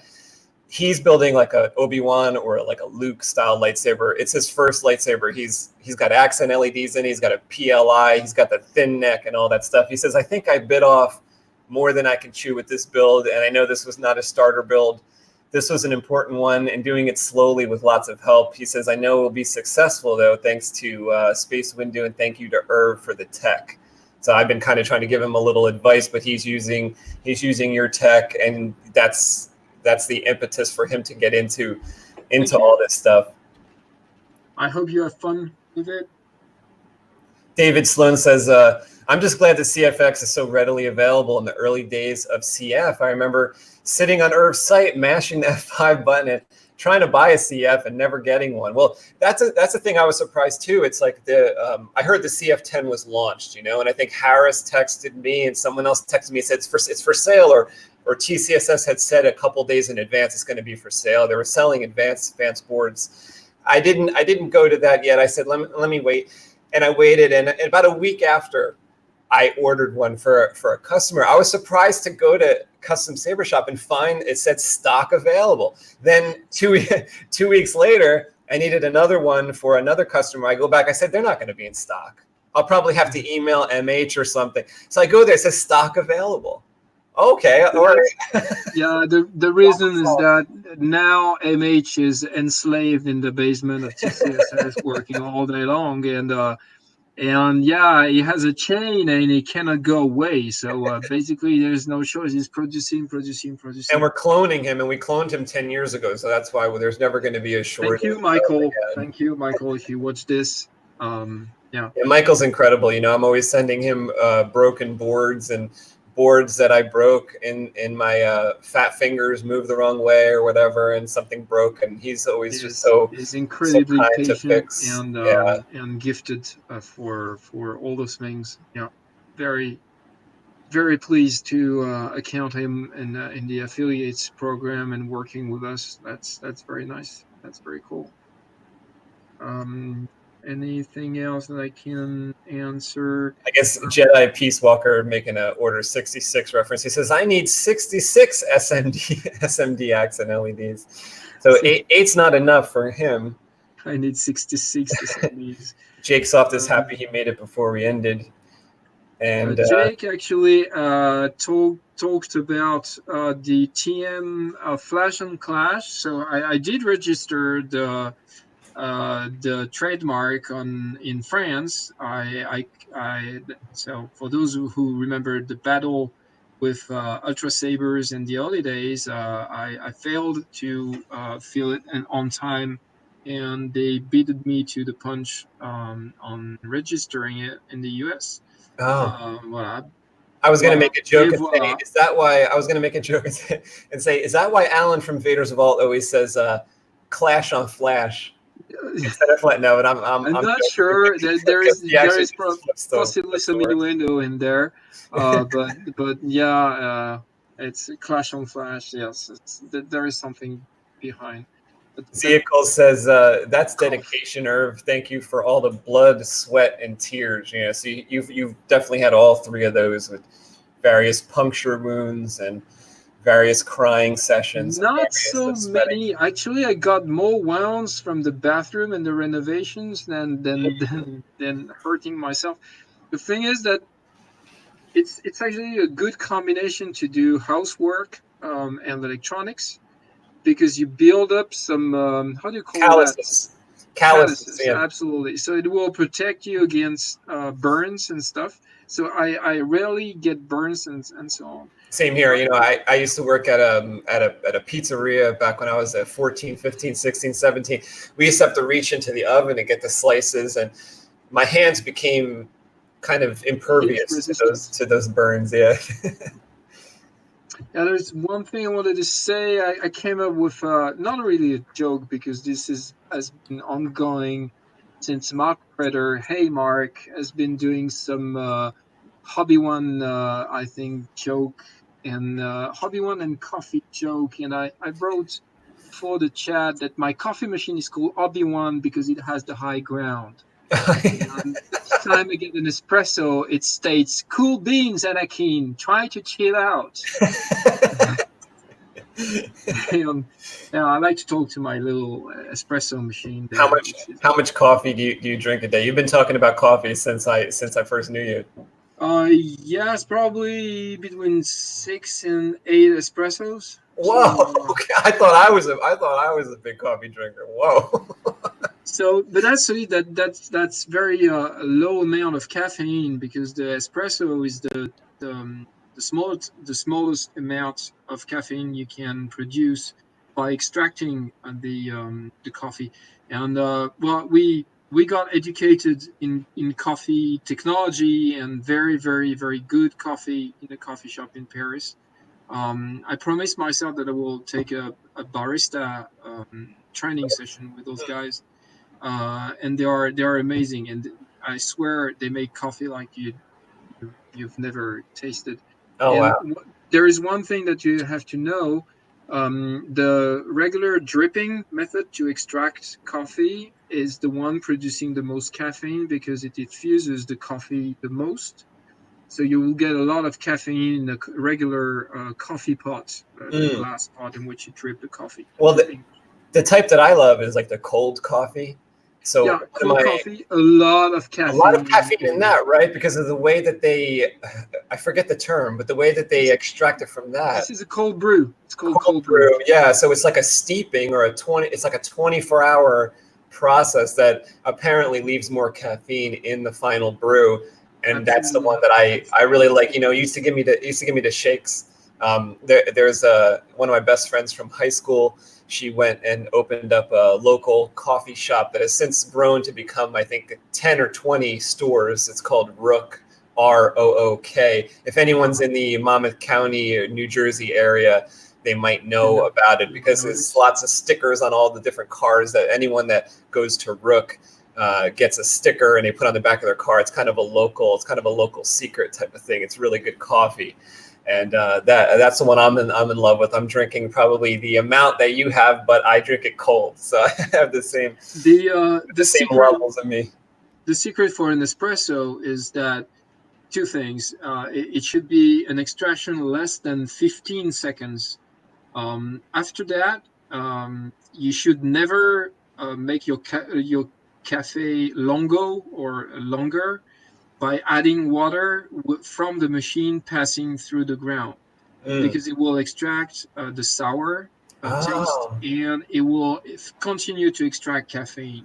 So in this order, I think, if I remember correctly, when you extract through the ground, you extract first the acidity, the lemon taste, eventually the bite from it, then the sugar, and then you have all the body, because it is very connected when you talk about it compared to what you have with wine. This is France. Sorry about that. And after the body, you have eventually some, they call it the chocolate, or the you have more body to it.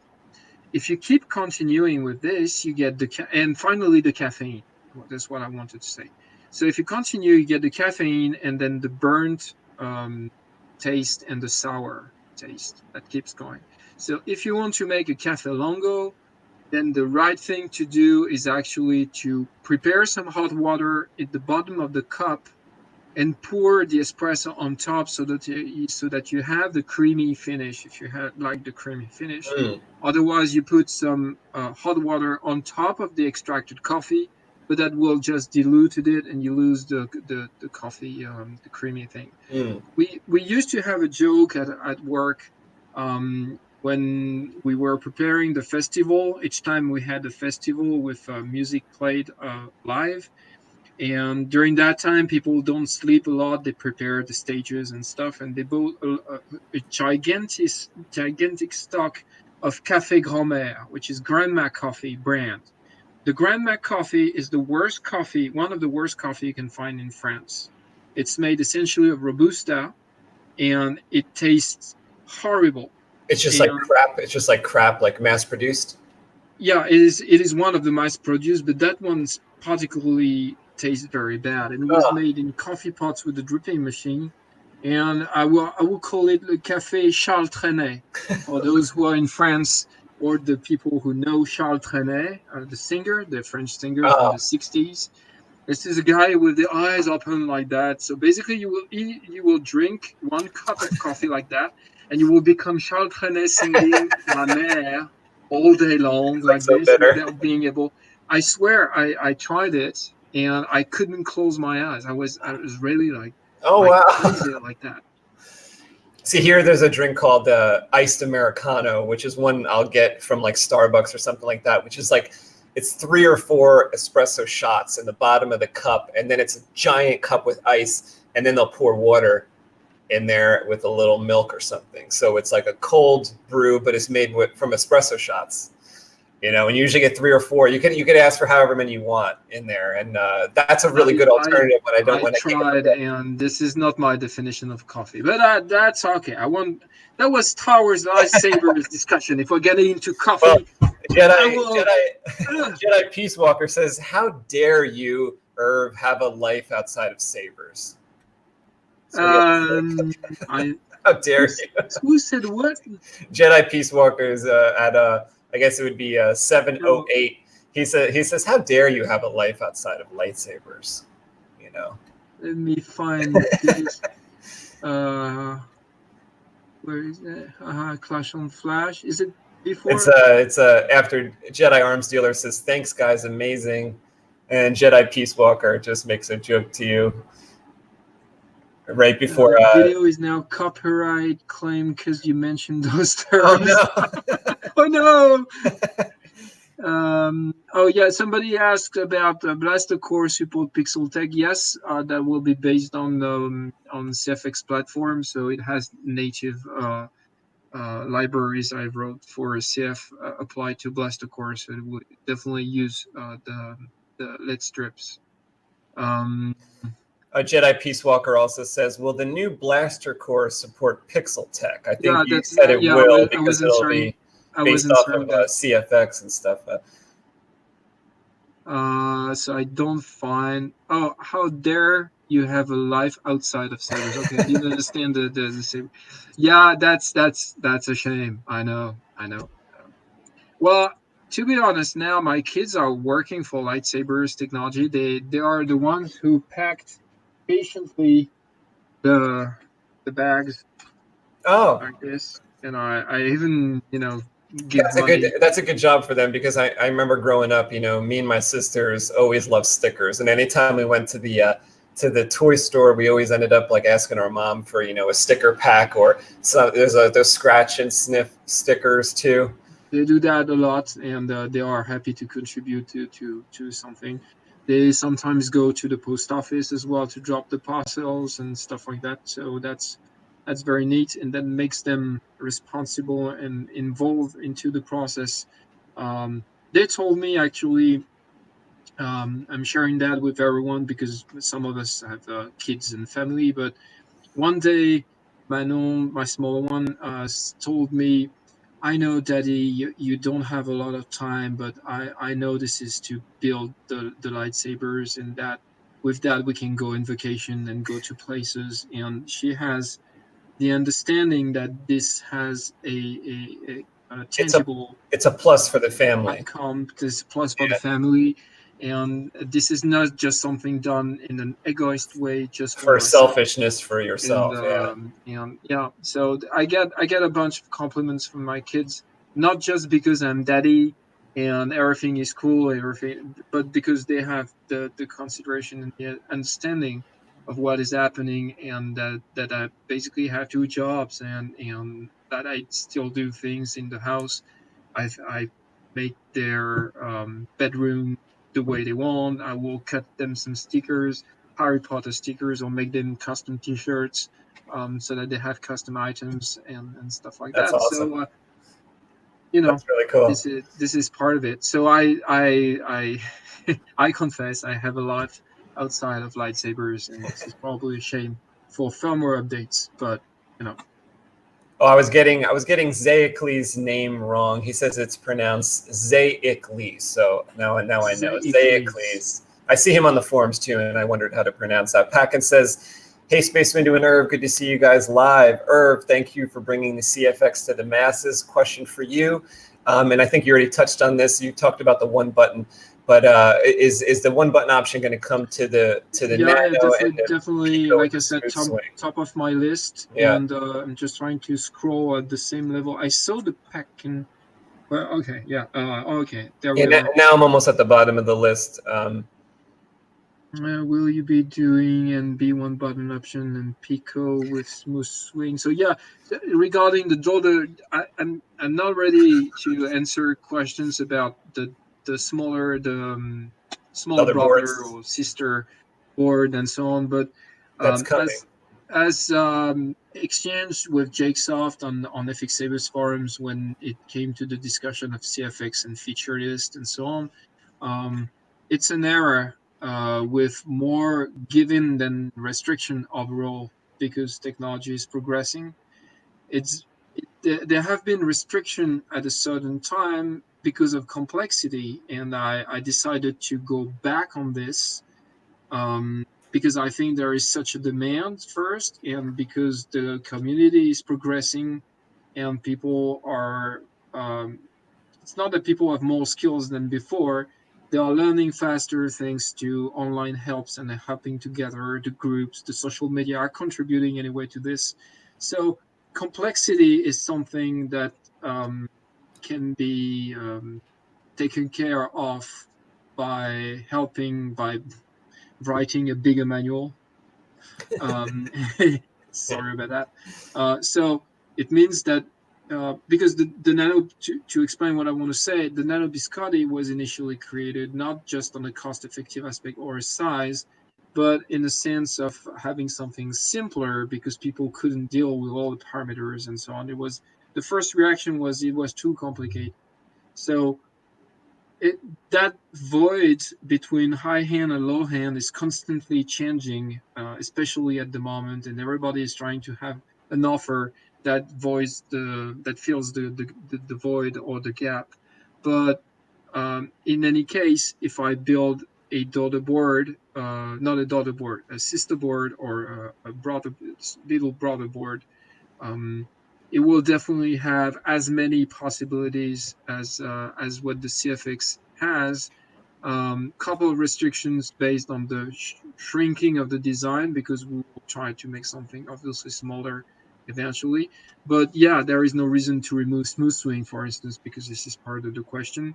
And the one button option is coming to CFX as well, along with the Pixel sequencer as soon as they have like just a little time and couple of days to work on this specifically. But I will probably release first the firmware with the updated menu and the master storage driver enabled. Like I was saying at the very beginning, this is pretty much finished. I will push that. This will go with a strong, bold beta thing because this is all new, and I'm just happy that people are testing this and getting feedback from it. And at the same time, I will keep working on the one button option and the pixel sequencer. Yeah, I think Jake made a comment when we were talking about the Millennium Falcon inside your coffee table before. He says, put a short in there somewhere so it steams. You know, that's what I used to do to my first two sabers. I made it so they smoked. You know, I made it so I had to call my dad over when they started smoking. Excellent. Put a short in there somewhere so it's World's coolest dad award goes to Irv. See that? Where is that? What do you say? I think that's like the second to last comment there. Well, maybe no. I don't actually. I don't think I see the whole list on my main computer. I have my iPad open too. You might have the comments in real time. I might get them slightly later. World coolest dad award goes to Irv. World, not sure, but yeah, I get the cool dad badge a couple of times in a year. When I bring back Japanese food at home and when I make geeky t-shirts. Crystal shard manual available. I'm sorry, no time to work on this. If you want to convert your crystal shard that you extracted from a saber and converted to lead strip, which is very common question. I think Lisa contacted me yesterday with that very question, and I sent her a small picture indicating what to remove and what to change in the board. I think this is essentially this that people are after. The rest is so similar to the Prism 5.5 that I decided that I won't spend time to redo all the illustration or wiring diagram of a board that we don't produce anymore. Even if it's still very recent, I understand that, but yeah, I don't think I'm going to spend the time doing this because it's just too much. I mean, if I have to choose between coding what people want now for CFX and doing the manual and going into editing and changing everything in the manual to provide that, I'm not sure I'm going to do that. But people, if you want to get a conversion schematic or diagram or instruction on how to convert your stock board that was made for high brightness LEDs and convert it into lit strip, just ping me and email me, and I will put that on my to-do list to make like. I might have that available too, because I think you sent that to me when I was working on that, and I save everything. So if someone wants to hit me up with that question, I still have the picture. I just or whatever. it's just those things that keep going and being asked. And I lost the chat. Actually, the chat disappeared. I don't think there's any ones after that you read last, but Oh, okay. We can end this, and we both have work to do. You're gonna go program accent sequencers and pixels stuff, and I'm gonna have dinner. To be honest, I'm going to have dinner. No. We're gonna say you're gonna go work on the CFX. Oh yeah, I'm gonna code until midnight. I'm gonna code. Sorry. Yes. I'm gonna code. Droids don't eat. Come on. Well, I really appreciate you coming on here and doing this. Like you were the guest. I just wanted. I thought that. No, don't say that. It wasn't going to be possible. Plenty of interesting people to interview and talk with. Please, I mean, thank you, everyone. Thank you for having me. It was great, and I hope we covered somehow with all the questions you wanted to. So we didn't talk about the movies too much, but I'm probably not the best person to discuss all the details of the movie and lightsabers in there. Well, we could also do this again too. We could do this again. I would be happy to do that again, to do another chat covering. That'd be fun, because like there's going to be updates. There's going to be things to talk about with the boards. Like you said, we didn't cover everything, and we could always come back and talk about the movies. Maybe it'll be after the next movie came out, episode 9, and maybe you'll have seen it. I'll have seen it. We could talk about it if it's the new year already and stuff. You know how fast time goes by. By the time we get together again. A short talk during one of your saber talk could be done like this, just like with other people. That'd be awesome. Because I know Harris wants to talk to you face to face too. So yeah. That would be awesome. We had written down a list. Best drumsticks to talk to you, Harris. I promise. A couple months ago, or maybe longer ago, we had written down a list of all the people we really, really want to talk to and get on the show, and Irv was like at the top of the list. So I know Harris really wants to get you. I don't want to be ranked or anything against. Not a rank, just a awesome saber people. Nobody's better than anybody else, and. No, yeah, I don't want that image to be in the mix. I mean, a lot of people are doing a lot of quality work and stuff. So yeah, definitely. And the cool thing is a lot of people are using Plecter products, and the other boards out there are really awesome. I've used them. I love everybody doing the lightsaber stuff. Anything I see lightsaber related excites me. Anybody that's coming out with a new lightsaber product excites me, and I get very into seeing all that new tech, and the fact that it's all flowing in like so fast. There used to be months and months and months and months and months, and then someone would introduce something, and then it'd be months and months and months and months and months. But now it's like 5 things come out a day that people are kind of doing. It's all really cool stuff. Everyone's advancing, and everyone's helping each other, which is a really nice thing to see as well. And like I said, the social relationship between people, when it doesn't get into drama, so cool. It's really great. Well, even the drama stuff, it's loud, but it's small. That's always going to be the case with negative stuff. Negative stuff is loud, but it's never the majority. So that stuff is always it's always you notice it because it's loud. But it's not really what most people are doing. Most people are happy, they're proud, they're very excited, and they're friendly, and everyone's helping each other.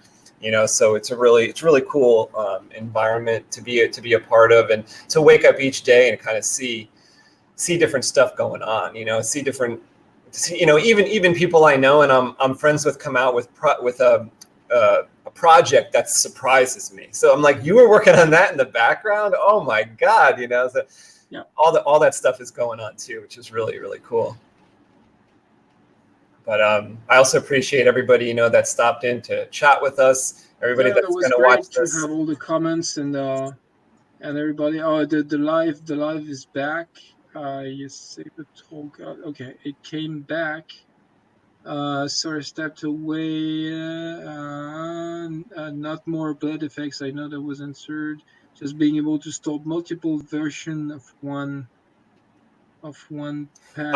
I think he might be asking, like, you know how you have 14 profiles? Is he saying maybe, is there going to be more profiles? Well, you know, scrolling through all that stuff, That's the thing, and it could get, you know, if there was come into something that 96, is usable. it could become too much. What I suggest doing is kind of, you know, learning to program your hilt the way you want it, specifically for your personal use, and kind of thinking about it as if you were the Jedi, you are tuning it, and that's the way you're going to use it. You know, it can be anything, and it can be all things, especially now with the unlimited nature of what you've put in. But refrain from doing that, because assemble it the way you want it to be. It doesn't have to be everything, because the potential is there. Then when you want to change it in December, you want to change it, you want to go to the new movie and have a blue blade, or you want to go into your computer, go into your Bluetooth module, go into your phone, Force Sync app, and start playing with things. Yeah. And you know, you could always change it. That's like kind of the beauty of this new tech. It's really changeable on the fly. If you have the Bluetooth module in there, Yeah. or you plug in your rice, or a little slower if you take out your SD card, but still, you know, doable. So Those are actually good options. As for unlimited things, yeah, I tend to put some cautions there, because, like you mentioned, scrolling and selection has always been an issue. We are reaching the point right now that I have, I think, on my demo board, test board, uh, 15, or maybe I tried 20 fonts there. I can browse all of them. Still, it's now taking actual time to pass through all of them until I reach the menu. So I created some shortcuts with the motion sensor so that I can skip 3 by 3 eventually. Then you can decide to do double click to go 5 by 5 and skip them faster. And I even put something in the font selection that allows you to skip the font if you don't want to see it in your current selection, but you want eventually to revise it later. So now the unlimited nature of certain things, it will have obvious side effect: difficulty to select, difficulty to browse a menu, augmented, increased boot times, and stuff like that. So, like you said, it's important, I think, to keep certain things within boundaries so that you have a certain amount of configurability or selection, which are two different things. But then eventually move, like you said, to another SD card that is totally different and swappable, which is, I understand, not in the same nature of having everything about everything, but it's like, it's pretty much like the quest of having Wikipedia fully on your phone. It's possible, but next day it will have changed and more articles. It will be somehow obsolete. yeah. So I'm a hoarder, but not in the sense that I would try to You don't have to always keep have. everything in hand, but everything is available. Yeah. That's kind of the Rather, idea with it. You know, you have options. So the options are there, but you don't want to have everything in your grocery cart at the same time. You know, carry what you need. It's like your everyday carry. Like when you have your stuff inside your SD EDC. card, that's your EDC, and that's what you're carrying. You have the ability to carry a 50-pound sack, but just carry the EDC. You know. One more question: as a coffee drinker, black of with cream, what do you think of international creamers? Creamers, and we know they exist in Belgium. I don't talk to them, that's for sure. Um, I don't have opinion about, milk, cream, and so on. I just take like single espresso shots, fresh from the machine, made from fresh coffee grounds, and just black, no sugar, no. Like I said, my coffee has the high ground. Yeah. And Jake mentions, you know, unless we get you started talking about The Last Jedi, But I don't think we have time for that right now, because I'll give my own TLJ ear beating, which will be minimum an hour. So I see that in the comments, unless you get talking about TLJ. I'll come back on and I'll give my TLJ input, but I don't know how many people really want to see me complain about that movie. But what is it? This is about time travel thing? No, he's talking about the complaints about The Last Jedi, how we don't have Luke anymore and stuff like that. But okay. What are you going to do? But you have to come back for another episode about this. And now for a quick commercial about lightsaber supplies. Introducing TCSS. All right, everybody. Well, thanks for watching. Thanks for watching this. Thanks for everyone being there in the chat and joining us. That was a fantastic moment. So now I have a good excuse for not coding this afternoon. You have put all the blame on Space right there. And it will receive all the formal complaints along with Butthurt's forms that people can fill online. And the form will be available on my website, actually, and shipped directly to. Shipped directly to me. Shipped directly to me. The complaint form. We'll toss them. We'll toss them in the trash if they get here. Excellent. You're not getting mad until it's about TLG. Yeah, everybody seems to know about your TLG stuff. Yeah. Excellent. Okay. Good luck with your 66 SMD Jedi Peace Walker. I can't wait to see the saber you're going to build with your next build. Jedi Peace Walker is the guy who was in the chat, not in the chat, in the live with you and Harris a couple of episodes. I don't think so. I'm not confused. Jedi Arms Dealer is Jedi Arms Dealer he's gonna come on one of these days, but he hasn't been on yet. Okay. But he is invited. He's gonna come on. You know what? He's gonna come on. I'm planning on after. See, there's a saber I want to get out, which is it's a CFLS build that I want. Jedi Arms. Yeah, another one. Jedi Arms Dealer was involved in that. He was heavily involved in that. He did 90% of it. So when I'm ready to make the video on that one, I'll make the video on that saber. I'll introduce the fact that he did a lot of work on that, and then I'll have him on, and we can talk about that saber plus everything else that he's doing, because he's doing so many crazy things. He's like in the next galaxy already. I gotta catch up to him, in my spaceship. So he'll be on next or soon enough, talking about that stuff. Excellent. Okay, we did almost 5 hours, which is pretty great for. People out there, you can listen to this. From that chair. Yeah, we didn't move. We didn't move from this chair, so you guys can, watch this video and build your lightsabers, get your hilts ready, use your Plector products, use your NEC stuff, use your Profi board, get them installed. Listen to us while you're building. Maybe it helps. Maybe something we say helps. And I hope everyone has a great day. And thank you, Irv. I hope you have a great night, great dinner with your family, and we'll keep in touch. Definitely. Excellent. Thanks again. We said bye-bye, everyone. Thanks again for the wonderful T-shirt you sent me. It's a very cool one. It's for the blade plugs, the Neopixel blade plugs that I received the other day. I got your parcel shipped. Thank you so much. On Thursday morning.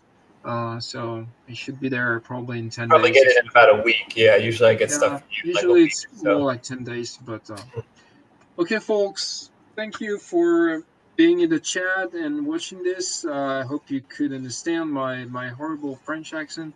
Oh no, it's been great. It's been great. And I was happy to answer a question, to at least answer a few things. Viva la France et Irv. Merci beaucoup. Je peux le faire en français, si vous voulez. It's been a great saber time, everybody. Yeah, that was wonderful saber time. Bye-bye, everyone. We'll do it again soon. Bye-bye. Yeah. I leave you cut the live. Okay. I will fade in the background.